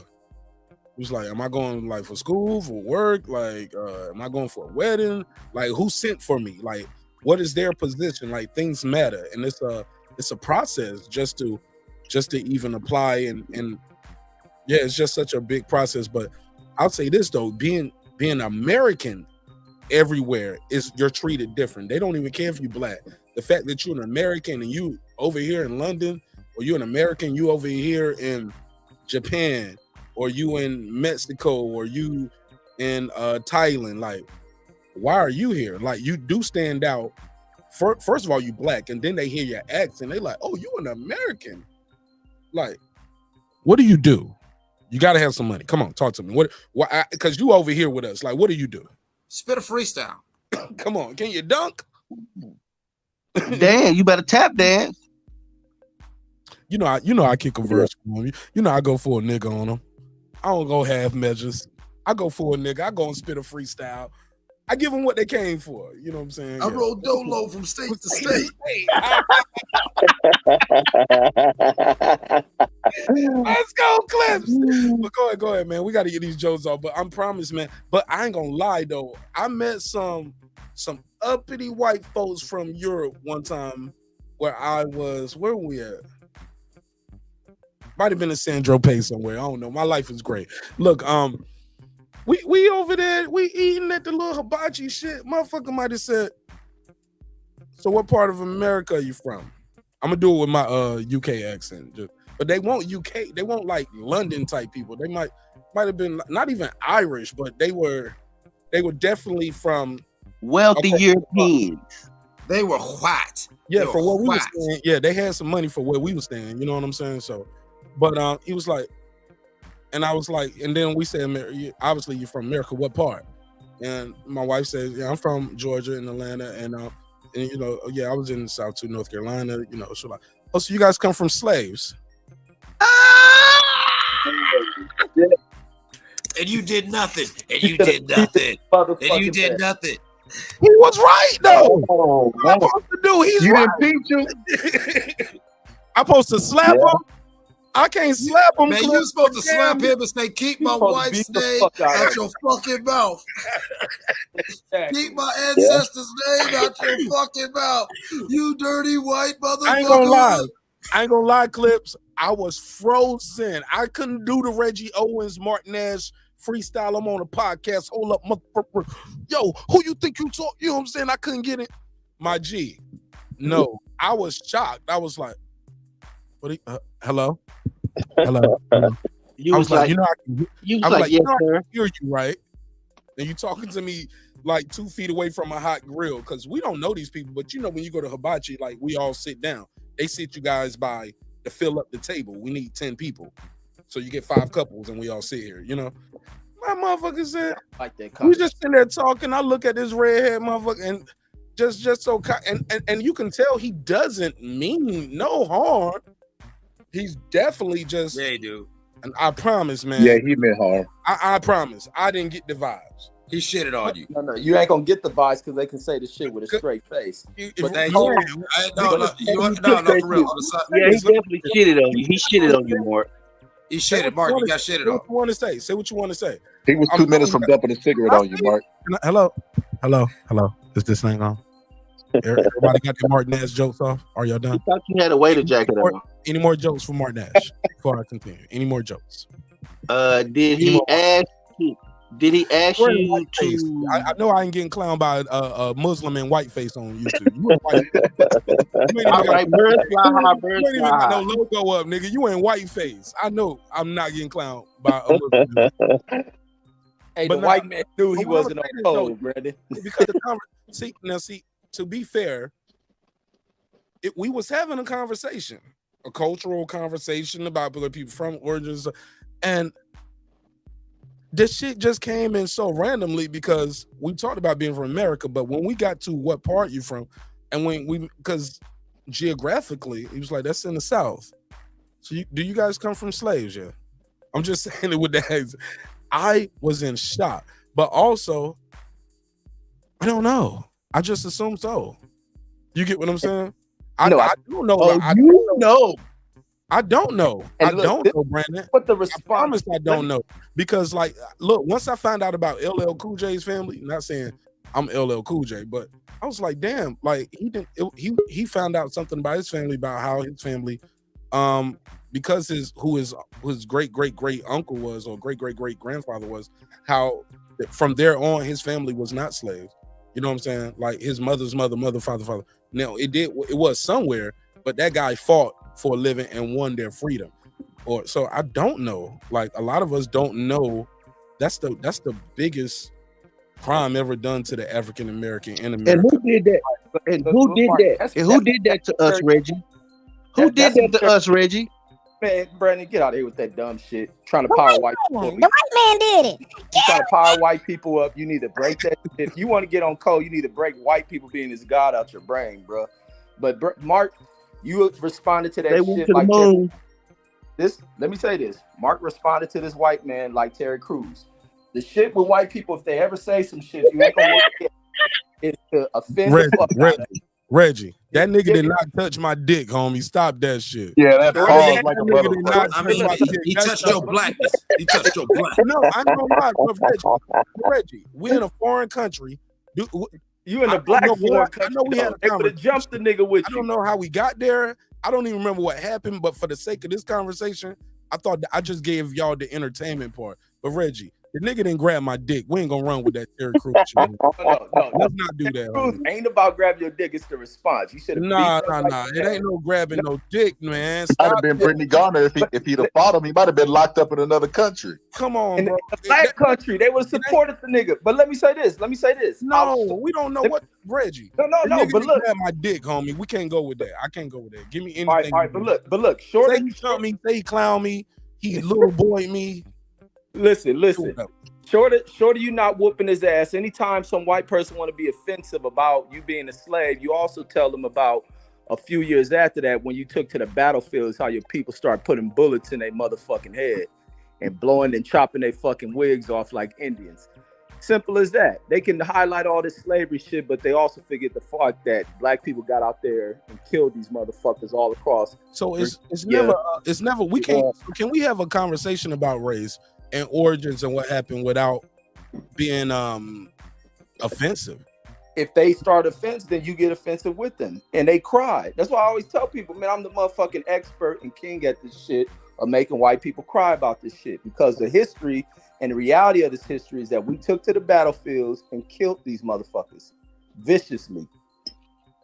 Yeah, I don't feel like he raised a toast to me in the middle of the dinner and said, "Cheers to my mate over here from the States." who comes from slaves. Yeah. I don't think I think we would.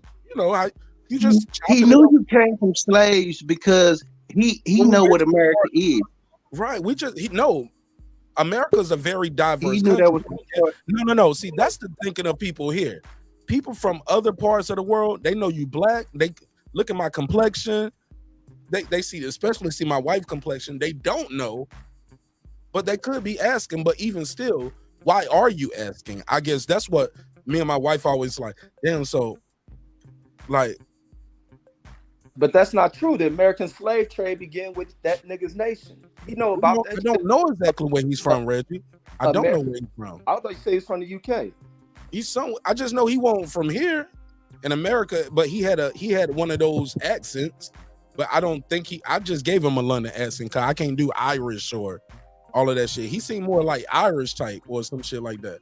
And they got a weird ass history too. But them niggas slaves too. I don't know if it was Irish motherfuckers are slaves. Fuck they mean. Yeah, brave heart ass motherfucker. Some shit like that. So that's what I'm telling you, man. Like tone and delivery is everything.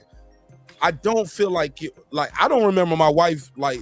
I probably remember more about it than her. I don't remember her saying he called you a nigga. He just didn't say yeah, ER. Yeah, motherfucker disrespect us. You remember that? When I bring the story up, she always like, "How do you remember that?"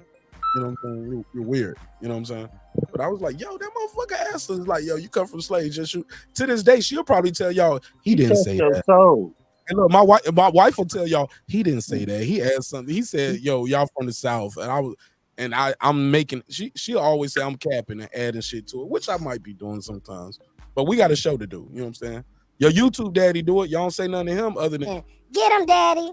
So look, I add a little bit to it, but I don't remember him being aggressive about it. But I can remember his face to the day though, and I remember be aggressive. He's talking to that bright red. Hey, the English. He was a Conor McGregor. Most type. Europeans are not aggressive. Yeah, they smooth with it, like James Bond. They be like, "Hey, nigger, get on the boat." You know what I mean? So it's real smooth. You know what I mean? That's what I will say, Brandon. To add to that, he didn't seem like he want to hang out with us and be friends.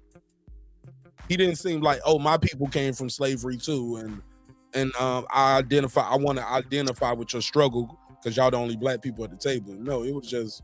We was already talking about, oh, so where you from? Well, where y'all staying at? Blah, blah, blah. So how long y'all been here? When y'all leaving? Blah, blah. You know, have y'all ate at these spots? You know, people just talking at restaurants shit. It's been some years ago.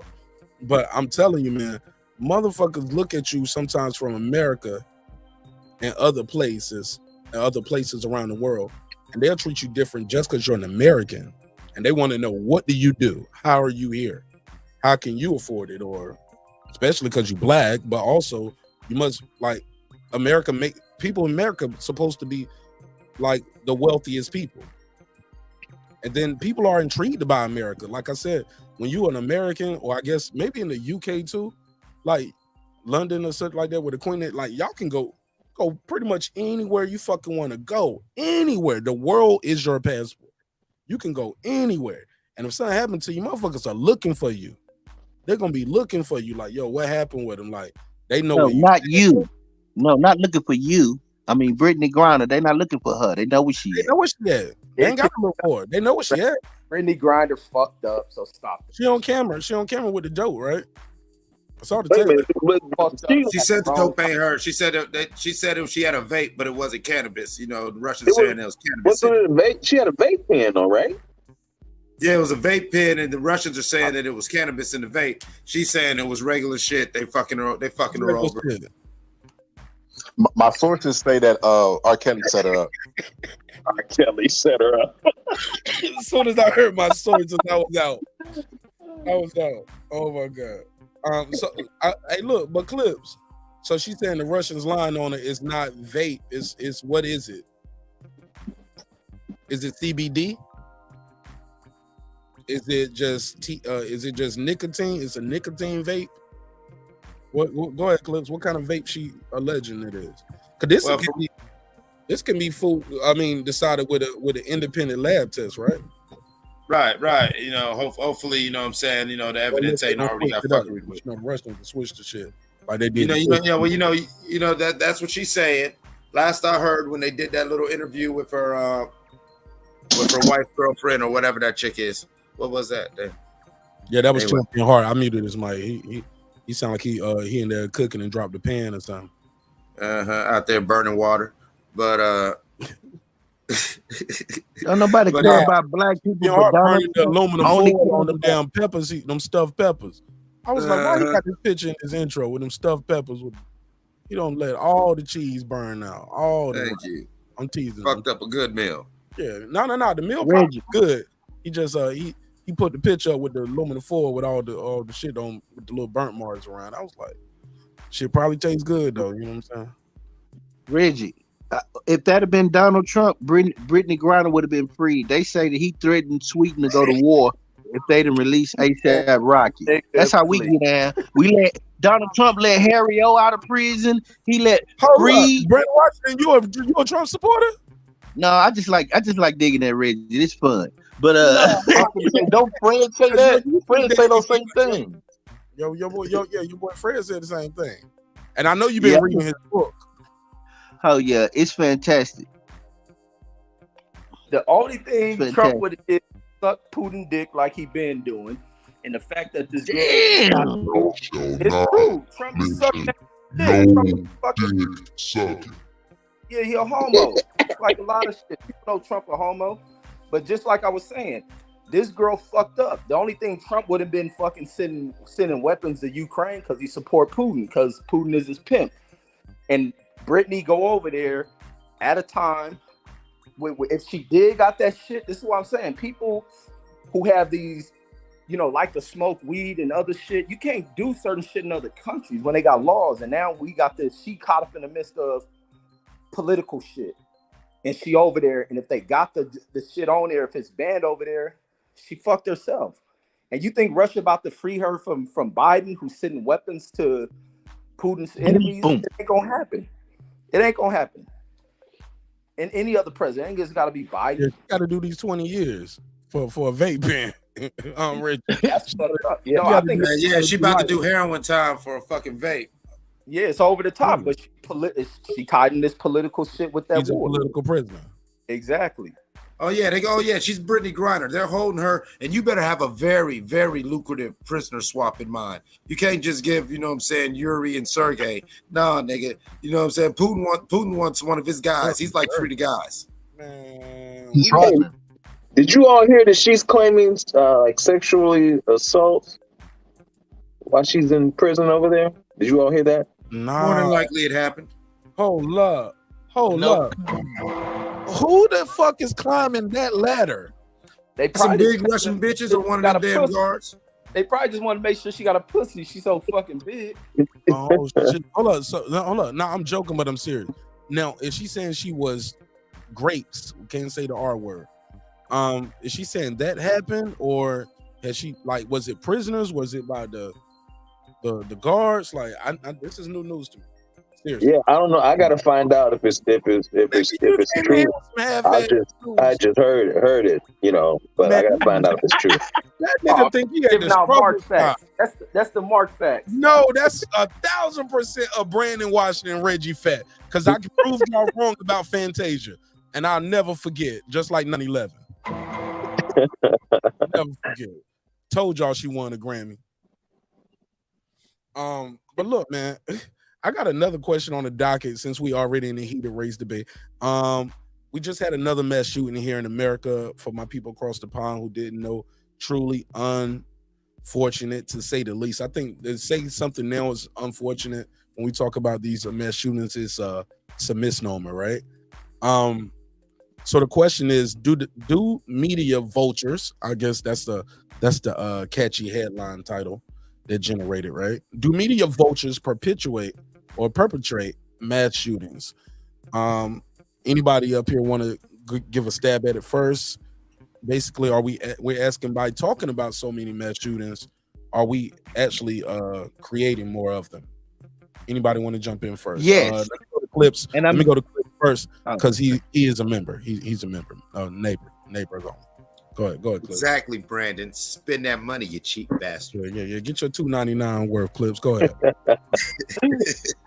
But I do think you owe me $50. You owe me $50. Don't pay that for that me. nigga Pay shoot that for that me. You owe me cash app, you $50. petty Knock nigga. that for me. Shoot that cash app. Quit playing with me, you petty ass nigga. Don't you start with me. He said send him his first membership. Hey, look, don't send him the whole 50, Clips. Send him $2.99. Send him Exactly. I'm gonna send you some membership. Fee. You know what I'm saying? It's all good. But Man, I appreciate y'all supporting the show, but go ahead. I think that media highlighting it is not the problem. We need to talk about this, but I think the media highlighting the lapses and how easy it was for these different active shooters to perpetrate these crimes. And it shows you how you can do this, and our politicians' ineptitude and unwillingness to pass laws and protect us from these sort of attacks, to where somebody looks up at video of a shooting in 2017 and lo and behold, in 2022, you could do that same exact thing, because there's still no security precautions. There, none of the safeguards are truly in place. And at a lot of times of these mass events lately, mass shooting events, and even acts of mass like violence like this, like even January 6th, you see that some of the safeguards were removed, or things like Uvalde, where there were cops right there in the actual school when the shooter came into the school, but these niggas heard that goddamn thing go off and took their scary ass outside and smoked a cigarette, talking about I'm not in charge. You know what I'm saying? So that's what encourages it. When these people, these individuals, these lone wolves, and these people who have political or whatever reasons to do this and terrorize, they know they can get away with it. They know we've documented how we will not do nothing. At the most we're going to say is thoughts and prayers and move on. And so I think the media exposure is actually a good thing, because if it wasn't for the media exposure, we would forget how often this shit really happens. Sadly. Go ahead, Brandon. Oh yeah. As far as the lone wolf, we need to stop saying that. I've been banging that pause since the last mass shooting. I think I got to look at the suspect. I didn't follow this story, but he looked like all the rest of them. And we need to show that this is linked, and that we need to keep a national database of when this happens and how this happens and what it's linked to, because it is linked to something. And I believe that the government is allowing this to happen. Also, because I'm pretty sure law enforcement has had contact with him or was aware of him, and I haven't even read that anywhere, but I would like to believe that. Now, when it comes to the way that these things are covered in America, these things are going on across the whole world. I think they just had a shooting in Sweden, and I think they just had another one in Denmark. This is the epidemic going on worldwide because of the culture of the people, which is based on violence, sex, and drugs. And that is proven. And Clips, pay my membership to Marq. You got to swipe the card, because it goes to your YouTube channel. So he will have to pay you, and you will have to sign up, and because I can't sign you up. So shoot your cash app. Shoot your cash app and get your $50, and I'm gonna take all that back. We say double or nothing, so I'm gonna take all that back in October when Terence Crawford, you know what I'm saying, sends that fish flopping. Oh shit.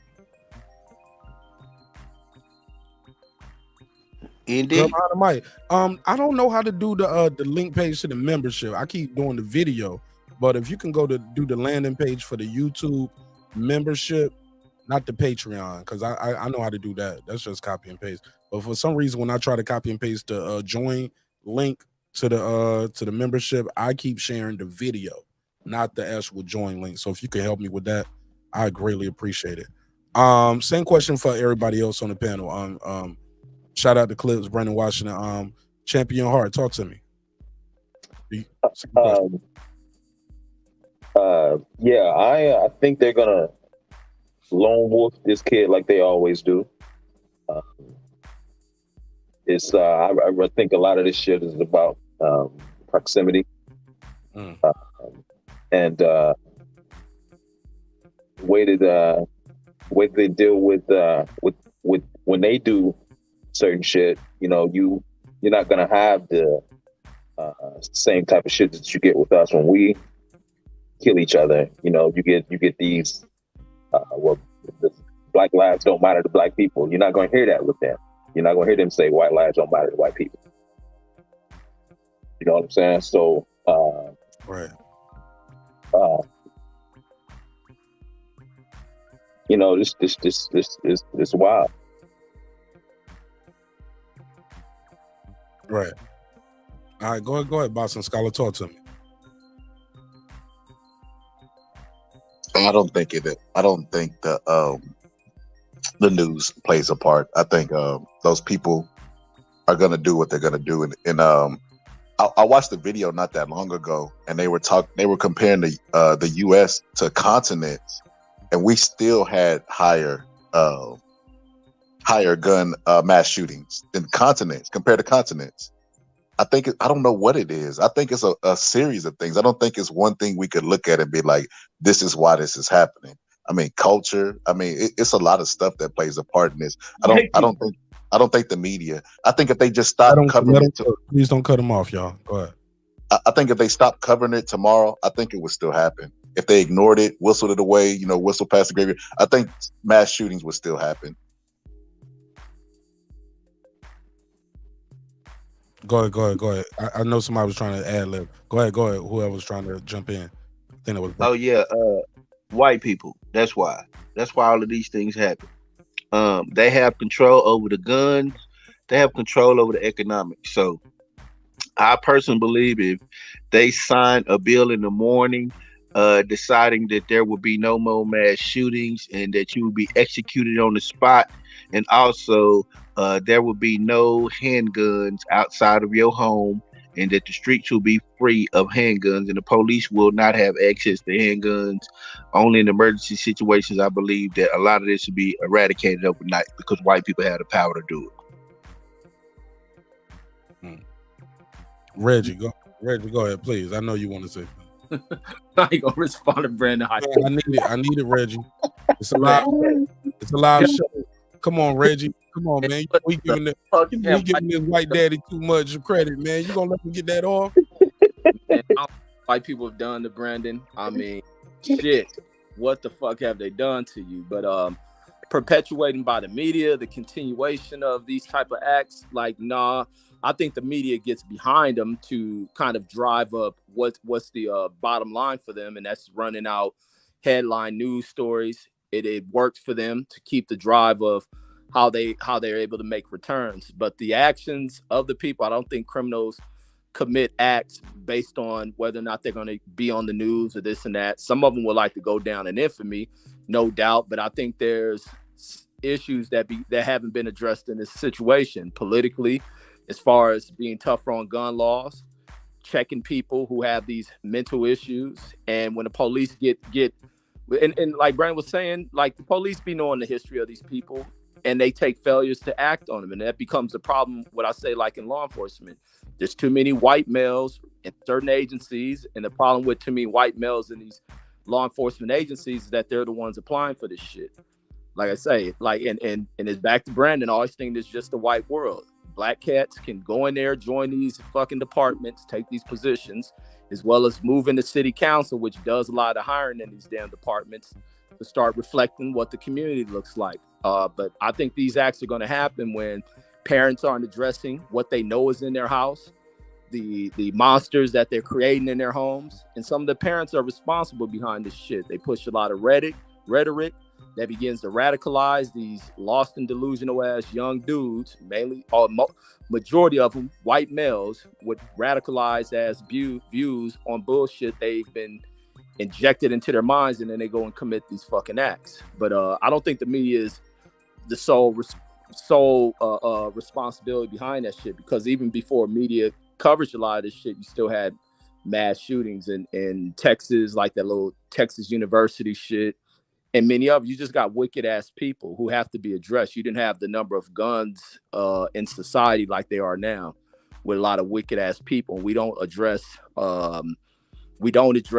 mental health issues, and the fact that people who have these angers, always bitter with shit, having access to guns, because mental health ain't an excuse for a person committing a crime. Like I was saying, a motherfucker can be crazy as fuck but still know how to kill a person in the most inhumane way. So they know what the fuck they're doing. Girl behind the mic, what up, sis? How you feel? Doing well. How are you all doing? Thank you.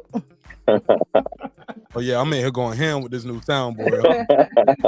Oh my God, am I a big old kid or what? Mommy bought me a new toy. Guess what she said? We was talking about Trump, girl behind the mic. Come on, Brandon. Let me get my jokes on. God damn, Brandon. Damn, Brandon Watson just quick on the trigger. Hey, look, but it's my fault. I always ask them to join the panel and get off the phone. Join the panel. Sometimes you get the person you pay for, right? And then you pay for it. And then you pay for it. And then you pay. Just give him the $2. Man, give him the I'm about to pay you, Mark. Give him the $2, man. I told y'all, man, look, I only had one. Yo, you know my first 3 members were Errol Spence supporters. Ain't that something? I thought Reggie, small world, all the shit I taught, the first 3 people who signed up that when I dropped it that first day, pause. Errol Spence supporters. Bud fans, bro. Right, Bud fans, bro, man. I'm crossing over, man. Hey, now hold on. Now wait a minute. Now I didn't know. I was working. I didn't know. That's why he the big fish. His fans got the big pockets, man. I'm rocking with the big fish. Sell out merch and stadiums and all kind of other shit, man. He sell out merch and stadiums and everything. Yeah, man. Hey, look, his Shut that bullshit up. I ain't got one. Matter of fact, I think you was the first Crawford member, Clip. Other than that, yeah, man.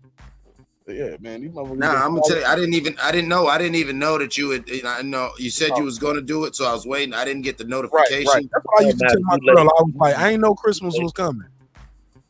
No, I didn't. You didn't tell me an actual date. You said when you was thinking about it, and I didn't get the notification until one day I was just scrolling through YouTube at work. Yeah, salute to the big fish, man. Shout out to Errol Spence Jr., the big fish. There you go. See how quick he switched. Yeah, man. Hey, look, I fuck with who fuck with me. I fuck with who fuck 100. You know what I'm saying? I fuck with who fuck with me, you know what I mean? I mean, I ain't gonna be chasing no girl around for no ass all day. No, I'm gonna fuck with the girl at the club. Look, the club gonna close eventually. You going home with something or you going by yourself? Come here, bro. That nigga in the parking lot like shit. Listen, that girl need love too. Nigga, right? I'll be right there at the Waffle House. Look, that's the last chance. I'll be right there at the Waffle House. You don't want to go to the Waffle House. Like, man, I'm going home right now. I got some grits and some eggs at the house. Shit. You know what I'm saying?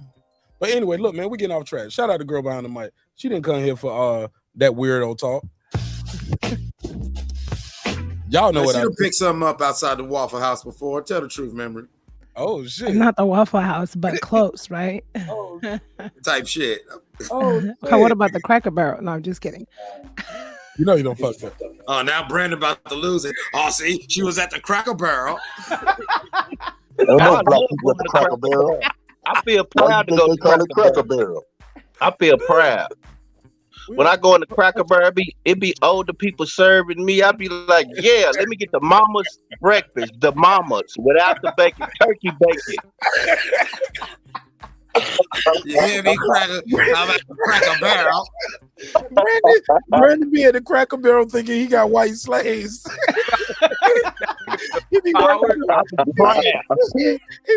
them extra hard. He be like, bring me some water, some hot water. Bring the hot water out to the table. He be like, it's not hot enough. Put a lemon in my ice water. He be ordering shit, sending it back, saying he don't want it. Like he just be asking for some ketchup. Let him come back. Can you bring me some mustard? Let him come back. Can you bring me some man? And then don't even use none of that shit. And bring me more than goddamn syrup. Can you wear gloves? Brandon knows the waitress's name, but he keeps calling her gal. Hey, gal. And he don't tip him shit. He give him a quarter. And he slide. Hey, look, He don't even hand it to him. He just slide it on the table to him when he just slide his money on the table. I'd be like, make sure you put that toward Becky College Fund now. We got to get her right. Hey, Man, y'all tripping. hey, look, this nigga Brandon Washington tip like this.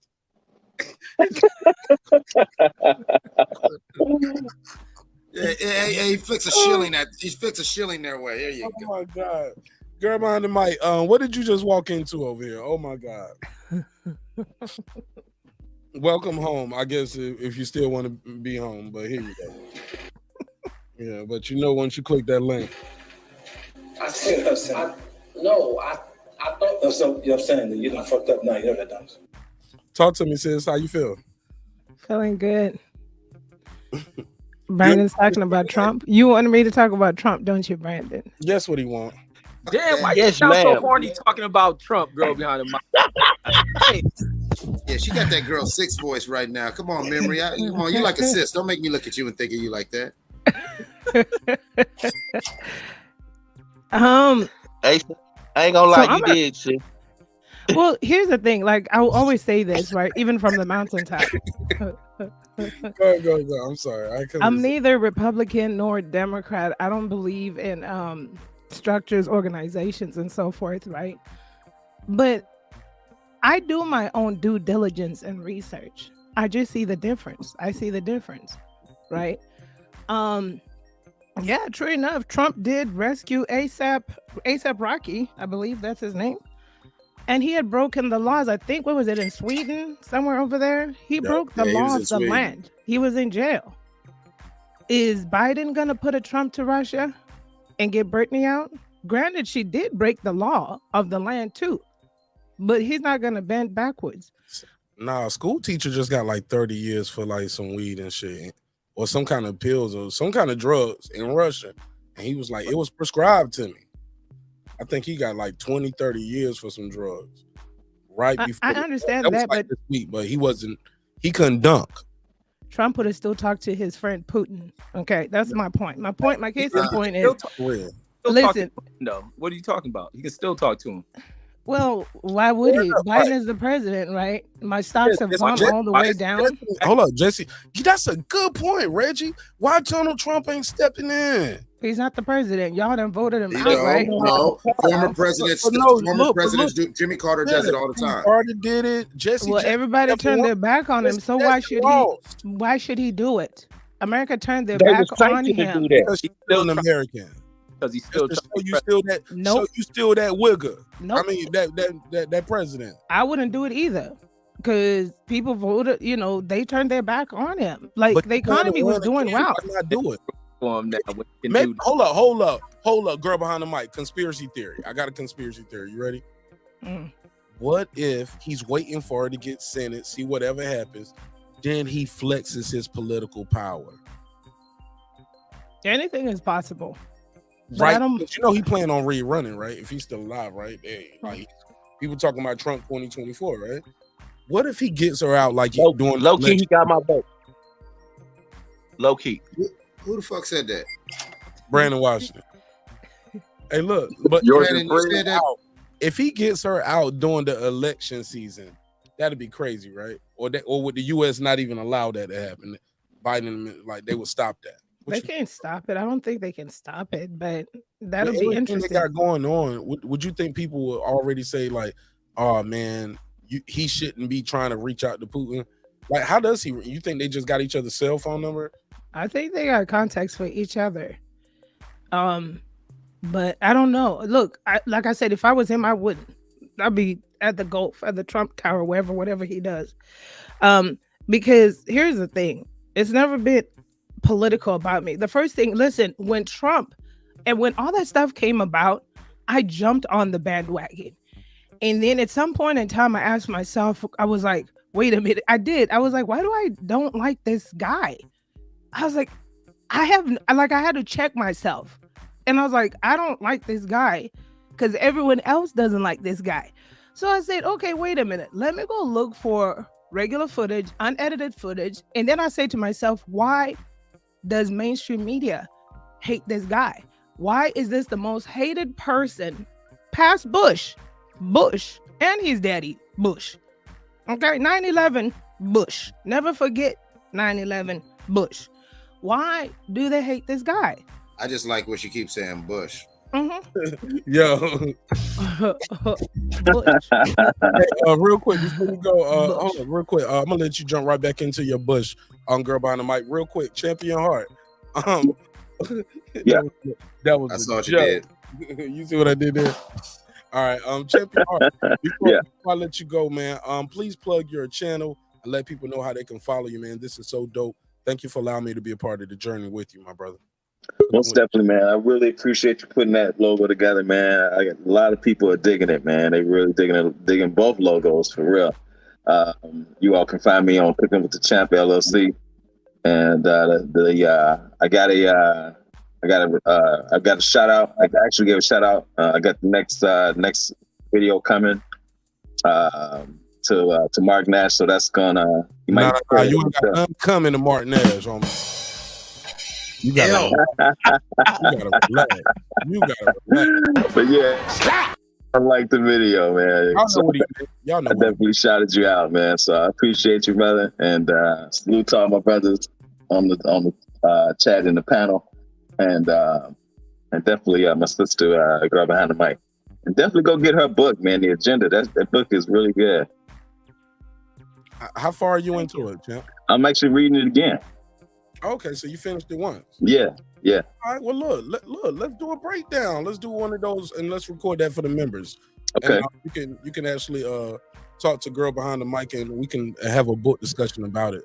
Because I sent it to you in clips. How far are you in the book?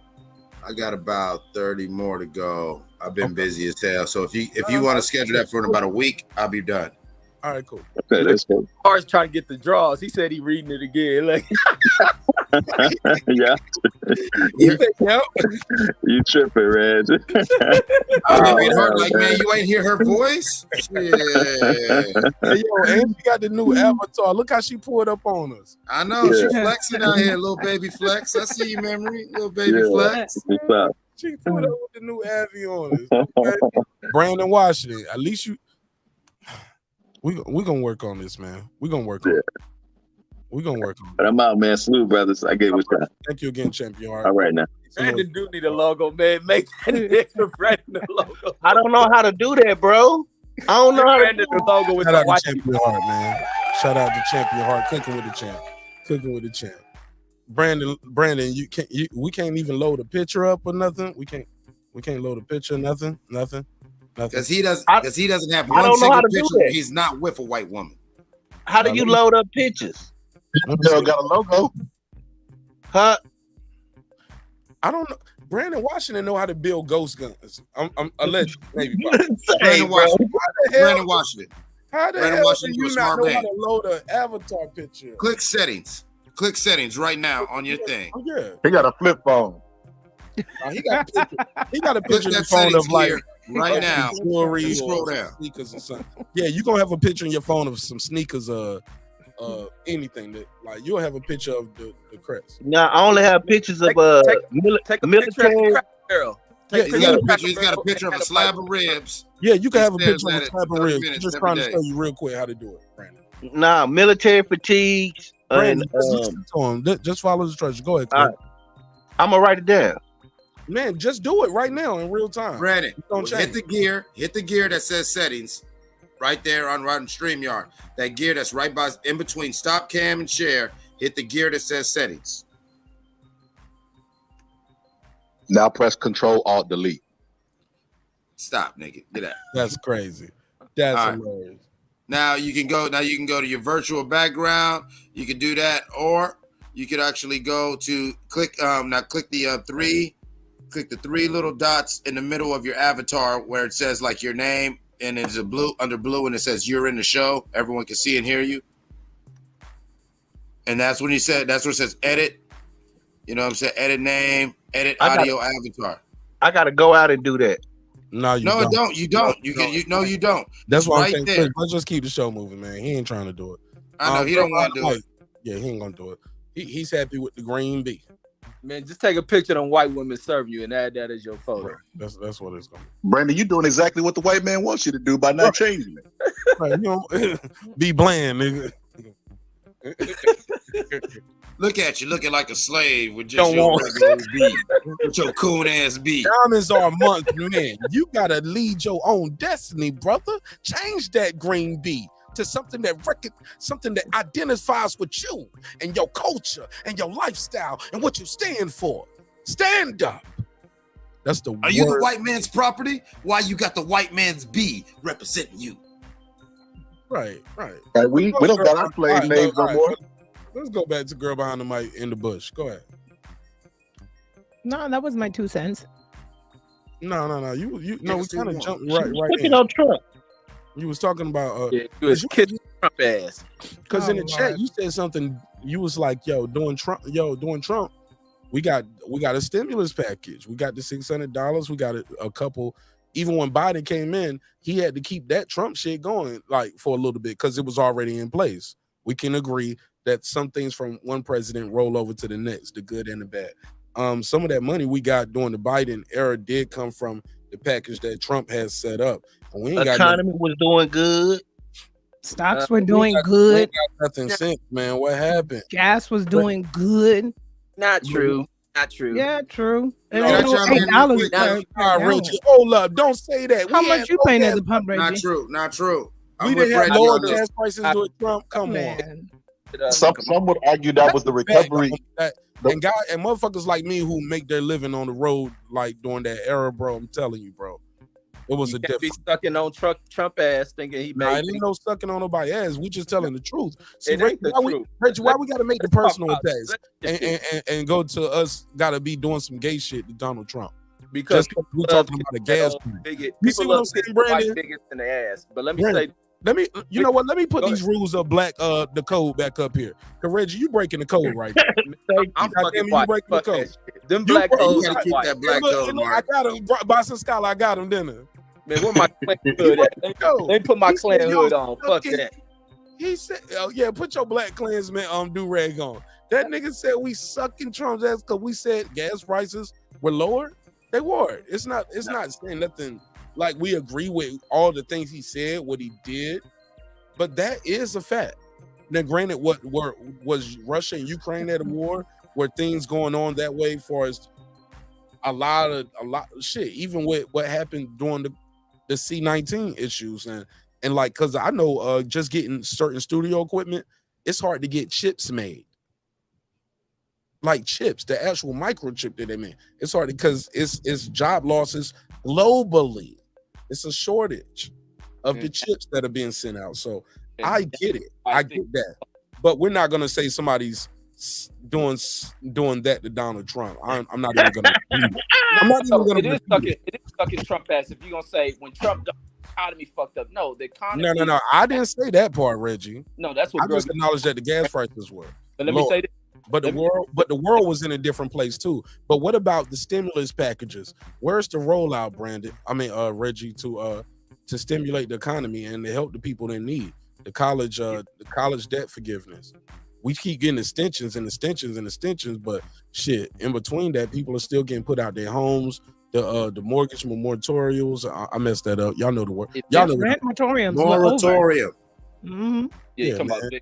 Shout out to Major Key, Boston spelling bee champion. He would have got that word right, and that's a fact. Wait, what? But yeah, he was. Yeah, he's a spelling bee champion. I'm telling you, he's good. He's good.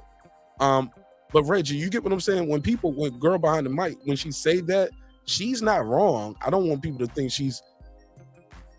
No. The context of how to spin it is wrong. Trump ain't that great of an economist. He ain't do that much to move the economy. The country was shut down. Even if he won his second term, he'll be dealing with the same situations. We don't know that. We don't know that. He had a good relationship with Putin. We could have still been getting gas. We wouldn't have had sanctions. We don't know that. Ukraine war, bro. We don't know if Putin would have invaded if Trump was in office. He cut taxes. Taxes was lower. Hey, look, because by that same logic, Reggie, he could, if that was the case, Putin would have already invaded. Right. When Trump was in the 4 years, he would have invaded a long time ago. Nothing changed in their relationship. It's just Trump lost, Putin invaded. Like, so we can't say if we'd still be dealing with the same thing because that war is causing a lot of economic strain globally. Can we agree to that?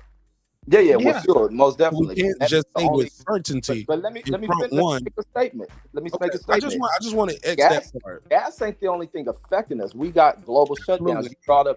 You brought up about chips. Chips Yeah. are the things affecting it. You got shit that's been sitting on ports that don't move at the same rate. You can I didn't online say chips. I said chips as in microchips. That's what I'm talking about. Yeah, Okay. microchip shortage. Yeah. You got all these shortages in production. That's why car prices are high as fuck. The price of any manufactured good that you're trying to get, things aren't hitting the production lines. So therefore it pushes up demand when people want everything. Things you order online, which probably used to take a 2 or 3 day, are taking maybe a week or two to get there. The globe has been affected by shit going on through the pandemic. A lot of what was propped up in the American economy was through the stimulus. And that's why a lot of politicians push back on certain things and giving out people certain privileges into what kind of stimulus was being put out. And now you have drove up a desperation in the economy. Now, shit that Biden ain't doing, that fucking forgiveness shit for college students, is a thing that should be on the table. He should be addressing, getting rid of. But also when it comes to the fuel thing, you got gas stations that are propping up prices. You got stores that are pushing up prices because none of this shit fits the measures of economics. The supply and demand measures aren't fitting right. These motherfuckers are propping up prices. They ain't paying that much over what they were paying per barrel in 2008. Gas stations are raising prices, and they're starting to go after gas stations that's been doing that shit currently. Like a lot of this shit, the economy was so artificial during the Trump years. They ain't got nothing really to do with Trump just having fucked up economics. It's the pandemic. And I ain't gonna cut him on that. The pandemic has affected a lot of shit. And regardless, economically, the country is set to fucking reset itself to go into a recession. Ain't no production in it. The world is based on GDP. Ain't no GDP in the country. Everything is fucked up. So Biden. Well, I'm gonna tell you what Trump did. Biden Go ahead, girl. Biden is pilfering $40 billion to Ukraine. Americans are being kicked out of their homes. Trump was about America first. What people had a delusion of, what mainstream media, which was hyping them up to think he's this big racist or whatever the case was. I'm not here capping for the man. I followed every single rally because when I first faced myself in the mirror and asked myself why I didn't like him, I couldn't respond. I didn't have an answer. So I said, I'm going to watch these rallies from a different channel that are not edited, that are not geared to manipulate my heartstrings. And I did. And I went to, this is the first president whose whitehouse.org page I went to follow everything that was happening, because I said, I want to be open. I want to see what's going on. I'm not saying he's the best person of all at all. I'm just saying what I saw and what I read. Okay.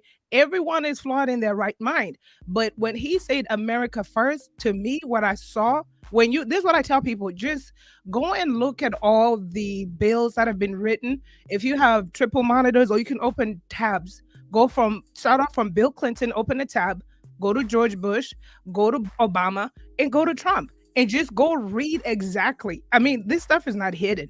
And so for me, it's when I realized what America first meant. It meant that American people first. I didn't see niggas last, white people first. Granted, he was hijacked. I'm not going to lie. Just like BLM has been hijacked by agitators, by Antifa. So when people look at BLM, they're like, oh, they're a violent group. Forget the Black Lives Matter because they've been hijacked. But my point is, it's not about the man or what people hate about him or whatever. It's what he's done thus far that's tangible. And for me, while Biden pilfers $40 billion into Ukraine, Americans are being kicked out of their homes. Rents are being tripled, quadrupled. While he sends $40 billion, forget the economy and restarting and reigniting. We got $40 billion. What about Americans first? That's my concern. It's Americans first. And not only are these Americans whose rents were $500 going up to $1,600 and not being able to make it. You're talking about families being homeless. Not only that, gas prices have skyrocketed. The government could do something with that $40 billion to help its people. That's my concern. It's like, this makes no sense. I get it. I get all that stuff, economy, all this other stuff. but we got $40 billion? Are you serious? Americans need that. We need that. Ukraine gonna have to wait. They're gonna have to find resources wherever, neighboring countries. You got people being homeless. That's not fair. You got people not being able to go to work because majority of these wages have not gone anywhere. The economy is not comparable to lifestyles anymore because gas prices are $6 a gallon, $8 a gallon. You got people making decisions at the pump versus dinner versus their children. And then you got your own government taking y'all's $40 billion tax money to Ukraine? Are you serious? That's my issue. That's my issue. That's why I say Trump was America first. Get what? I don't care. I've never been the person to ever change anybody's mind because that's not me. I don't care what people think about who. Because at the end of the day, politics is politics. It's all the same. That's why I don't belong to organizations or anything like that. Okay. But my whole thing is like my eyes read, my ears listen. I've read, I challenge people to go and open tabs and read each president's bill. One by one, open your tabs, compare them, and see, and come back and tell me.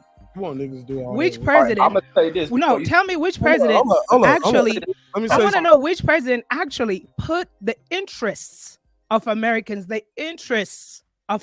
first. Man, that shit sounds. I'm gonna let her. I'm gonna let y'all reply. You know what I'm look at Hey, my man. African American over here. Look. Trying to say, look at my. The N word without saying it. Yeah. Run Shout- with him. You know what I'm look at my African American over here. Look. Hey, look. Let me say this. Reg. Go ahead, Reg. Go ahead. No. I lost my spot just that quick. I'm gonna have to rewind on my phone real quick. But she said something right there. It was so funny. But yeah. Oh yeah. But let me like all this praising Trump. So Trump is also a president who said fucking shooting fucking American citizens. America first, I guess. First bullet, right? He's also a person who was fucked over. Oh, what's that? I said, of course. You got if it's America first, then who you gonna shoot first? Go ahead. Yeah. Good Shoot Americans for protesting peacefully. So shoot them. So that's an American first agenda for Trump. Also Trump, what other agendas has he put out that has been tangible for any group? I don't think anything. He did try to make a plea to try to fake like he's gonna win black votes by offering money. He could have did in the 4 years he was there for these black agendas. He did. Huh? Oh, I received a check. I'm sorry. Two of them. What check? Oh, you talking about stimulus that Congress put through that both parties work towards getting done? Come on. He made Yeah, so why hasn't Biden done it though? If his Congress did it, why didn't Biden do it yet? This how I know y'all don't pay attention to politics. No, we This how I pay know y'all- attention to politics. Let He me- gave let's- us hold on, Look. Let's just let Reggie. What? Just Let's say this speak shit. to the argument though, without saying y'all sucking ass, sucking dick. All right, I can won't tell say y'all this. don't know, y'all don't play. Sucking dick, Just like I speak said. to the argument All right, without let me the speak to personal the terms. But this shit, so we talking about Biden ain't done shit when you get stimulus that's put out there and Congress talking about how you gonna pay for it. Of course they ain't gonna rush to it. Now you had Biden and his administration putting out a almost $4 trillion goddamn economic development bill that fucking McConnell and them keep knocking down. Have y'all followed that or it don't exist? And then they push it down to $2 trillion. And then it walks his way down lower than that. And then they walk away from it because other situations have come up. So don't act like they ain't trying to push out a stimulus package. Their point is the point is what? Trump got it done. No. Trump didn't get shit done. The country was shut down. Yeah, they did Both, it together. No. They worked Both- together with him. No. Yeah, They both not- political parties work together to push that shit out. And the other side is you have Republicans that also walk down the number on what they were talking about paying. We had more. We had more people in the Who Senate. name was on the check? If you want, look, you had more. You got more. You got put it like this: Republicans lost seats, and the Democrats are still getting less done. Does that make sense? You know what I'm saying? These guys lost seats, It's more Democrats that gain seats. Yeah, because you can It's a whole big blue wave. Trying to get rid of that filibustering shit. Because you can block. Bro, you get what I'm saying? They got a blue wave and they still ain't got fundamental things done. Yeah, all we that's needed was part a of the tiebreaker bureaucracy of this country, though. But to say like Trump done something and that people only hate on Trump, because I've been in this country long enough to know who the fuck Trump is. And I ain't hate Trump. I didn't like Trump when he had that damn show everybody was kissing his ass over. Trump been a bitch when he used to put fights on back with fucking Don King and all of them. He been a bitch when his father was around. So it ain't got nothing to do with him being a president. He's been a piece of shit. The American way, baby. That's how we do it. Come on now. Now, can I chime in for a second? Go ahead. Go ahead, Clips.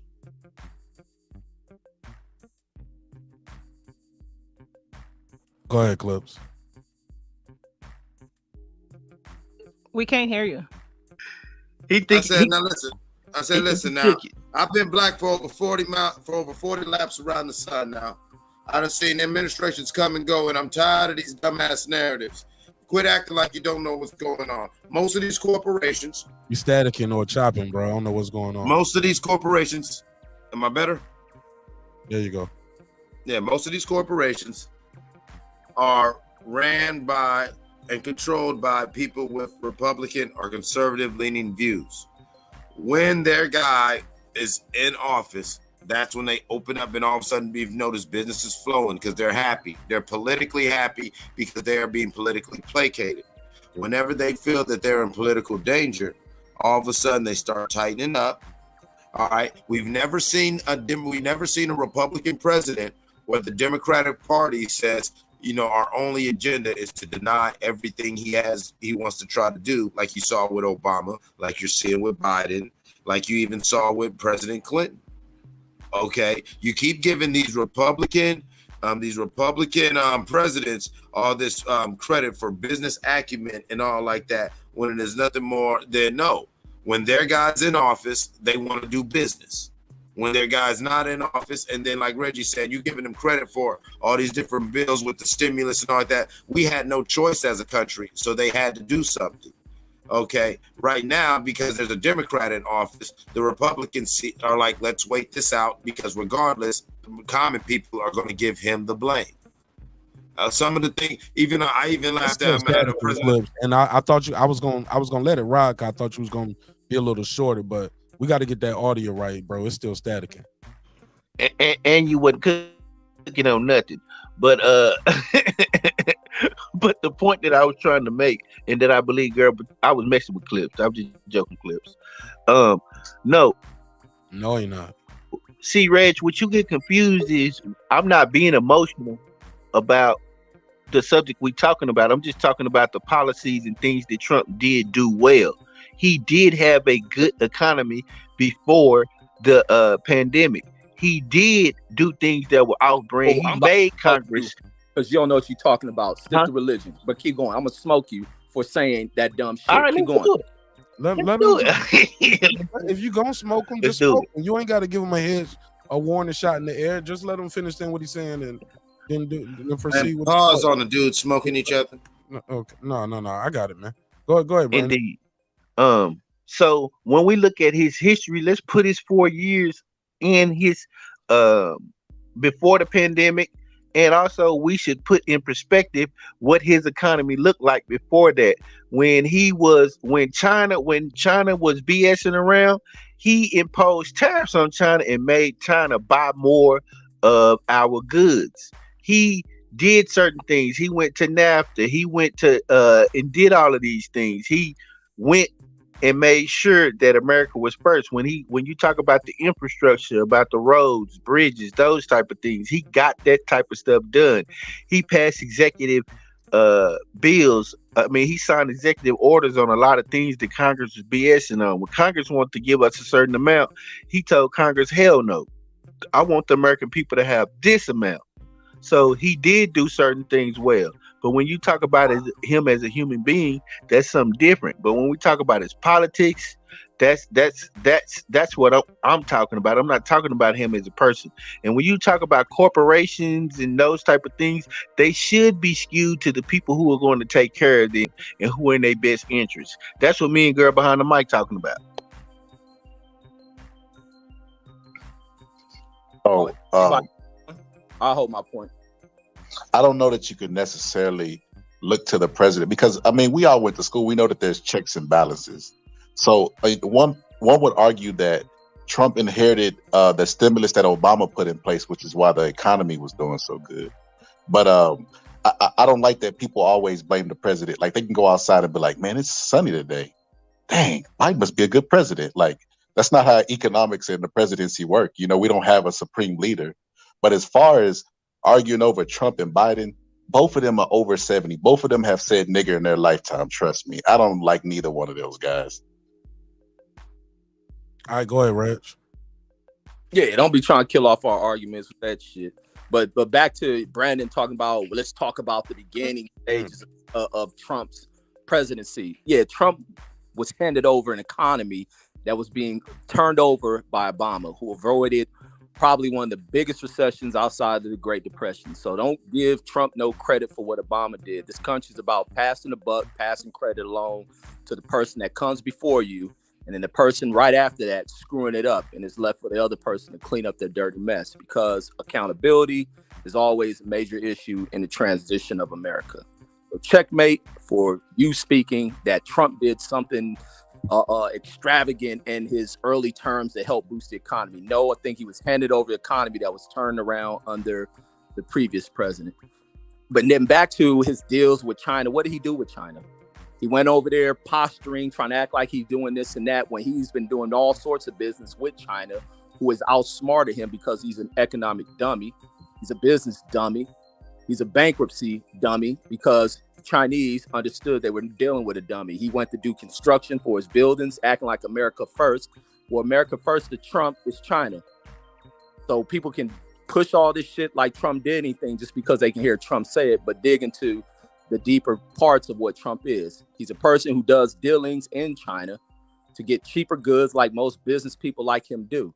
And that's why China is in such a great economic advantage over the rest of the world, because of white business tycoons like an idiot named Trump has shifted majority of jobs over to these other countries because they don't want to pay Americans. So therefore, that America first shit is a bunch of dog shit. You look at every single manufacturer in America. America doesn't manufacture shit. It pieces things together. There's no in-house shit being done by American manufacturers. They can even mine goddamn the precious metals out of the damn dirt in this country and ship it overseas for it to be processed by other people. So, I mean, that shit sounds good to push it up, but you must do in-depth studies on what the hell runs in this country. Trump ain't do a damn thing to balance out anything in the country when it was turning around. Now, do I fault him fully for the shit fucking up under him? No. You had a pandemic, and therefore Trump's presidency couldn't be a great presidency. Is that me bashing Trump? No. He ran into a dynamic that the world hasn't seen in over 100 and something years.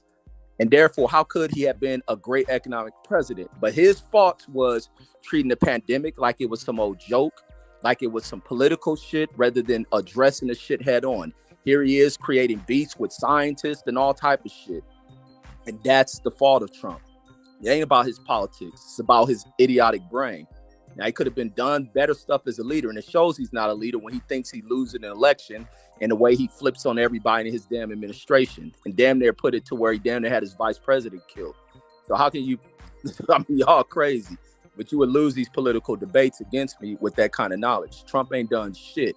And it ain't so much that he ain't done shit. He ain't had enough time. Within probably a year and a half into his presidency, this damn pandemic shit starts to prop itself up.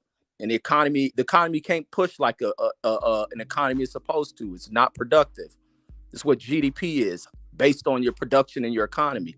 And then you have Wall Street doing all sorts of ill, dumb shit that don't make sense for it to prop its way up that it was.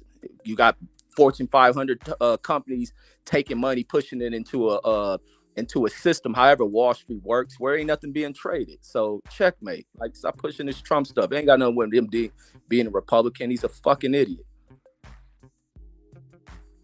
Obama didn't have anything to do with pandemic relief. Let's just take that out of the way. Point being is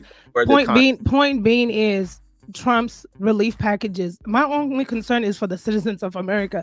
Like I've already mentioned, everybody knows they're all the same flavor, okay? If we look at Biden's past, we will dig out his racist policies back then when he's been a career politician. So I'm not even going that far. I'm just saying now that we're here, GDP, great. Where did they get the $40 billion to send to Ukraine? No one can give me an answer. Why is America sending out $40 billion to Ukraine? When people in America need it. That's all I'm saying. We could skirt around GDPs, we could skirt around gas prices, but my point being is that $40 billion, what is Biden's relief plans for Americans?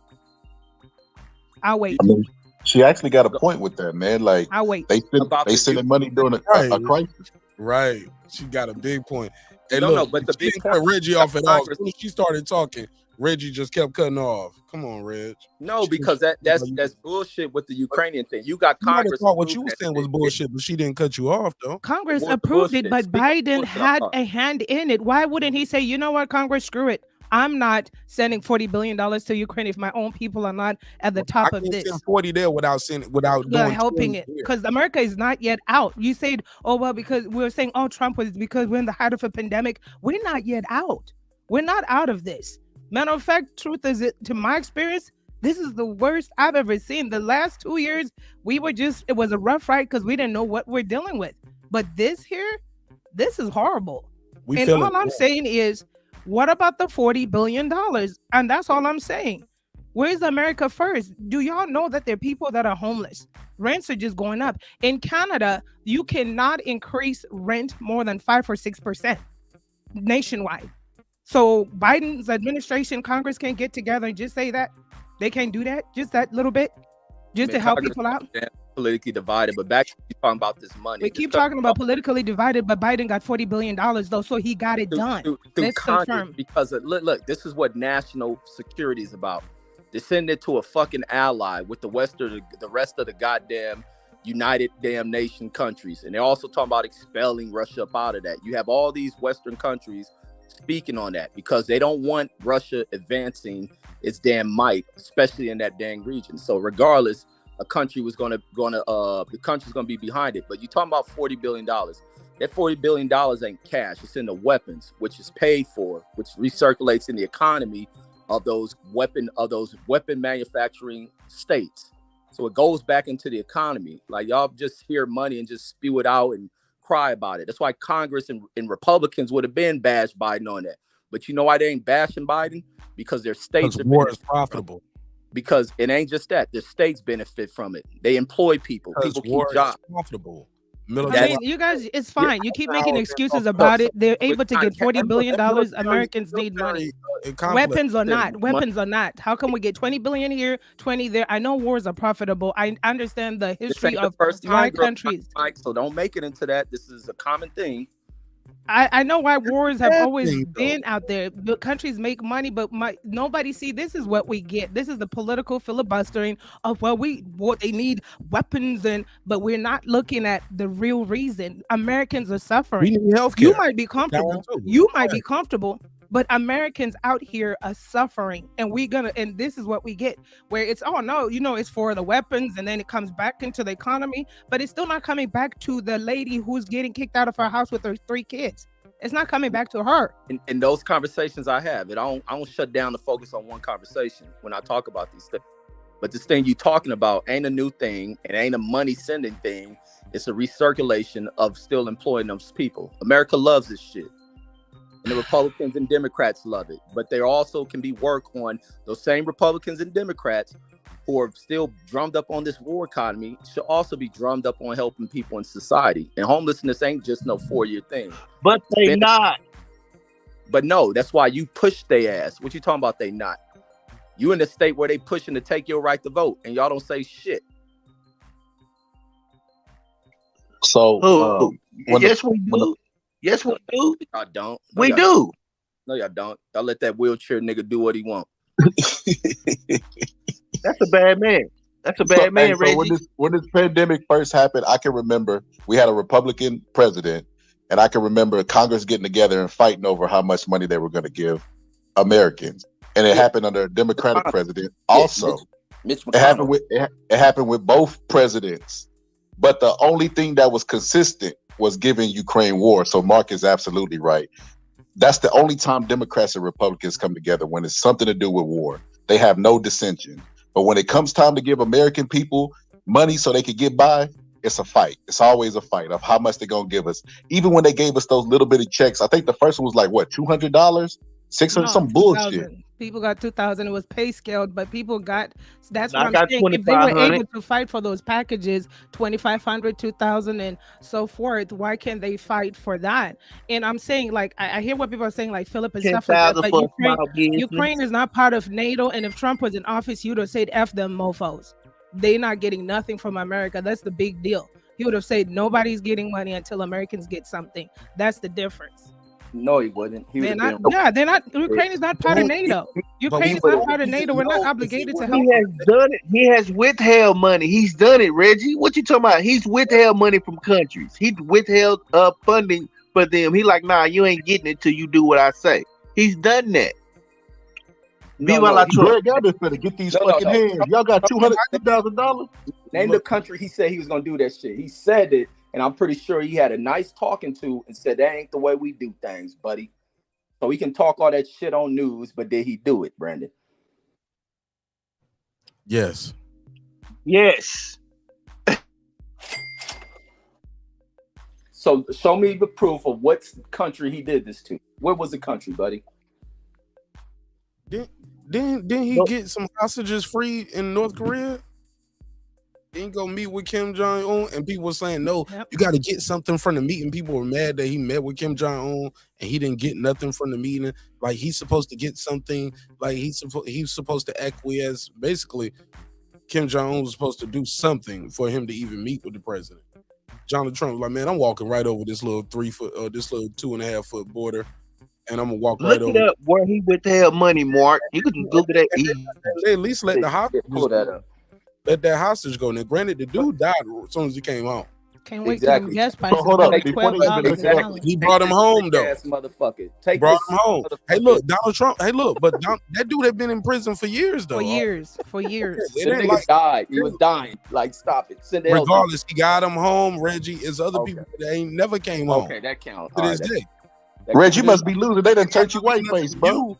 It might not mean nothing to you, Reggie, but I guarantee it means something to his family. That they was able to see him. He had to be buried somewhere. They were gonna bury him in Ukraine, Korea. I'm just saying, it might not mean Didn't nothing he, to you. Funny- didn't he dissolve funny joke. NASA and make? Come on, y'all losing. Funny joke. Cut this But shit out. it's funny to you. Y'all What's losing. real shit, Cut it out. Reggie. It's not a debate. You know what? I can't wait till gas prices. I can't wait till gas prices keep going up. It's not a debate. I can't wait. I can afford what's going on. My husband and I can afford. My heart is breaking for the average person that has to be out here. That's what's messing me up. Feeling sorry for us poor people. No, I'm not trying to be. I'm just keeping it real. I'm not trying to be funny. I'm not trying to be funny. But that's why I can't wait till gas prices go to $12 a gallon. I'm gonna see how everybody acts then. $12 an hour, and your job is not giving you a promotion, and you got to drive 30 minutes away. I know you meant $12 a gallon. $12 a gallon, yes, $12 a gallon. That on us. It's $6 right now in most places. Put that energy out. It's out there. It's out there because listen, the energy is coming out there because sometimes people want to wait till it gets there to realize, wait a minute, did we just send $40 billion in air quotes weapons and so forth, and we didn't get no relief? So that's why I'm like, I can't wait. Yeah, I'm gonna sit back and eat my popcorn. You know, nations all over the country is being affected by gas, and I think one of the African nations had the highest gas prices. So it ain't just a thing of us being affected. These niggas in Russia, Putin's stupid ass, has fucked up the markets, and you also have Russia putting. Digging for pipes hasn't, right? The Green New Deal hasn't, right? Okay, I rest my case. The who? Okay, the Green New Deal It's and not plentiful allowing those over there. pipes They don't to have be bullshit. dug out. Okay. The gas prices are very high in the African nation. Go pull it up. Not all African nations, though. World prices are high in all over the world. So Not all African nations, and not even in most European countries. But this is the thing: people are comfortable with what they see, and that's Mark, fine. That's pull why I up said, gas listen, prices. I'm gonna Pull sit up back and Pull wait. them up, I'm just please. gonna sit back and wait because Yeah, sometimes but you just gotta wait. Hold on, To be fair, if I heard a fact check. Hold on. Yeah, fact check, please. yeah, to be fair, if Biden was in office, Listen. This is important. Y'all know we fact check here. We fact check the fact checkers. Even me. What's on the docket? We talking about global gas prices at the pump, not the per barrel shit, but gas prices. All right, go ahead now. Go ahead. Whoever was talking, I looked that up. Whoever was talking, please. yeah, to be fair, if Trump was in office, the same thing would be happening. It's a war going on. You I don't think know that though, because Trump has a good relationship with Putin, and he maintained relationships with leaders that America looked down on. You don't know that either, though. But what I do know is Trump had the relationships. That's fact. He had a relationship with Putin. I'm talking about you, sis. No, I agree. And he had a relationship with the North Korean president. He maintained. I cannot agree with you more. He maintained relationships with controversial leaders, so we can't say that it would be the same. It could be a conversation. Maybe we don't know. If we want to do hypotheticals, maybe he might have talked Putin out from invading Ukraine. But at the same token, what made Putin so comfortable to do that? They've been at it silently for a long time, and Trump was in office, so Putin could have just invaded then. Is that the respect? Is that the relationship? We don't know if we're speculating. So we don't really know. I got the global gas prices pulled up. What am I looking for? Check the prices on. Look at some of the those countries' prices. It's like a long list right here. It's just it starts at the lowest going to the highest. Do you want me to just share the screen? Yeah. I can just share the screen. Share the screen. But somewhere I'm like, damn, y'all gas prices that low? I don't know if I'm looking this up correctly neither, so y'all let me know. But I typed in global. This is globalpetrolprices.com, global gasoline. This is as of June 22, so last week. Is that fair? Mm-hmm. They are low. All right, now, so this is U.S. gallon, and I'm trying to find. Okay, so so it just scrolls down right here, and it goes from lowest to highest, and the highest is down here. United Kingdom, Hong Kong is the highest. Norway, Finland, Iceland, Denmark. Okay, boom. United Kingdom. Where is America at? Where are we to get it? Where are we?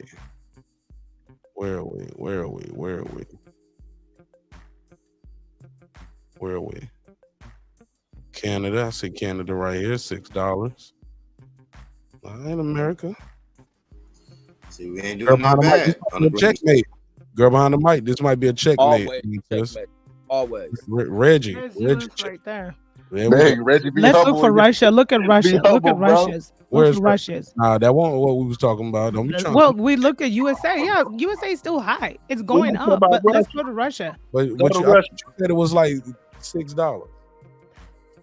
Gas is $6 in some places. This is an average. They took an average of the United States of America. Here, we're paying $4.59. You see what Central African Republic playing? But the average though is 5 something. So that's the average out of the whole entire nation. So that means it's going to be they grading on the curve though, right? Well, so look, my point for pulling this up is just say this ain't an American thing. This is a global thing. So even if Trump was in there, even with him kissing Putin ass, the oil productions would have been fucking interrupted. Things get shipped in trucks. We don't know that. We do. Look for Russia.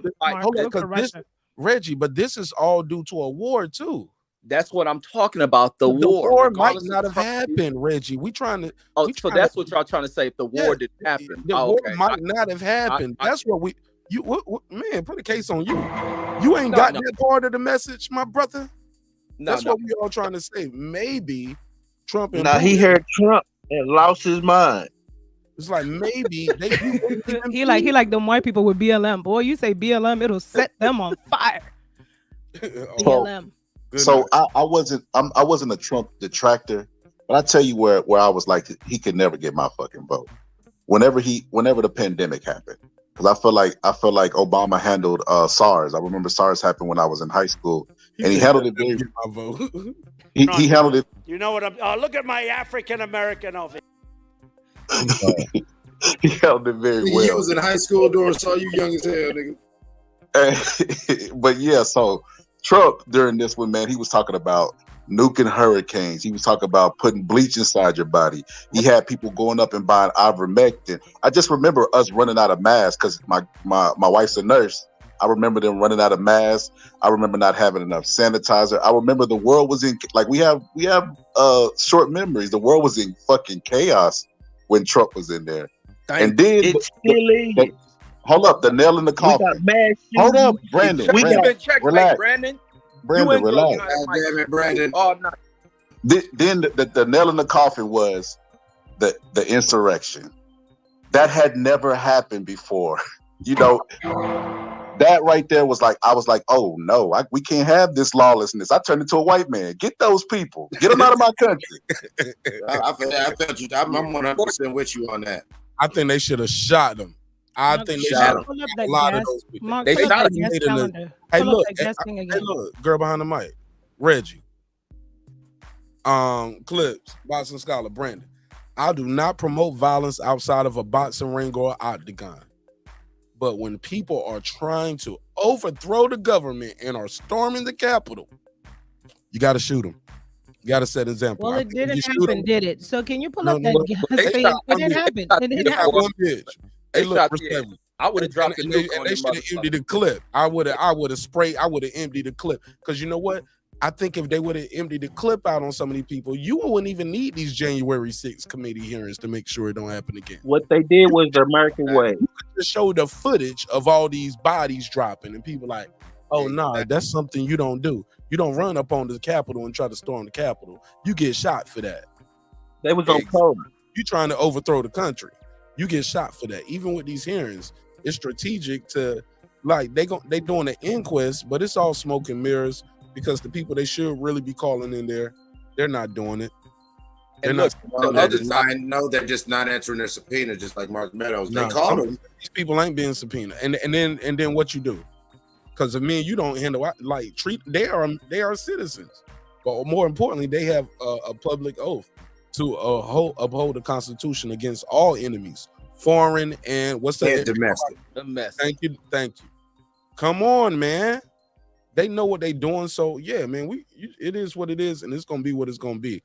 Like, but they are definitely wasting taxpayers' dollars with this stuff, and it's a lot of people that should be caught. Mike Pence should be under oath right now. He's an American citizen. He's vice president. He should be in there under oath. Mark Meadows under oath, because these people are directly linked to testimony that we have on the books already. There's no way you can close this. Like this, man, this is Matlock to be continued next episode. We gotta go to this, right? Law and Order, Benson Stable about to take the stand. We gotta call them in. Man, these motherfuckers trying to ruin a good movie right now. So it is what it is. But I'll pass the mic. Mark, can you pull up that gas calendar? Well, thing you and one I more both time? know I just want to look nothing's at gonna Russia real happen. quick. Nothing's gonna happen. Right, but like I said, if you would have ended that clip, you wouldn't even have to have these hearings. I'm gonna pull it back up. You'll just be able to show the footage. It'll be on CNN. I promise you would not need no hearings. You wouldn't even need to talk about it.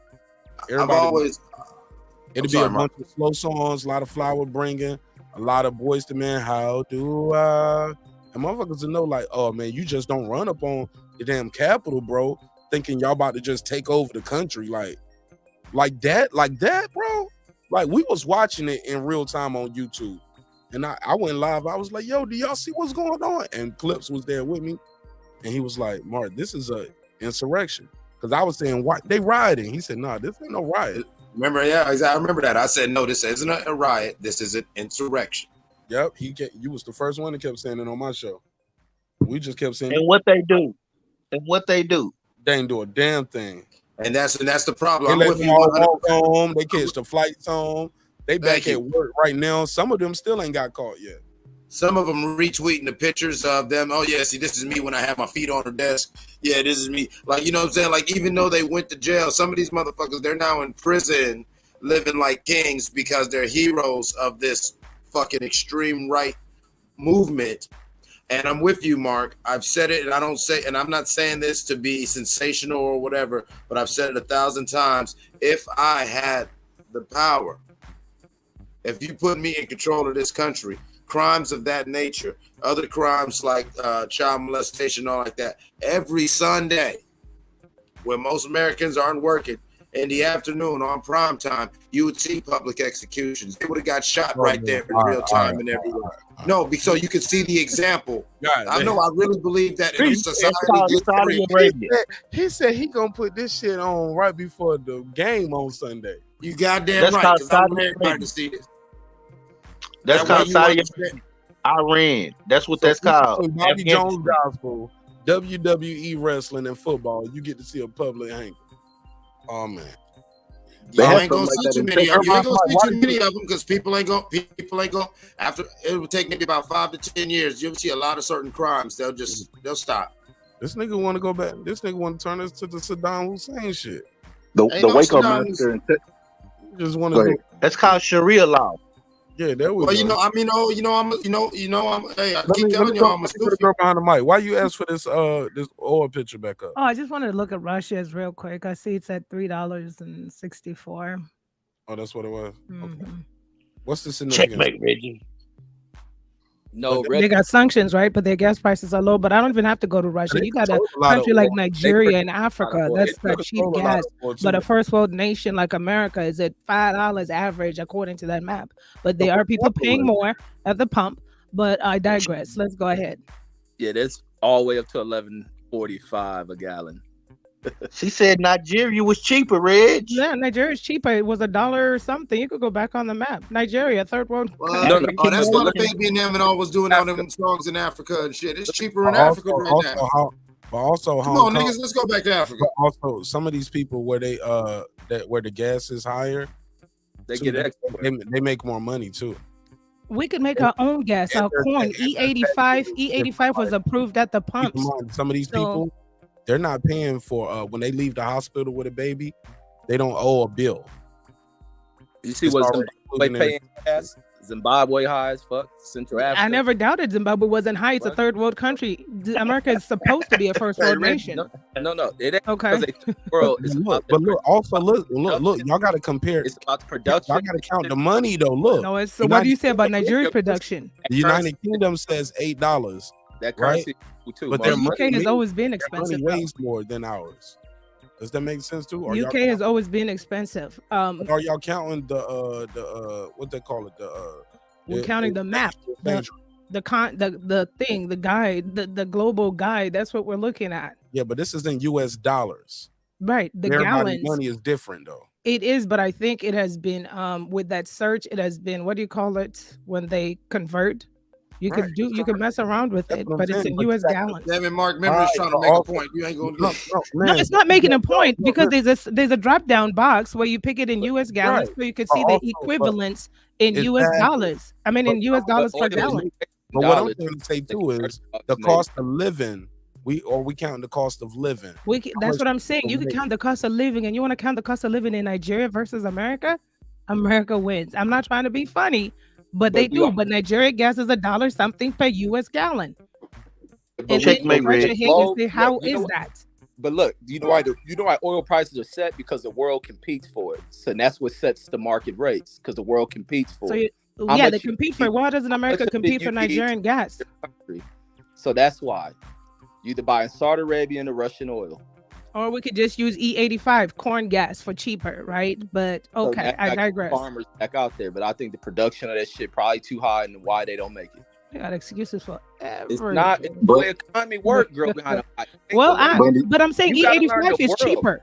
But E85 is cheaper though. We could be self-sufficient.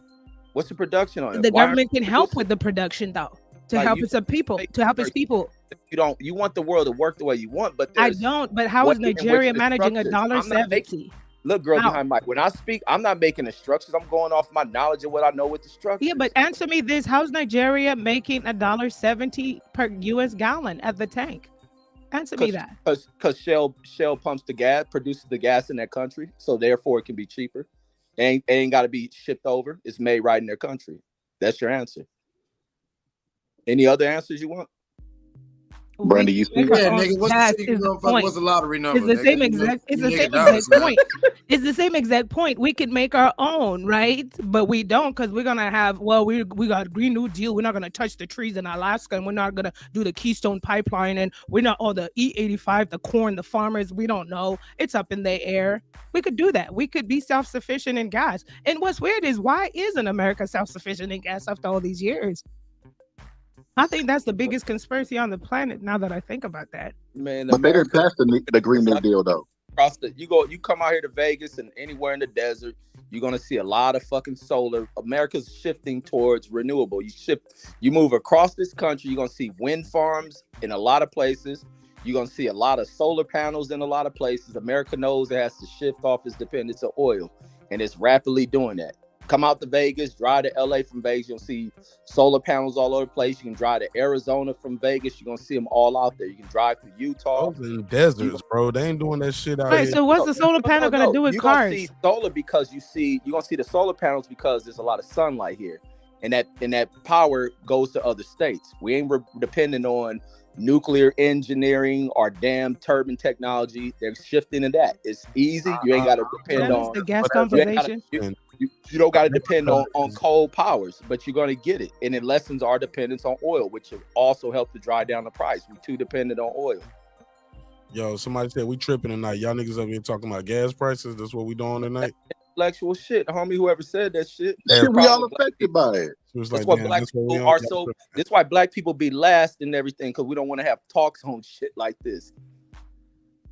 Hey, but Mark, can I get that picture back up on the black coat? Because this is what the white man wanted, Brandon. He wanted us all to fight over the gas prices. This is what the white man wanted. Stay smart. You niggas better watch your ass. They don't know nothing about that. Untouchable. We do not kill one another. We do not sell each other drugs. Go ahead, Brandon. Go ahead. I want to purge now. I don't know why. Was I that, want to purge. who was that talking? Was that Satan? That was the purge, man. Oh, damn, man. That's what I sound like. Clips, your ad-libs are killing me tonight. And not in a good way. Not in a good way, nigga. Like, I didn't know who that was. I thought that was just, I thought I was tripping. Oh, Philip H, I want to away clarify from- something with Go. somebody in the chat. Philip H, I'm not saying that Africa cannot be sufficient. She has proven herself time and time again. And definitely, and what I'm saying is we look at the blueprint in Nigeria, and then you ask yourself in a first world nation, how is it that a third world nation has $1.76 gas per US gallon? What are they doing that we're not doing here is what I'm saying. I'm not saying that she can't be self-sufficient. She But can. Nigeria Absolutely. ain't doing it though. And the other side of it, girl, behind the mic, Europeans are in there fucking running that shit. Like, so it's not, and it's beyond just having oil. What else are they producing? Like, Africa got a long way to go, honey, a long way. what country? Or are you talking about the whole continent? The whole continent with Nigeria with the oil. Europeans run that shit. Uh-oh, Brandon. Are you talking about a continent or a country, Reggie? You confusing me.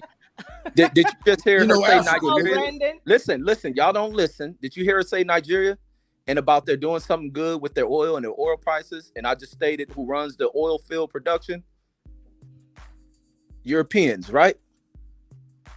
I'm not white people.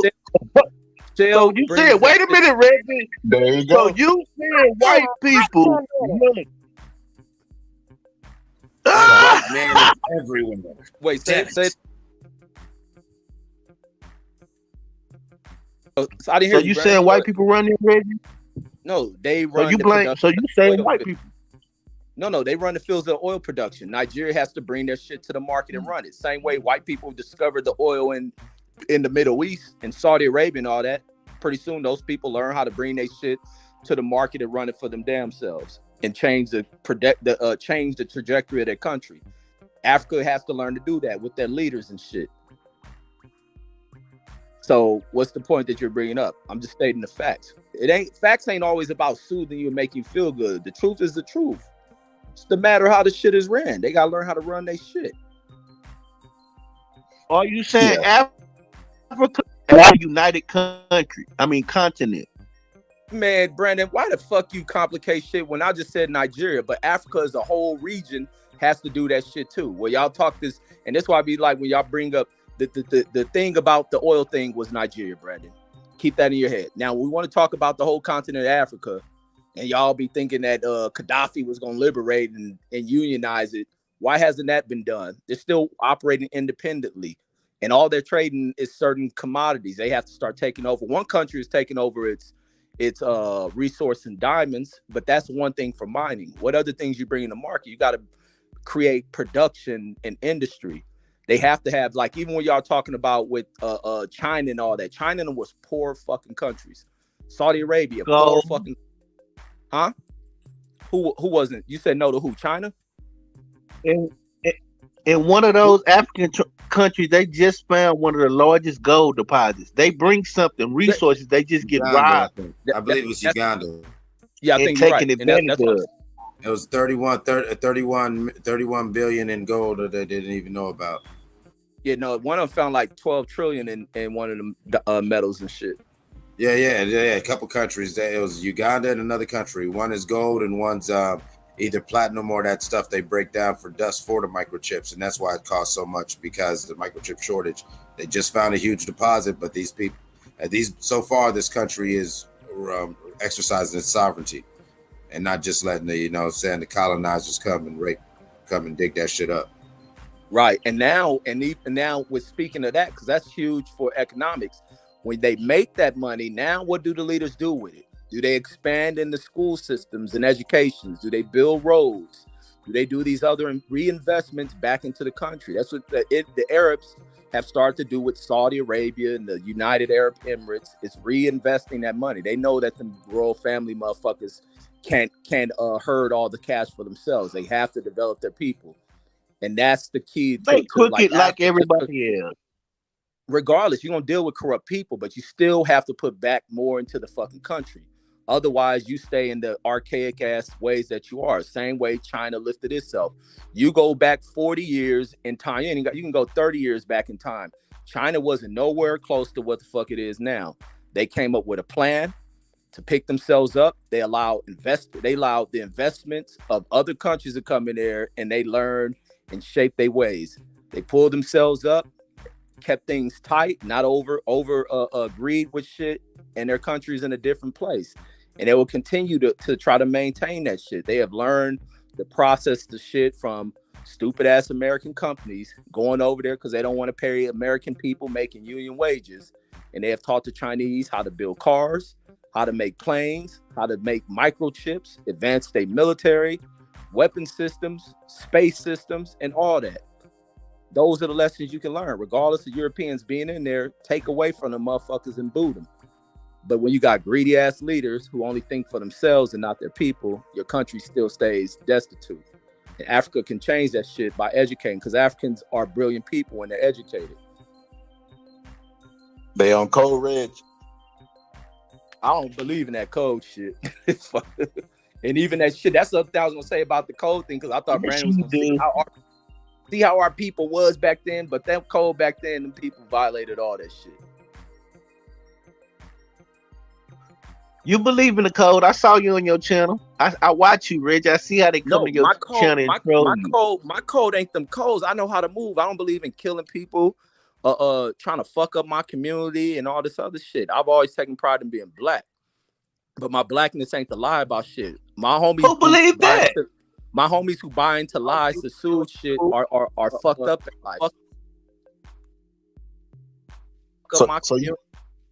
So you know what that code shit also break down to? I'm gonna speak this into existence, because the PBC was in Mark's chat, man.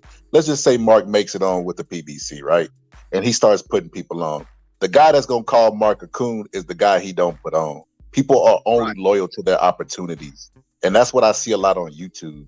This shit ain't about no fucking being black and pro-black or none of that. It's about opportunities and making money, and that's all it's about. What can you do for me? People's business decisions go bad, and then they want to go out and name call each other, et cetera, et cetera. But it's all about money at the end of the day. It's not about anything that can stand on real morals.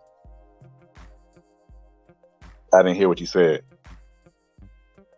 I said, and that's against the code. If you put the code Mark threw up there, that's against that. So only thing you got to do is follow the code. Everything else will fall into play.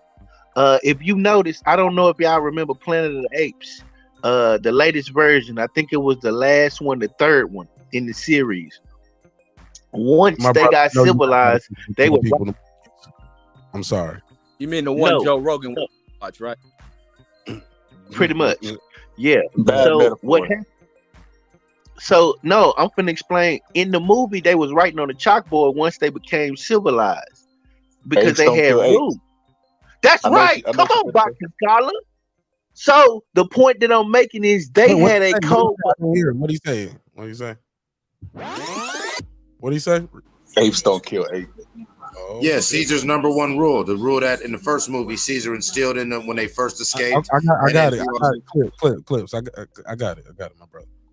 So the point that I'm making is everybody in every culture has a code. They even established that amongst themselves that we cannot survive as a culture and as a race of people if we don't have a code established on how we govern ourselves. That's what I'm saying as black people, we have to come up with. We have to have some formal. They tried to do it in the 20s.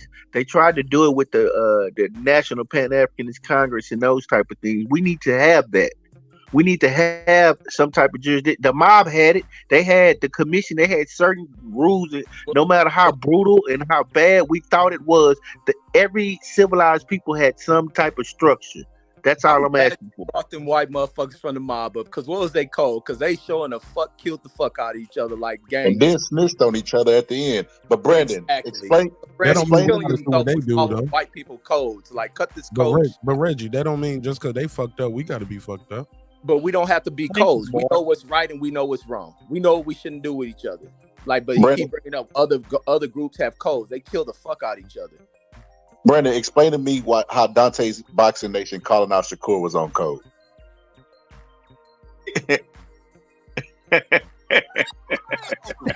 All right. You asked the direct question. Okay. When you talk about code by putting it in the public, I don't think it was by code by what Dante did. If you would ask me, I would have preferred Dante to DM that young man and to say to him what he needed to say behind the scenes and them keep it out of the public. That's what I would have preferred. So no, it was not preferably on code. No, sir. Y'all heard it here. He agreed that Dante Boxing Nation is a coon. We agree. Yeah. Yeah. Hey, that's the intro to his song. I wish I had that music. I could have played it right now. Yeah. What people do, Marq. He'll give us a strike for that shit. And that's divisive. Don't be divisive. We trying to stay on code. Nah, I ain't mad. Y'all using my content trying to clown me. I'm gonna give you a strike, nigga. I ain't with the Reggie Owens, Fred Hawthorne shit. I'm gonna give niggas strikes. You talking about me using my content. It's in fair use. Nigga, I'm gonna find a loophole. I'm gonna keep trying. I'm gonna find a way. I'm like, nah. He talked more than this. Nope. Commentary. He ain't doing commentary no more. He just playing my content. Play my whole Fuji La instrumental up there. Hey, Red, you killing that dude. Red, you killing that dude too, man. You killing that dude's show too, Red. That black man and his business. You're doing that part, Brandon, about him staying on code. He's destroying that black man and his business. Never in a black man. Sometimes you gotta. Nah, he's a black man. So the black man you don't like deserves to be destroyed. Like you said, he got black kids. He a black man.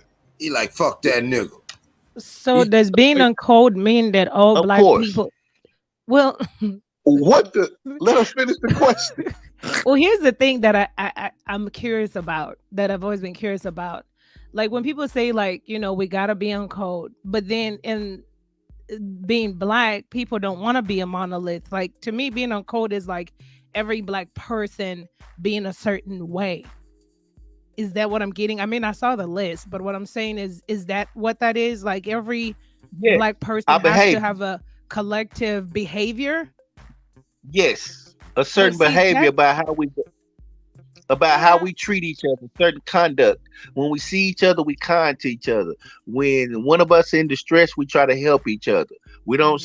We try to find ourselves not doing bad against it because we in a system that we have to bond together. Those are certain behaviors that would help us get out of this system and really, really be free. I believe. Okay, so everybody ain't fucked up in the system, so should they? Hey, fuck you, Whitey. Even though I'm CEO, I just don't like this shit. I'm on code now, and get their ass fired. Like, so what? I mean, come on, man. We tripping with that shit. See, it's a waste of my time to be against another group. My thing is, I'm about my group. It's not about being against another group. I believe if I treat my group well and do well by my group, that if we become harmed, that we would defend each other based on the principles we have. It's not against nobody else. Anytime black people get together, it has nothing to do with nobody else. But for some reason, it just seems threatening. I mean, it's a good thought process to be on code, but my question is, why it seems like when other black people or when some black people live differently or think differently, then they're castigated by black people. It's like you're going off code. That's what any group They're does, not on code. But then it's like people are not signing up to be on code. You know what I'm saying?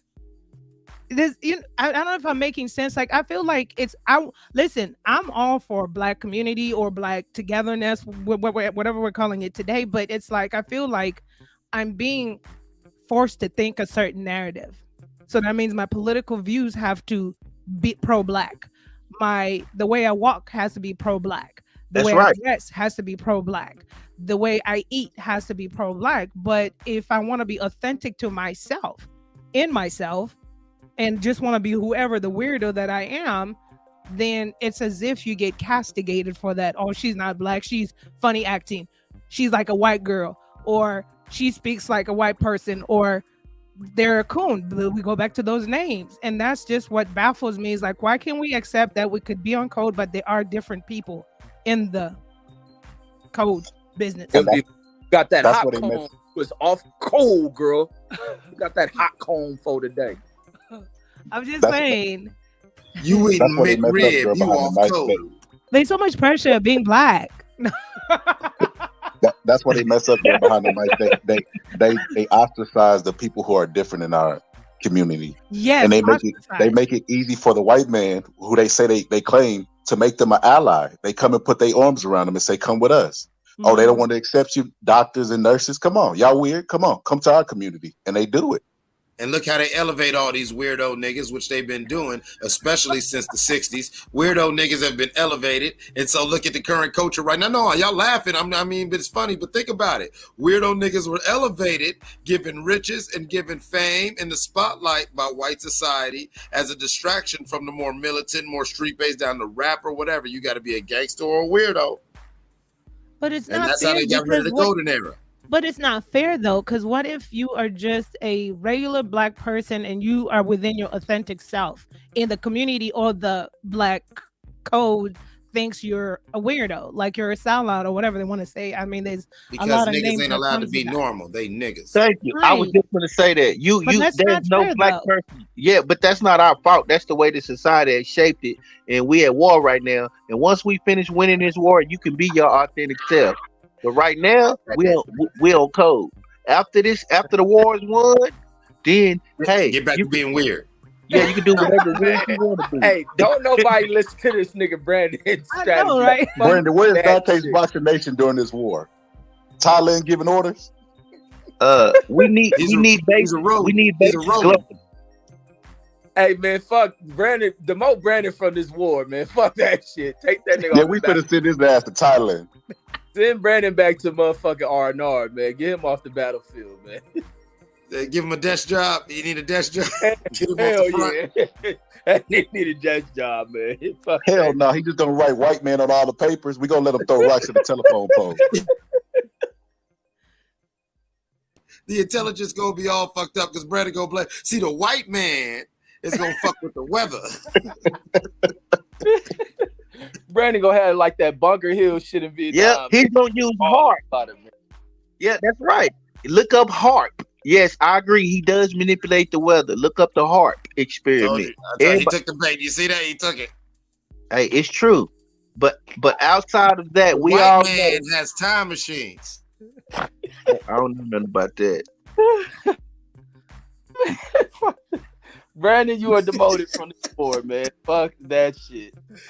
Hey, but what all You are not seriousness, fit for serious- duties. You are with not all fit for duties. seriousness, man, I see exactly what girl behind the mic says, and I seen that a lot, man. I see people that are different. You know, I'm gonna say the name. You know what I mean? The dude get the smoke. Everybody always say, man, he the dude that if we all playing basketball, he come around. He come around, they be like, oh man, this nigga coming around again. That's him, man. But he geeks stuff up. You know what I mean? He's different. Why the fuck you lying? Why you always lying? So get the smoke ain't different. Mark, you Oh my God. Stop fucking lying. So get the smoke ain't different. Man, Mark killed that dude. Mark be bashing that nigga, man. He don't come around no more, man. What I'm trying to say, man, Y'all is be y'all talking know about me fucking with Fred, man. Mark, what about Mark did the bike? Yeah, behind Mark, the you did tear that bike. black man down, man. Yeah, I ain't done that shit to Fred. This nigga tore. He ain't a black man. That's a I can't boxing remember bitch. this nigga name. What's his name, man? I be calling him Boxing bike bitch. Millionaire. But no, what I was saying about him is he geeks shit up. That's what I was saying. And a lot of people on other panels be like, oh, this nigga coming around. I be reading the comments. They're like, oh, this guy out of here. People like that are different black people, man. You could just see it. And I think that, you know, other than, you know, him and Mark's beef, people like that should be embraced. You lying? Why you always lying? Oh my God. Yeah, those people got to be embraced, man. Those people got to be embraced instead of ostracized, because, I mean, that's how you create coons. That's how you create those Fox News people. They were regular people, man, that the black community just didn't. You said hey, they was regular people that the black community didn't embrace. They was like, this person weird. Why they talk white? Like, so we created the coons. God created the stars and the Girl moon. behind the mic is what I'm saying. That's what I say have any validity. No, it does have validity White man got because a it's moon like base, right, Brandon? it's like a pressure point. Like I find a lot of pressure being black. Because it's like these categories and you're like, where do I go? And, you know, when you get around a bunch of black people, then it's like I gotta be, it's like when I get around a bunch of white people, I gotta walk on eggshells, because it's like, okay, what's your manners? You don't want to be the angry black girl. You soften up your face, smile a lot, look friendly. And then when I get around groups of black people, then it's like, okay, we're in code, we're down, what's up, da da da da da. But it's like sometimes I just want to be weird. You know, I just want to be weird and think weird and have my own thoughts to myself. That doesn't mean I don't support blackness, because like I said, I'm weird in the fact that I don't like organizations. That means organized religion. It means political organizations. That means radical groups. And so every time I try to find a place to support blackness, it becomes too radical, and I'm like, oh, I'm not that radical. I don't want to go shoot a white person. And then it's like, okay, let's go over here, yay, we're black. And then it's like, oh, we're gonna do this, and it's like, oh, that's a little bit too much, you know. And then it's like, you know, then you're like, am I on code? I'm sorry, I blacked out. What you said about killing white folks? I'm just saying, like, you know, it's like you try to gravitate to blackness person, and then it's like, okay, let's go over here, yay, we're black. And Okay, I'm just making sure I can do this effect too. So in real time, when people saying I didn't say that, I'm gonna just start hitting the mic on certain people when they start talking, because they're gonna be like, I didn't say that. Okay, so I know how to do that now on the board. Cool. I mean, what I'm saying is there's some groups that are radical, there's some groups that are rational. So how do we maintain a code between the two and decipher? And then there's the weirdos to the far left, you know, out of the three groups. I don't know if you y'all guys be thinking too much. Nah, I think a lot of people don't think enough, my sister. We need I don't to know have if you a conversation like this. And that's the problem with black people who say shit like that. You ain't gotta say black people. It's people though, Reggie. Yeah. You sound like Fred when you say y'all niggas need to do this and black people. No, but when you hear that in groups in our conversations, like we think like always. No, that's what Fred be saying. Y'all niggas like, bro. No, Fred be talking about like black people, this and that. I'm talking about, bro, you just said you black people. You shoot down the ideals of thinking and having intellectual conversations. But it's not a Nobody black people problem. It's a people problem. I'm talking about the Pot chat. called the kettle black and cocaine. I got it, subjects. Clips. I got it. Go ahead. Go I'm talking about people writing that in the chat. I ain't talking about black as a whole. I'm talking about people writing that in the chat. You talking about gas. That's the problem. You're thinking too much. Like, that's the problem with black conversations. We don't have thoughtful, open conversations. Like, we got to speak on higher intellectual shit. Regardless, we talking about space, some industry. We have to have these conversations. Why we left out a lot of shit. But my brother, when we disagree though, we ain't gotta say, "Oh, y'all sucking Donald Trump's ass" and all. Oh, yes, we do. Like, nigga, that's the image, Reggie, the imagery, my brother. Trump, that My shit brother. gotta be said. I'm sorry. I gotta put a case on you. Like, maybe the show too long. I know what most people doing around this time of night, so we can land the plane here and let people. No, hell no. But anytime for there, It's Donald Trump. Donald Trump is the trigger. I'm telling you. Reggie Owens be looking up Stormy Daniels porn on the hub. Damn. Nah, I look for Let me black find shit. out. I know white girls. I ain't gonna lie. I looked up Stormy Daniels. I want. You hear that? You hear that? Wow, you ain't on code, Mark. You looking at that pro-black porn. I looked at the white woman taking it to the face. Yeah, I was looking at her, and I see why she got paid. But pro-black porn is supporting the degradation of our sisters. Yeah. Right. Thank you, Clips. I gotta see the black pussy. Damn, that's complex. No. He said, "What you say, bro?" That's complex, man. Damn, I ain't He's thinking about conflicted that. now. Now look at him. You're conflicted. That's deep. Hey, what if it's a solo? Oh, she just popping herself off. Yeah. Herself pop. She playing with a rose. She playing with the rose and all that shit. Oh, yeah. Fuck it. Yeah, it's a wild OnlyFans show. from It's a now wild on. show. Man, I gotta pay a hold bill. on. You're a My whole brother. raccoon. Damn, Karma. After I took up for you when the dude called you the B word the other day, I'm a whole raccoon in the chat. Call my brother a rodent. He a rodent digging out the trash, but he's smart though. He's intelligent. He can use his thumbs and shit. Damn. Hey, Mark, welcome to the club. Yeah, it is what it is, man. I'll be that. I'll be that. Just pull up on the next episode. Call me a coon again every episode. Damn. But all right, man. Well, shit, man. This has been a hell of a conversation. Final thoughts, man. Final thoughts. Everybody, let's go around and get those final thoughts off. Unless Reggie Owens about to go live. Nah, I ain't going live. Shit's late. I gotta get up and do a bunch of shit. Yeah, man. I was hoping you go for an hour, man. I don't be wanting to set up no show again. You said you was hoping what? That it was gonna go on for like 20, at least 30 minutes. Shit. Another 30. Boston Scholar, go live, man. Set that shit up. Hell no, Boxing's gotta be. Hey, brothers, please, man. No beefing. I'm on code. What you talking about? Hey, he on code. I'm on code. Oh, Terry, that shit was funny as fuck, man. I ain't make it easy. Damned if you do and damned if you don't, huh?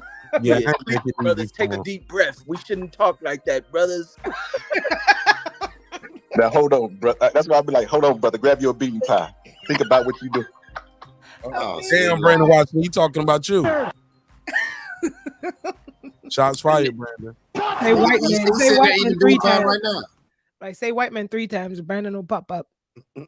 Damn. White man. God. He was like, the phone going, Mark, I was at work, but you know I had to pull up for this. Let me just get my bars off, because I got to go. Yeah, and Brandon, you ain't gonna respond to 2 that. hours later, he's still on the program. Does Brandon know it's true? Nah, my bad. I've been at home. I've been popping firecrackers with my son tonight. So you were celebrating this pagan worship today? Ain't that about a bitch? You celebrating the pagan This enslavement white of black man men. independent. You gonna light up the shit. I'm putting a case on Brandon. Karma. Now, who's the raccoon now, Karma? Man, the world is falling. What the fuck? Brandon Washington had his bow tie on as he was barbecuing some ribs, lighting it up for Uncle Sam. Stop. Now, we ain't gonna do him like that. He said he never shook a white woman's hand before, but he out there popping firecrackers with that same hand. Brothers, come here, let me talk to you for a second, bro. Man, he never shook a white woman's hand because he always just motorboated them. They were not pigeon. They were not pigeon ribs. They were pigeon ribs. Yeah, pigeon ribs and Hey, turkey Mark. chicken back. Mark and Red, just for the record, I'm gonna let y'all have that. But if you Google July 4th and what it means to the Nation of Islam, you'll see what I'm talking about. But outside of that, me and Did you buy your fireworks at the boy mosque? lit it up. No, Man, sir. I definitely bought them I'll from the give you Dominant last 30 Society. minutes. Go ahead, Brandon. Go ahead. Fuck it. I definitely bought them from the Dominant Society. Also, me and my son, we lit it up, red, white, and blue. We used those colors. Also, we did Roman candles. Or no? Now it's significance behind all those colors. I don't want to sit and break it down. But anyway, so Is yeah, the me and my white son. red for blood and the blue for valor, or no?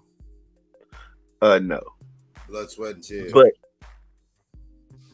But outside of that, of course, Ray, you don't celebrate with your children, man. Well, we light the sky up, bro. I'm from Texas, so it's different. I don't know what y'all do, but we light it up there in here. I go live on YouTube. Go black dollars up to exchange it and put it in the white man's hand. Damn, Brandon. Hey, white man, can I have some fireworks? I want to light it up. This nigga Brandon. I'm sorry. I couldn't resist. Damn, Bro, we like the sky. We celebrate. We light it up. I mean, we have a good time. My son enjoy. I invite my little nephews over sometimes. I mean, y'all didn't pop firecrackers when you was young, Reg. We didn't have money, so what we did was wait. Yeah, so we light it up, man. It may be just a southern thing, I don't know, but we light it up there. Yeah, but where your consciousness at? Yeah. I told you it's a significant. Brandon is saying is it is more important to him to stay on Texas code than on black code. So you're a Texan before you're a black man, huh? Yo, Greg, all praise to Allah, but I'm celebrating 4th of July and popping off these. We're gonna light the sky up. All praise to Allah. Respectfully, though. Respectfully. That shit, that was good clips. That nigga on TikTok. He said, "Don't know nobody say that nan nutter like you." All right, man. Brandon don't got quiet on this. Go ahead, Ray. Nah, man, I'm laughing. Oh man. Oh, let's go, Brandon. Happy 4th, my brother. I know why you celebrate it. I know why it's red, white. That's why I asked you. You know what that red, white, and blue mean, right? Keeping secret, though. Yeah, of course. Niggas keeping secret. Why the fuck you lying? Technically, it's the 5th. Y'all might go to jail. Them niggas just wanted to light us. They've been lighting up our weekend. Actually, I was about to say that's Texas. Texas got their own laws. Texas, they do fireworks just because it's nighttime. They shooting off AKs. They shooting off AKs and SKSs right now. If I go outside, I'll let you know. Which is the dumbest shit Yeah, ever. they shooting off. That sounds about right. So dumb, so dangerous. Sounds about. Yeah, that's why I don't celebrate around here because it's not even safe to really. Go ahead. Oh, I'm sorry. No. I was just saying that's why, they said they shoot too much around here, and I don't even like having my kids out late no more. Yeah, what I was gonna say is, look, man. Anybody on this panel within the sound of my voice, please do not shoot guns in the air to celebrate anything. That's truly irresponsible with your weapon. Those bullets do come back down, and I live in a city in a state where every year somebody's dying from a bullet just randomly falling through a window. So every year. It's just shit. It probably happened more than that. They probably just like, man, I ain't doing that story again. We just did that last week. Let's talk about this nigga that got shot in Ohio. That'll get him in the room. You know what I'm saying? So truly unfortunate, man. So much gun violence here, but please don't just shoot your guns in the air, killing people. Go ahead, Reggie. Girl behind the mic, that guy, Eclipse, Boxing Scholar. Y'all got anything else? Y'all told y'all need. Reggie said he need a couple more minutes. What else you got, Reggie? Yeah, Reg, we celebrated Juneteenth and everything, Reg. What are you talking about? Y'all didn't do Juneteenth. We did Juneteenth. You know, that's where you had a little parade. You know, you eat the watermelon. Oh hell no! I put a case on you. See, Brad, see, like that. See, look, that's what I'm talking about. You was just wrong. You got to be the craziest goddamn rodent in all captivity. Take his card. Yeah. And you Because drink first the of all, well- Juneteenth is an insult. Now, Brandon And Washington, you are a smart man. You should know it's very insulting that white folks, the only thing that they're going to give us as a federal holiday is it's tongue-in-cheek. They're celebrating the fact that motherfucker said, yeah, slavery's over. But you know what? Niggas in Texas said, no, fuck that. We got to recoup our money. We lost a lot of money during this war. They said, all right, don't tell y'all niggas for about 3 or 4 more years. Just, you know, it's cool. Get some more free work. That's what they gonna celebrate and acknowledge, and all the niggas is motherfucking whole choirs is in the street dancing and singing, celebrating. Black people, Right. I'm explain why. Because that's Jubilee Day. That's the day that black people remember that they was free. Black people, I said this in the Juneteenth episode. They thought they was gonna be rich like white people. They didn't have no concept of time, money, or nothing. They just knew that they was free to go, that the hard labor that they were dealing with. So we celebrated that in Texas. We've always. But y'all celebrating. I couldn't hear you, Mark. So y'all celebrating something that never happened in 2022. You never got that. No, we carry on the tradition of our people. Being that's dumb just as hell and tradition left of our out the people. loop. That's all. Damn. Ooh, we drink grape soda too. Not in on a joke. We celebrate not being in on a joke. We that nigga that's laughing but really don't get it. We're supposed to be on code though, right? So we all supposed to celebrate Juneteenth, ain't we? On code, right? Who the hell speak for me? Yeah, girl behind the You don't mic. want to be a part of the code? See, girl behind the mic. I know these niggas. Y'all niggas need to stick to the code. I'm gonna make that drop again. Who gonna do it?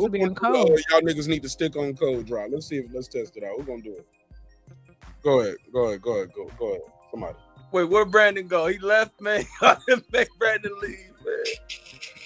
Hey man, but yeah, who's gonna enforce the black code? Who should run? Let's nominate. Everybody nominate 3 people that you think should enforce the black code. That should be on the Black Code Council. Nah, I'm good. Thank you. I don't want to go on record with that. I'm good. Ben Carson and Clarence Thomas.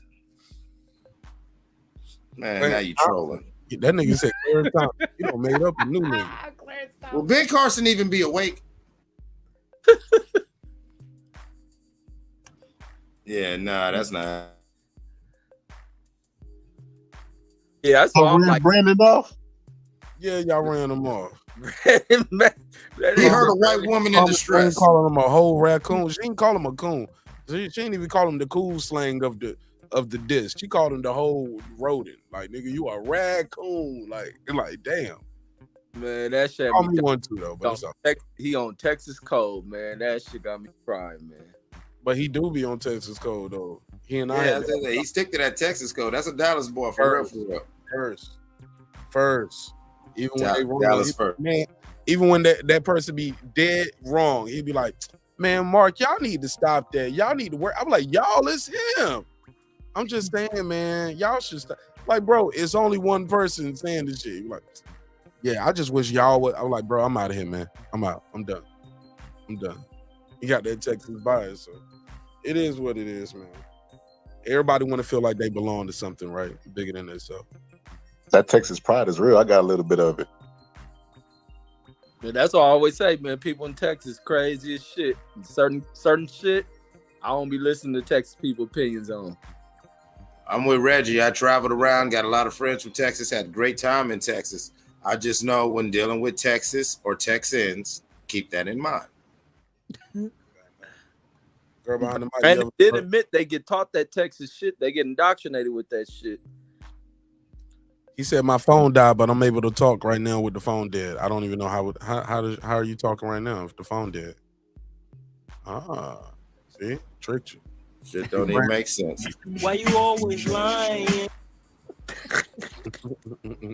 Hey, I saw Texas was one of them states that they were trying to as a combat CRT they were trying to propose having in schools instead of called slaves, just calling them involuntary immigrants. Man, Texas pushed the limit on some of the most stupidest fucking shit. Involuntary immigrants. Texas be looking at Florida when they come out with a law. They be like, "Oh yeah, hold my beer." They try to compete with them. Exactly. Yeah, it's a war between Texas and Florida. Yo, that was hilarious, bro. You was like, "Oh, you don't think we can top that?" That's some real shit too, man. Shout out to the Boston Scholar. You ain't lying on that one. Why the fuck? Why the fuck? Why the? Okay, I can't cut Why it the off. fuck you Oh, lying? I don't mean it on that. My bad. You over there mixing? Right. Nah, I'm learning on the job. I'm learning on the job. Man. DJ Nash, he getting it nice. You know what I'm saying? I'm learning on the job. You gonna have a crazy whole breakdown for niggas. Watch, you gonna get to scratching and shit. Oh man, don't get me started. Don't get me started. Hey, look, hey, Brandon will admit that's that Texas pride. He'll admit to that. Yep. Texas and Florida go at it. Yeah, we be on bullshit. Ain't nobody on bullshit like a Texas nigga. That's what he said. That's what he said. Oh, yep, he said that. He said, "Yep, Texas and Florida go at it." Good night. Man, them motherfuckers crazy, man. But his phone dead though. Right, but his phone dead. Let me get the chat. Oops. Oh, y'all heard that, huh? Yeah. Joe. So y'all got a couple minutes. Don't get kicked off. I'm about to go in and fix me a sandwich. So y'all got a couple minutes. I'll be back. Hey, Brandon, since you in the chat, man, try to pull back up. I got to get your information. You be ducking me. You owe me some money or something, man. I be in Dallas all the time. I be trying to hit him up. I be like, he'll comment on my video, like, "Good video, Scott." I be like, "Hey, what's your information?" He don't write me back. I'm like, "What the fuck?" Saying you fucking with y'all niggas outside of YouTube. You like, what, you want to go on a date or something, nigga? That's okay. That's okay, because I'm gonna send some white women his way. Oh shit. Gonna put you on, my guy. He afraid of the Klan getting his address. That's what he is. He like, I ain't on that. I said some provocative things. You niggas ain't on code. You know what it is? I told him Fred was my uncle. He probably believed Fred really my uncle. He born that smoke. Man, you got them green eyes that like Leonard Thomas kept talking about. I want to talk to the guy with the green eyes. I was like, nigga, who got green eyes up here? He said that dude. Bro, right. You notice I never came up after that day. I never felt comfortable again. He made me uncomfortable. I was about to join the movement. Terry Crews should have joined. Girl behind the mic. I was like, the brother had been on the panel with me for like an hour and a half. I ain't looked at his eyes once. I was like, who got green eyes up here? He was like, him right there beside you with the nice beard. Him with the nice beard. I was like, yeah. Hey, Spence fans, what can I say? Hey, the boxing scholar, did he give you the internet equivalent of that awkward handshake that another man give you instead of like just shaking your hand? He kind of just grabbing your hand softly and let it linger. Yes, that's what it was. Internet equivalent of that, Eclipse. What dude just did? That's the internet equivalent. Like, somebody, like you said, he could have described him any old way. Yeah, him with the green eyes and the nice beard. Capricorn. Yeah, Capricorn. The one that's well dressed, the handsome one. Like, yeah, he could have just described him from the jump, like the guy right there beside you. I was like, he said the guy with the green eyes. Talking to him. Thank you. He could have said, yeah, the dude who said something about whatever. I'm sorry, I'm about to go off code. But have y'all seen my boy Leonard Thomas acting real? Reggie, he got this thing up there where he look like he's on a date, about to go meet a dude, and they both like he pulls up, and I guess it's supposed to be a blind date, but it's, who?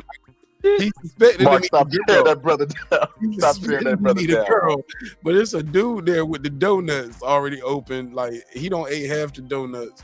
Leonard pull up with the same matching box. And he got a full dozen, and he's all happy, and he sits on the park bench, and he was like, "What are you doing here?" The black dude who was already, he said, "I'm waiting for somebody." He was like, "She's not coming." Man, what kind of shit is this? Wait a minute, so she had two niggas come? It looked like the intro to some weird ass porn shit I never heard of, and I never watched it. Never heard of it. But I ain't lying, bro. I ain't lying. I'm gonna send you the link. I was like, bruh. What kind of movies you doing, bro? I don't know. That shit is funny. But shout out to Leonard Thomas, man. Keep doing your thing, man, on the acting side of the game. Or the whatever side, whatever kind of movies you making.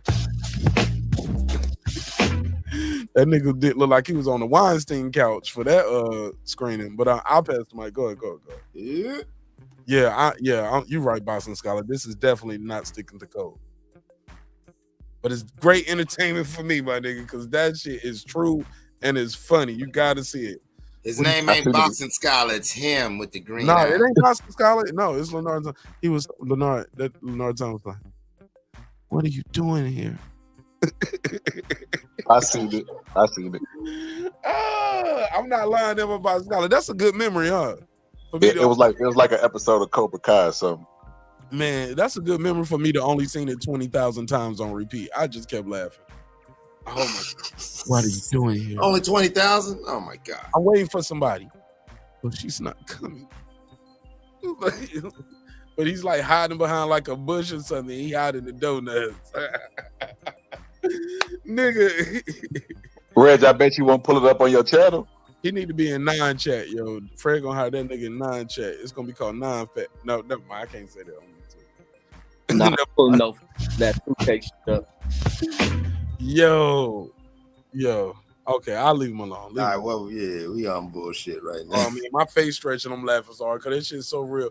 If I didn't think he would give me a strike, I'd play that shit right now. But I know he'll give me a strike because he ain't got shit going on in life. Think you're funny, Marq Nash? Take this strike. I'll show you. I'll hit him with my P32 space modulator. Nah, you know, that last part. Hey, you see what I was talking about? How y'all treat the black people that's different? Oh, nah, it is what it is. Y'all see how y'all treat the black people that's different? You know what's gonna happen? Trump gonna come. Well, I mean, I say Trump. Oh, my bad. White people gonna come and put their arms around them, and they gonna embrace them. And we're gonna have an enemy. Y'all created them. I mean, technically, when you want to get down, so watch Brandon go and join the panel back to this. That is how all this came to be. You know, Yaqub. If you go by the story of Dr. Yaqub, he had a real big ass head, like real stupid big, and everyone used to clown and pick on him, and it brought a resentment into him to where he was a genius, and so eventually he made a homoguli, which became the Pale Man. Hold on, let me test something out real quick. White man, white man, white man. White man, white man, white man. Let's see if Brandon come back. Spence. White man, white man, white man. Hey, yo, play that Spence video. Fred.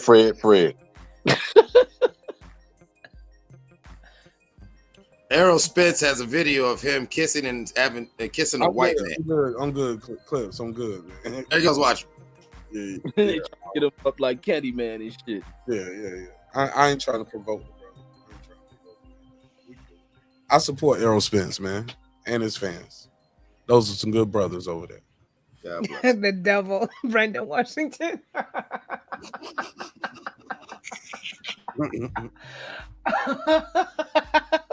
was about to say something. I forgot. Man. It was something good I wanted to ask you, girl, on the mic. Damn. All right. It'll come back to me. Go ahead. Clips. Oh no! Well, let's see. He brought him back to the. Look at him. He's back in the chat though. He's like, you gotta say them. You gotta say his triggers. He needs his triggers. Oh, Reggie, I was telling somebody. Reggie, I remember now. Reggie, I was telling somebody about something you said on your show, and I thought it was very provocative statement. To say the least, it was a very provocative statement. You said all the world's issues come from white people. From endangered species, extinct animals, the ozone layer, climate change, weapons of mass destruction, them being created, them being implemented on Hiroshima, Nagasaki. Like these are all white folks. I thought that was truly provocative, but you actually said some funny shit in there too, though. I'm making it serious, but you said some funny shit. He was like, man, Martians saw white folks coming to the moon. It was like, cut the atmosphere off. He said there's all kind of shit going on the moon. They just cut the lights off and cut all the power off in the atmosphere off. Like, make sure them niggas can't breathe when they come up here. like that shit was so funny, man. But when you word it that way though, like it's a joke at the end, but it was a lot of real shit that you said there. Can you speak to that a little bit more? Yeah, it really come from me clowning them damn white dudes coming there making that bullshit up about why the cops killed that dude, but also them dudes painting what the fools say something about black people have created neighborhoods because they're talking about white folks left the communities we live in because they're worried about the violence that we create. We turned our cities into Lebanon. It's like, man, y'all like the truth is every issue that plagues the planet has been white issues. America no longer have wild bison roaming the damn country anymore because of them coming over here slaughtering shit. Even they talk about the bison you see up in Yellowstone. Those are like hybrid versions of the damn actual bisons because damn near all of them been wiped out. They had to cross the genetics to produce what they have to try to bring back the population. The endangering of African species ain't done by Africans. They done by Europeans coming over there doing ignorant shit because of weapons, bombing of cities, us worrying about climate change because of shit they released into the atmosphere. Remember back in the day where we used to, are y'all old enough to remember when where they was having, like, especially in our schools, they used to have us to ensure we don't have CFCs in the home and shit. Remember the little aerosols that carry CFCs? Right. The ozone layer. Yeah, the ozone. That shit was gonna burn through and just burn us up. Like, yeah. Yeah, and they were pointing at the cancer rates rising because of shit they were just doing to destroy the damn planet. But then you have them to paint like it's a human thing. But even when my kids come back, because they hear about certain things, and I tell my kids, it ain't a human thing. It's a white thing. A lot of the Europeans have created that. For everything brilliant they have created for some shit, they have done a lot to fuck over the planet. It ain't the poison of water. You even remember here in this country, this is why the EPA became a big thing. Even in this country, with a lot of manufacturing productions, the bays in New York polluted. These companies that produce shit, dump it into the water systems. What else they were doing? The smog. You look at smog. Like back in LA, I used to think mountains, like, because LA used to be like one of the worst polluted areas, I think, and even in the world. I think LA crazy. They used to have like the worst smog and shit. And like I used to think mountains grew out the ground because you wouldn't, like, towards the Hollywood sign for a long period in time, you would see nothing but like a black, like thick ass gunky layer that just, you know, was across the sky. So we couldn't see mountains. If the rain came, all of a sudden mountains are back there and shit. So the elementary kids used to be like, the rain brought the mountains, and then I think they disappeared because in a few days you'll see the smog back up there. But it's like they was doing everything that fucks up the planet. Go ahead. No, that's crazy you mentioned that, because I always tell people that's my first true memory of Los Angeles. The first time I actually went there, I flew. And once I came over the mountains, like I tell people, it was the craziest shit. It was this black and brown fucking cloud that just never ended. And somewhere under this cloud was the city of Los Angeles. And that's exactly how it looked from the plane. It was this crazy cloud, literal like fucking haze that you could like, we had to start descending before you could even see the skyscrapers in the city. All you saw was this haze of smog. Yeah, it was like you knew you were doing some shit. Right. Yeah, that's why these have so many cases of like kids in LA. There's a lot of people from LA with asthma and shit, especially if you went back 34 years. Asthma is like a common thing. It just looked disgusting. Like everything they did. You go to where like some of the still areas, most of that water out there polluted. They dumping all type of hazardous chemicals in that shit. Like you just name it. When white folks wanted to act like black folks have done this, like the issues of the world are white fucking issues. Like, I mean, they can't point nothing towards anything, but not to paint it or skim over it that it's mankind. No, it's European kind that has done a lot of destructions to this planet. So, Reg, I agree with you 100%, but Brandon is gloating because he said you agree with him that the white man is responsible. I agree with everything but the endangered species. And this is why. Because the earth is, whatever you believe, whatever Bible, whatever, you know that it's really, really old, right? 4.5 billion years is what I was taught. Mankind hasn't been around all those years. 90% of every species that's ever exists is gone. We didn't kill them all. Nature did. So that's a natural thing that occurs in nature. We just keep stuff alive because we're scared of the butterfly effect, that it'll affect our existence if something goes extinct, like the honeybee or et cetera, et cetera. But I think mankind has played a great part in bringing about the extinction of stuff. Like what's the last species to go extinct without human involvement in it? It ain't just human involvement; it's European involvement, because many other groups of people around the world don't go to this escalation of killing off thing, and it's mainly really just like the American European, the French and British European that has done a lot of this extermination of shit within the planet without any great cause for doing that shit. No great cause. Even when you look at meat consumption, a lot of that overproduction of meat and us eating that shit is of no great cause outside of greed. Like it's an ignorance out of the greed. And I think that's another thing that plagues the world, the greed of particular people in society, like overdoing shit. And then they do it to too much. Then towards the critical stages, they try to go about reversing the course of shit.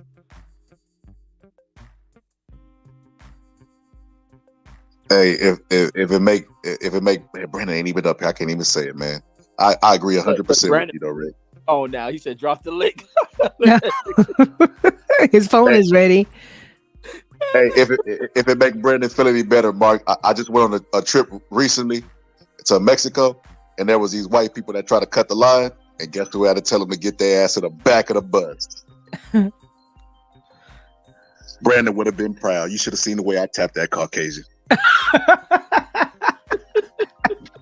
It was a sight to see. So, Reggie, do you think that also goes to disease? With some diseases, yeah. Some diseases are natural though, but I think white folks have played, and that's part of some of the other shit them fucking up the world. Playing around with a lot of shit, no doubt about it. Brandon coming. He got something to say about this. Look, Brandon we finally on code.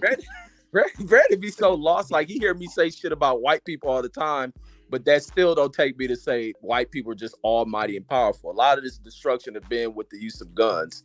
Like they're not almighty and powerful, Brandon. So Brandon probably feeling proud, but I say this type of shit all the time. You know he pulling up to say that. Reg. Exactly. Come on, Brandon, we ready? Come on, hit that link, Brandon. He say drop the link. His computer ready. He said, my nigga Reggie done made me proud. These white people is God. I told you.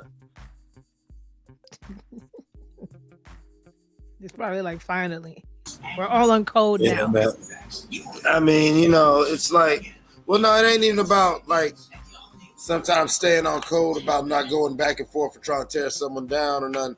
It's just like certain people, you ain't going, I'm not even going to waste my energy going back and forth with, to where you're not my enemy. You're not like, you're over there and you're going to say, I'm going to say water's wet. You're going to say, yeah, water's moist. I'm going to say the sky's blue. You're going to say, no, it's just the light reflecting the gas in the atmosphere.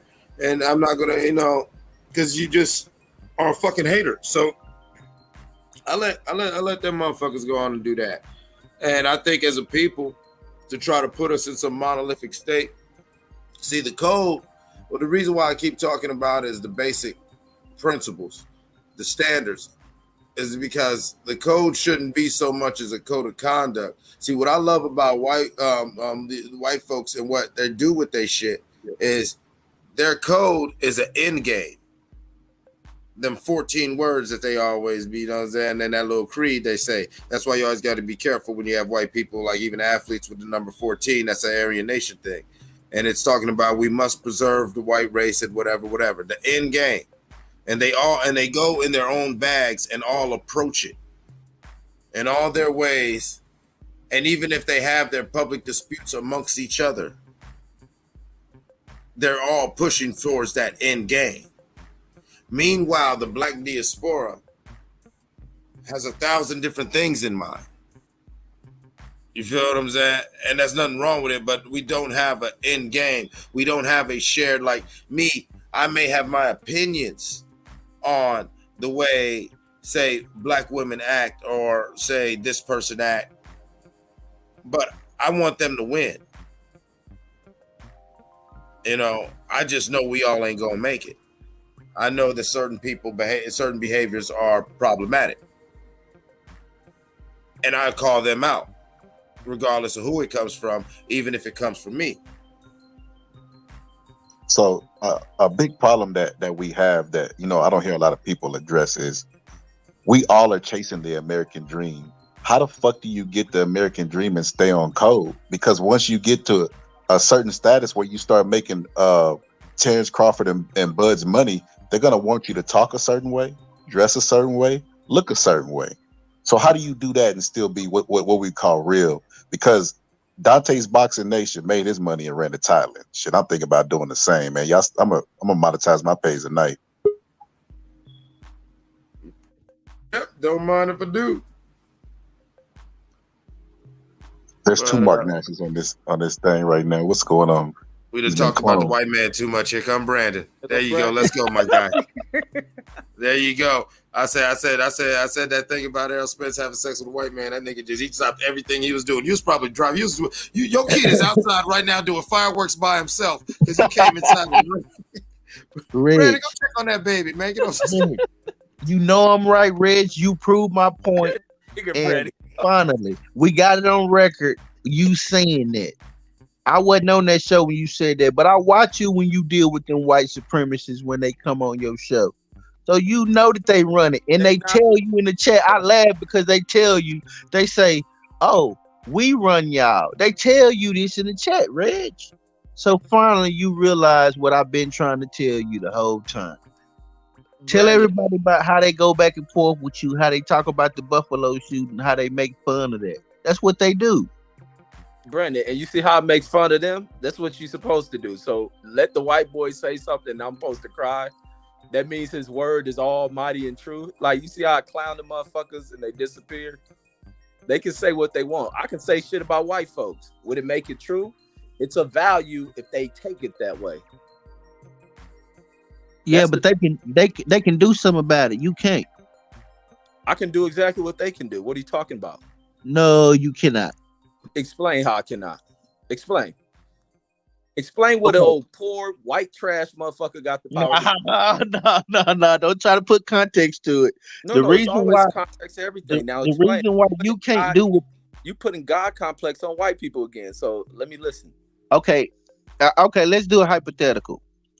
Because I do believe that the white people created this society in this world, and if there was a God of this world, a God of everything, the way society is made, the way it's ran, economics, politics, everything, then it would be them. So you are correct. I do believe them to be gods of this world. This is their world. They're all supreme. I do agree with you. Now, that becomes your problem, bro. if you know the context of what I'm talking about. Hold on, man. Somebody get the timestamp on that. That was like what, 6? That was like 6:20. Brandon calls the white man God. Crazy. You got to send that to the nation. They're gonna kick his ass out for that. As a matter of fact, what y'all don't know, that's part of the Nation of Islam teaching that they are the gods of this world, the word that they orchestrate.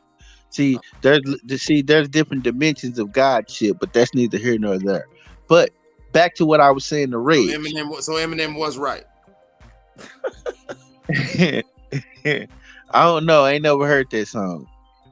But you know the song I'm talking about. You goddamn Brandon, you gonna stop this shit. Brandon, goddamn it, we gonna stop this shit, nigga. Brandon, why you on here, bro? Why you be dodging me, bro? What's going on? Hey, Mark, can you play that? Why you always lying shit for Brandon? I be missing that your stuff, boxing section. I mean, bro, I travel all the time. Dallas got the biggest airport in Texas. Man, I'll be trying to link up with y'all. Like, damn, this nigga dodging me. Nah, bro, I ain't got no problem. We can go. We can sit down and have dinner, chop it up over some good boxing. I'll school you on a few politics, take you around a few landmarks in Dallas, that kind of thing. Ain't got a problem. My wife is white though. Will you shake her hand? Oh, no. Hey, look here. That's the That's a deal breaker. thing. Me and you Like I can say, hang nigga, out. don't you even land in Dallas? That nigga Brandon like lose my number. You traitor. You traitor. Kick this nigga off the paddle. Grab this Brandon thing. turned on him. Hey, this shit turned into a paste picante sauce commercial. He like, New York City, get a rope.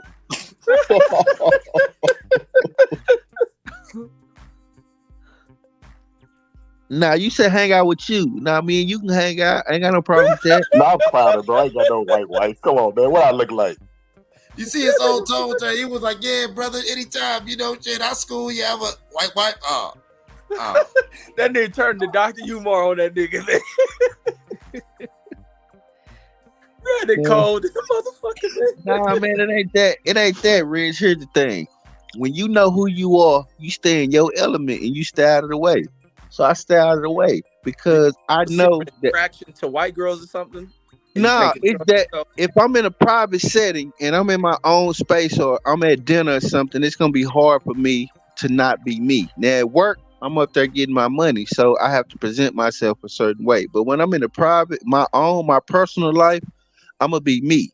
So for me not to offend people or me not to bring up. Hold on, I'm sorry, sir. I need a timestamp. We need another one. You said that you will become a raccoon for the coin.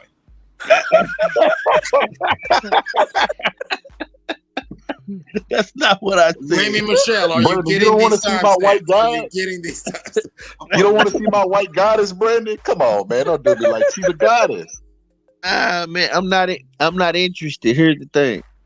When you know how you are and who you are, you stay out of the way. So you navigate accordingly. If I know that that's not my scene and that's not my setting, I stay out of the way. And that's what I do. So I don't find myself going to dinner or being in the company of certain people. Now, do I get invited to these places all the time? I've been invited to a few people I work with house to have dinner. But what I always say is I don't eat dinner. Brandon, come on. Brandon, you don't know what it's like to date a white woman. I got good credit now. Come on, man. Don't do me like that, man. She's a white goddess. Remember you said white people were the gods of the world. I got a 780. But it don't matter though, because you're not white. That white people are the gods of the world. Your 780 don't mean nothing. It's more like a 5 because you black. Well, it's more like a 6, because yeah, you're right. Somewhere around there, like a 620 or something like So that. you playing into these white people credit system then? I gotta have stellar. Here's the thing. See, when you gotta have your personal and your business sense together. So you can't be out here acting pro-black and broke, or you can't be out here acting like Tupac said. If you gotta have your money right. So I'm not saying money is together, but what I'm saying, we know how to go out here and make it and be successful and maneuver in society while still knowing who the enemy is. I agree with a lot of what you said. I just be trolling, Brandon. I got a black wife. I ain't got no fucking white wife. I'll just be trolling, man. Oh yeah, but we definitely could. We could definitely sit down and have dinner. You know, we go to Papa Do's or something. Have nice Hey, good I dinner. swear to God, I want to have a wedding and invite this nigga Brandon to it. My wife be white. I wouldn't go. Best man, would you walk out? I'm pretty sure this is an episode of Mark. You remember when that dude was like, "I'm gonna spray all this Snow White as possible." You remember that? Oh shit, man! Somebody should surprise this nigga Brandon with one of his homies, man. Make that nigga the best man. The girl be white, man. Would you When walk I was out, young, my boss invited me to his wedding. It was a big, huge wedding. I mean, everywhere. I mean, a big. I think they went to Italy. He was gonna pay for it and everything. I didn't go because I didn't want to be surrounded in a European country. You know, I didn't want to be surrounded. It was too white. You didn't want to have a white. Yeah, I thought about what the picture was gonna look like. I was like, I ain't feeling that. When I look back 10 years from now, I'll be mad at myself. I'm somewhere in Italy cheesing with these people like it's all good. Nah.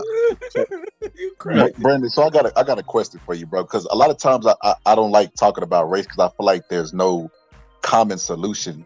You know what I mean? I feel like it's multiple things oppressing us, and it's not one thing that's going to help us. And black people can't decide on what these things are. They spend a lot of time arguing. So a lot of times I just throw my hands up and be like, oh fuck it, I could just take care of me and mine.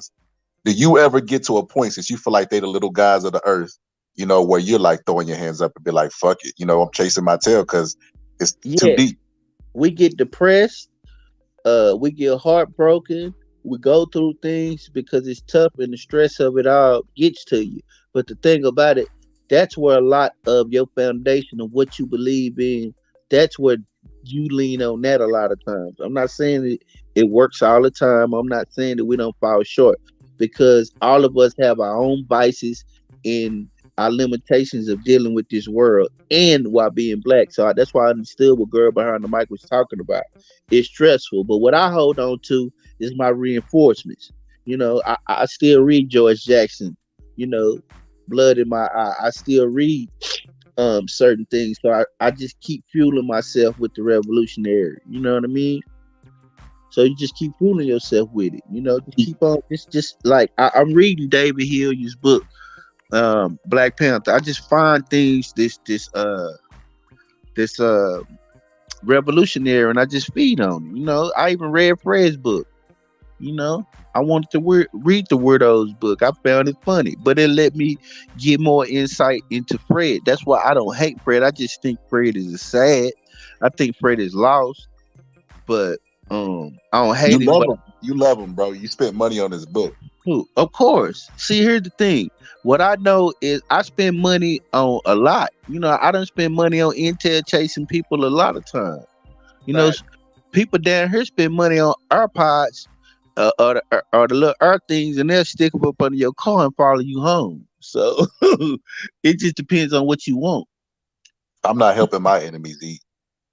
Man, I don't like Hitler, but I read his book to get intel on him. Damn right. Yeah, fuck all that. I'm not helping my enemies eat. Will you read Trump's biography, Reggie? Of course. And I'll probably cuss the whole time I read that shit. I read Mary Trump book on him.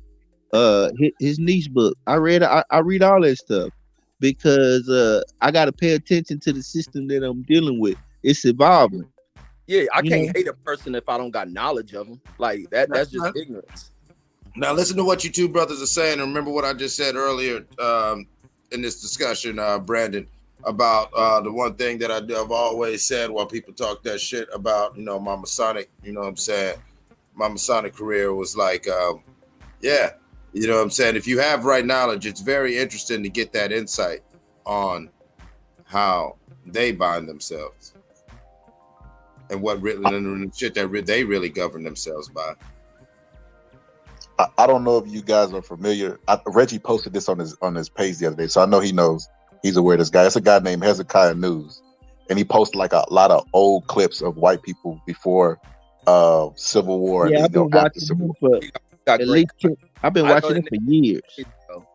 The most interesting thing is the talking points that they said before, when black people really were discriminated on, and they'd be like, they were saying, you know, they have the same opportunity we have, you know, they're lazy. They were saying all the same stuff that they say now. When I hear black people be like, you know, I'm not a victim, we're not a victimhood, like, and all this stuff, and it's like they don't realize how much they talking like they're oppressive. I feel like racism is subtle now. It's like COVID. A lot of people think COVID is over because they don't see it. It's like going up to the ocean and with a cup and then scooping up like, ain't no whales in the ocean. It would be in my cup. It's like, that's not how it works. For instance, I'll give you an example. Because me and my wife have these type of discussions. And we were talking about racism, and she was like, you know, I don't really feel it. But my wife had a baby. You talking about your white wife? Yeah. My wife had a baby recently, and a lot of people are not aware of this, but black women die a lot at childbirth. It's just the reality, like it's a fact. And when you look at the actual, like what the doctors are saying, see, a lot of people say, oh, these studies are skewed, you know, but the healthcare system, they're not interested in the desired outcome. So that's the most purest form, because you're giving somebody health. So that's the most purest form of science that we could get. And they're saying, like the doctors were saying that black women are more problematic. They were saying that black women are argument. They were saying all these crazy stuff that the society, because these doctors live in society. They're not robots. So they're taking their biases into the hospitals, and they're killing black women because of their biases. So Racism is actually killing black people, but subtly. Like, we don't notice stuff like that. That a white person being biased, being your doctor, could actually end in your death because he thinks you're problematic before you even open your mouth.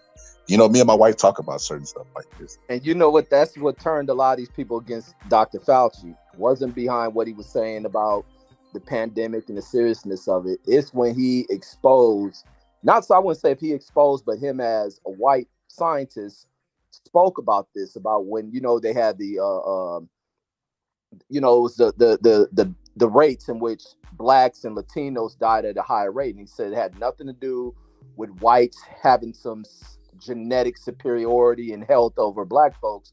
It was all tied into the systematic racism in the system. And that's simply all it was. It wasn't that blacks were unhealthier or preconditions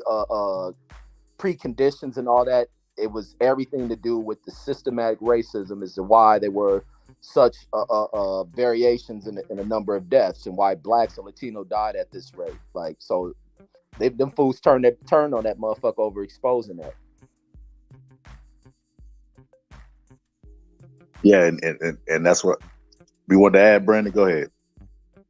No, I was just gonna say once again, it just shows we should place the blame at the foot of white people. That's why I brought up that's why I'm glad. That's why when we was talking about Juneteenth earlier, they had the power to free us, just like they have the power. That's why I said it, Reg. I just said it in blunt terms to show you how simple it is. If white people decide there will be no guns in America tomorrow, they can pass a law and enforce it and do whatever it takes to enforce that law, and there will be no guns overnight. They can do that. If they had the power to free people, then they have the power to restrict people and their movements. I think we all know that. Like we even, I was even addressing that the other day about even with the drug game. Like, you hear people talk about droughts and all this stuff.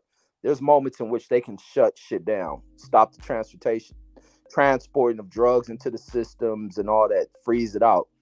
They can do that when the system works properly to rid of it. And even within the gun thing, they can shut it down. Many of these gun bearing right nuts know that they can shut it down, but it's difficult when you have this division within the government, within the systems, when it's this deep layer of division, which is the problem that's going on, which is kind of something been, you know, expedited with Trump creating a bunch of this bullshit, that the escalation in this political divide and getting shit done has become like hyperbolic as fuck. And there's a lot of what's the problem with the way in which our government deliberately fucks shit over is to add a bunch of red tape in a way of doing shit, creating this insufficient bullshit that goes on in the system. And it's deliberate when you're dealing with business type people coming in the government, and that becomes the problem. You got people who aren't accustomed to getting shit done when some shit doesn't go their way. Yeah, that's why right now, you know, I've been formulating a plan for my son. I didn't want to radicalize him too early, but we finna start watching Shaka Zulu. I haven't watched that in a while. I have the Roots. Talking about the one from 1980s with Henry Seeley playing Shaka Zulu. You better believe it. 1982. Come on, Reg. Tell me you remember Shaka Zulu. I remember I didn't like that shit. Wait, Henry Seeley, man. No. I'm thinking about Roots. Nah, yeah, Shaka Zulu. Henry Seeley, the dude who played Shaka Zulu, and pretty much that was his only role his whole damn career. Yeah, I think I do remember Shaka Zulu, but I haven't probably seen Shaka Zulu since the 80s and shit. Yeah, it came out in 82. It was like came out like 6 parts. It's like 6 parts, right, Brandon? Yeah, you need to go back and watch that, Reg. But that's the type of stuff, I am. That's the type of stuff. I'm not saying show our children early, but just show our children that we were warriors, that these people did do this, that these are the things that our people that look like us had to go through. And this is what our great generals had to deal with. And pretty soon, if you face that, you'll remember Shaka Zulu, just like I remember Shaka Zulu. I mean, I'll just say this much. My son's 15. I had him watching Shaka Zulu from a young age, but then again, I named him after a king. And so I would always, you know what I'm saying, really stress to him from the moment he walked, you know what I'm saying, the moment he came into this world, that, you know what I'm saying, kingship, responsibility, account, and, you know, the light and dark side of ruling and account. That sometimes you got to use the heavy hand. So, you know, sometimes you got to use the heavy hand, and, you know, yeah. So we watched Shaka. Not only did we watch Shaka Zulu, but he was very young. He was well under 10 when he had first watched that, and we talked a lot about him and some of the other more heavy-handed African kings. Brandon, did you just really reveal your plan on this platform?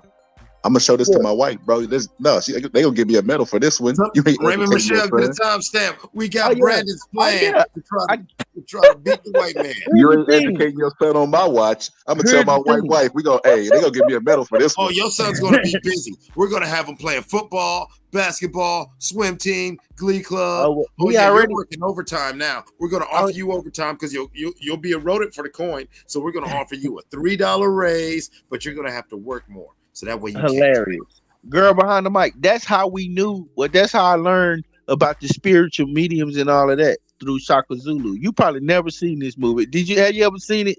Girl behind the mic? No, I have not. I used to watch this movie, but it taught us. Must see TV. You man, tell him, Brent. Man, no, it's like it was so deep because it was done in the 80s, but it was done real dope, and it shows how the Amazulu was just a ruling nation, a dominant tribe in that region. And yeah, the prophecy and all like that. And the next thing you know, Shaka's born, and Shaka starts that shit.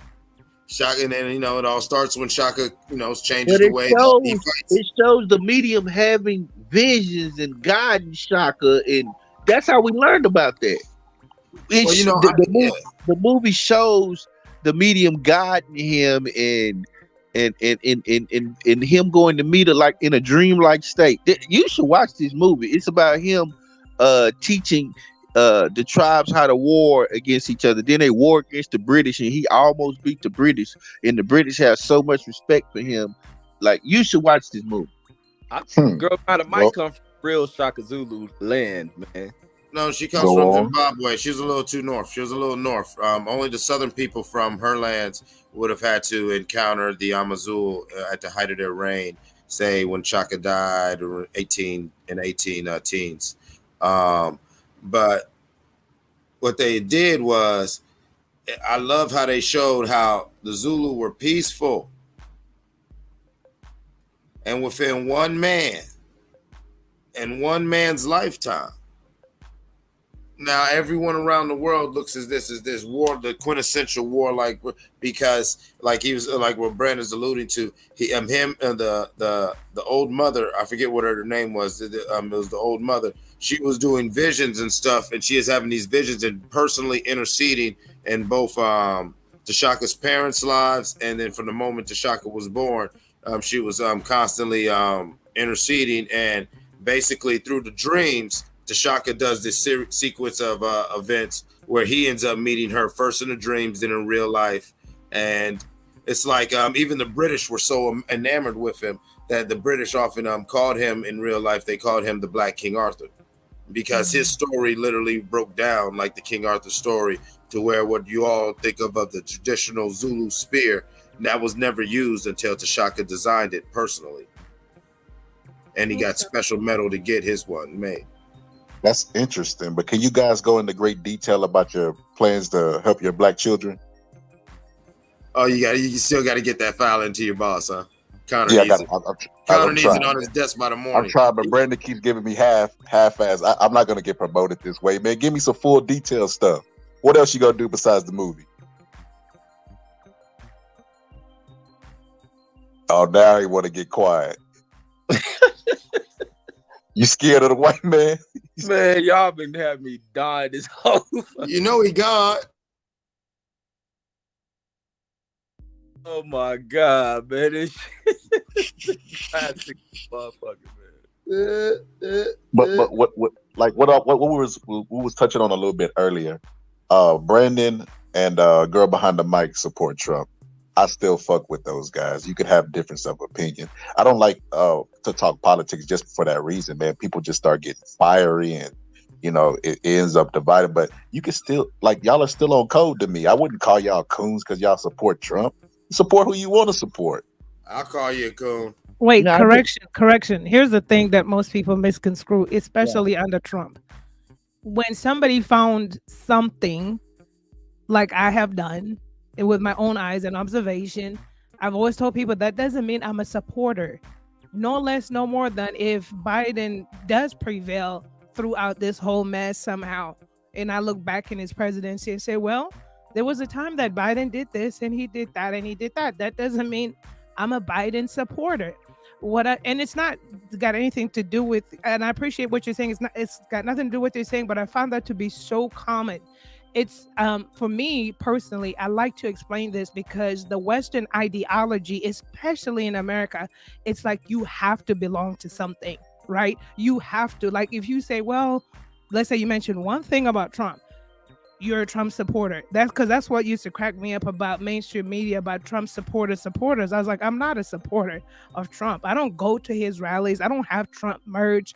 I don't, like, honestly, I don't know the man like that.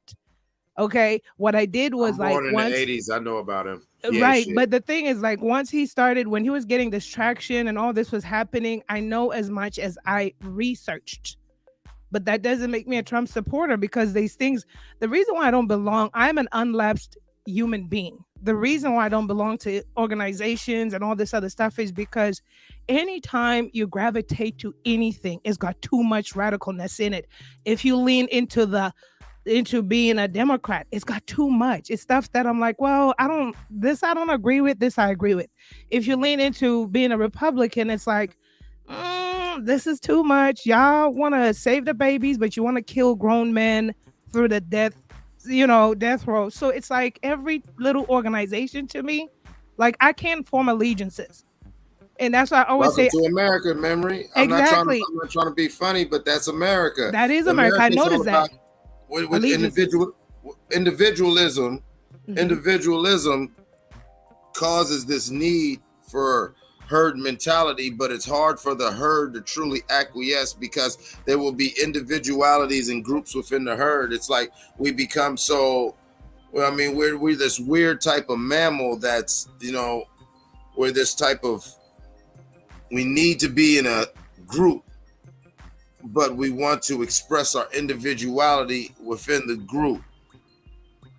And we're so set on that argument within ourselves that those of us who find some sort of comfort where, we sort of dig in and then we start becoming the extremes or the sort of waypoints on the spectrum. Are you a full on Brandon Washington? Are you, somewhere else on the spectrum of militancy and blackness? But because Black Americans were taken, so much of our culture was taken and denied from us, and we had to get it back through blurred lines and broken memories. It's a deeper thing for Black folks who are born in America. It becomes deeper. It becomes a more rooted thing, and that's why I think it becomes such a difficult discussion. And it especially for you, being a Black African living in America or living in the West, it becomes a deeper thing for you because it's like, no, you have your own struggles with your Blackness. Your path on Black does differ. You don't have those conflicts constantly ingrained in you to where when they're thrown in your face, you deal with them in a different way. Like Black Americans, we're almost numb to it. Some Black Americans almost expect it. And then there's even those other Black Americans who they've seen it so much they subscribe to it. It's law to them. Well, she's right here. Why not let her explain for herself? Go ahead, girl behind the mic. Well, I'm just saying, like, and that's my weird part, right? When we talk about like being on code, and it is because everyone's different, and that's okay. But in my adulthood, I just told myself, and I stick to it, I'm unlapsed. I don't want to belong to a thought process and ideology, any institution, any organization, because there is always those blurred lines. And I just like to live in my freedom. And if like I'm the type, like even with my music selection, and listen, I'm learning. Okay, the West is very different from my upbringing. America especially has this romanticism with being fanatical. They're fans of this. They're fans. I've never seen. I mean, I know in Zimbabwe people like soccer, but I never been to a soccer whatever game or whatever the case is. They're soccer fans there too. But it's like that whole romanticism, celebritism, and how people die or stalk a celebrity and stuff. I've never just gravitated. I'm like, no. I might like this about this person or this organization, but I don't have any allegiances to anything. And I think that's where it becomes the like, wait a minute, like that. It's always been the question. It's always been the thing. Like when we talk in public or whatever, and I'll say, well, Trump, this is that. People are like, oh, you're a Trump supporter. And I'm like, no, I never said I support Trump. Not one time did I ever say that. I could find things that I liked about Obama that I don't like, pros and cons. That I'm not a supporter. I could find things. I can't find things yet on Biden. But hopefully when it's all said and done. But like I said, at the end of the day, especially politics to me is the same thing across the globe, across the whole entire world. And so I like to live in a space of freedom and being a free thinker and being individual, far removed from following societal ideologies and how things should conform and how society says you should think, or how. That's why I was like, how does this being on code works? Because I am not the inside the box type of person. I'm like outside the box, way outside the box type of person. You know what I mean? So I'm learning, I guess. But that's my 2 cents. So I get exactly what you're saying, girl. I caught everything you said. It didn't go over my head because I guess I'm weird too. I'm the same way. I don't try to identify with a particular party because you have to accept all the bad shit that comes with that party. They'll be like, oh, well, remember when Obama did this? Or remember when Bush did this in 1990? Man, I don't give a damn about none of that. I voted based off my household and pocketbook, which is what I advise everybody else to do. Don't pledge no allegiance to any party. But when I said Trump support, I didn't mean like you were buying the MAGA gear or anything. I just meant that like you supported him with your vote because technically I don't even like Joe Biden, but I supported him because I went and voted for him. That's all I was saying, but I get exactly what you're saying. Absolutely, and I didn't vote for Trump either. Just for clarification. Oh shit! Well, I'm wrong. What'd you say? Okay, oh shit! Well, I apologize. I was wrong. Oh no, that's fine. I mean, it's that's why and it's fine because that's the common consensus out here, right? If you gravitate to a certain opinion, then it's easy to, you know what I mean? Just, okay, this person, you know what I mean? But that's not necessarily always the case. Right. It's not all or nothing, right? You can like certain things. I get it. Girl behind the mic, I'm so like over this shit. Like I be getting my aunts and them telling me, you have to go vote. This is the most important election of your life. And I be trying to remind them, like, you're in Texas. It's gonna go red. Take your vote and go throw it in the fucking trash. It's not gonna count. Nah, because they flipped Georgia. Yeah, Texas may one day flip like a motherfucker. The mindsets of people out there are rapidly changing. We shall see. I don't see it happening anytime soon. I live in Texas. Y'all forgot. Did Brandon just tell y'all they was firing guns on 4th of July? Yeah, but a lot of them. They flipped Georgia. Yeah, a lot of, and this is the thing sweeping across this country is a lot of these traditionally red states, and with the rates of other groups that are predominating the society and their mindsets, it's starting to take a switch rapidly. That's the thing they're trying to check with the Latino communities. They have a rapid growing population, and many of their ways in which they push towards voting is the Democratic push. Black populations, if they can get them out there to turn out to vote. You always got whites divided along the line, and it puts them into kind of a position that it'll change. And like Mark was saying, Georgia even switched. Like a lot of changes across this country are sweeping.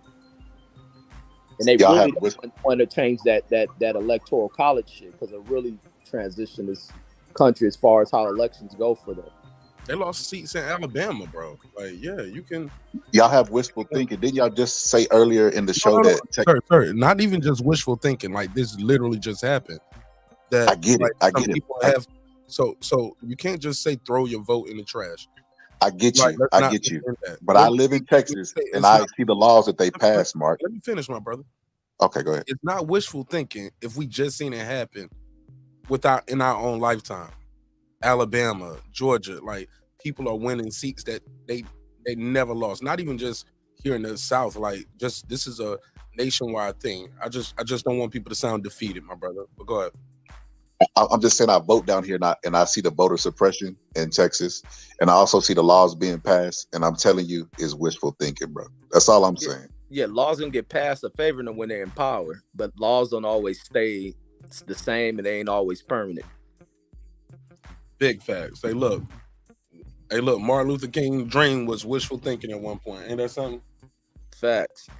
It was just wishful thinking. I had a dream that you could be judged by you drink the water and go to school with black children and white children. It was wishful thinking, bro.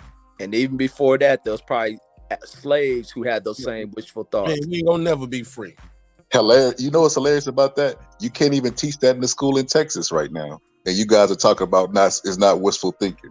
I'm telling you, but you can't teach it in the house. At one point, you would be picking fields in Texas, though. Yeah, who said you can't teach it in the house? Everything don't stop at one spot. It don't stop in the school. Yeah. Okay, I'll come back and say I'm wrong if I'm wrong.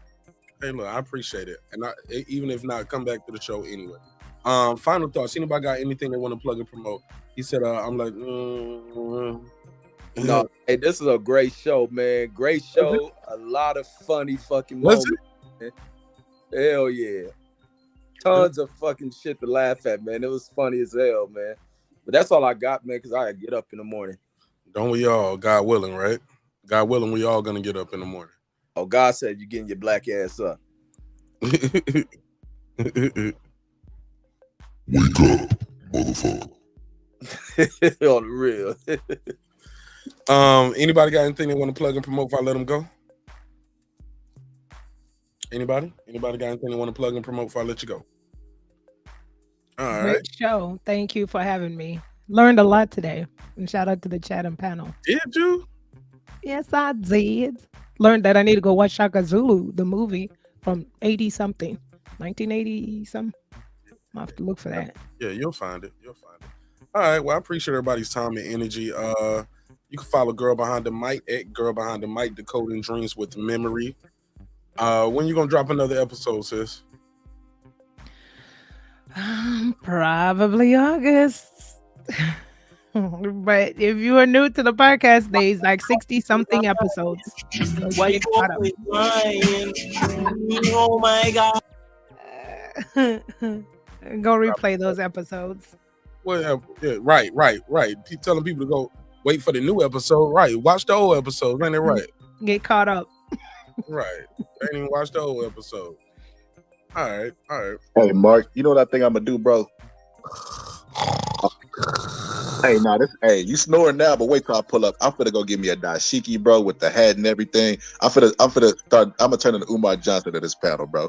Anytime y'all talk about boxing or anything, hey, watch, bro. I'm gonna start an argument with Brandon. Me and Brandon Washington just go chime in at anything. See what you need to do, brother. I swear to God, I'm gonna do that. Why the fuck you lying? Do I get a cash out if I do it?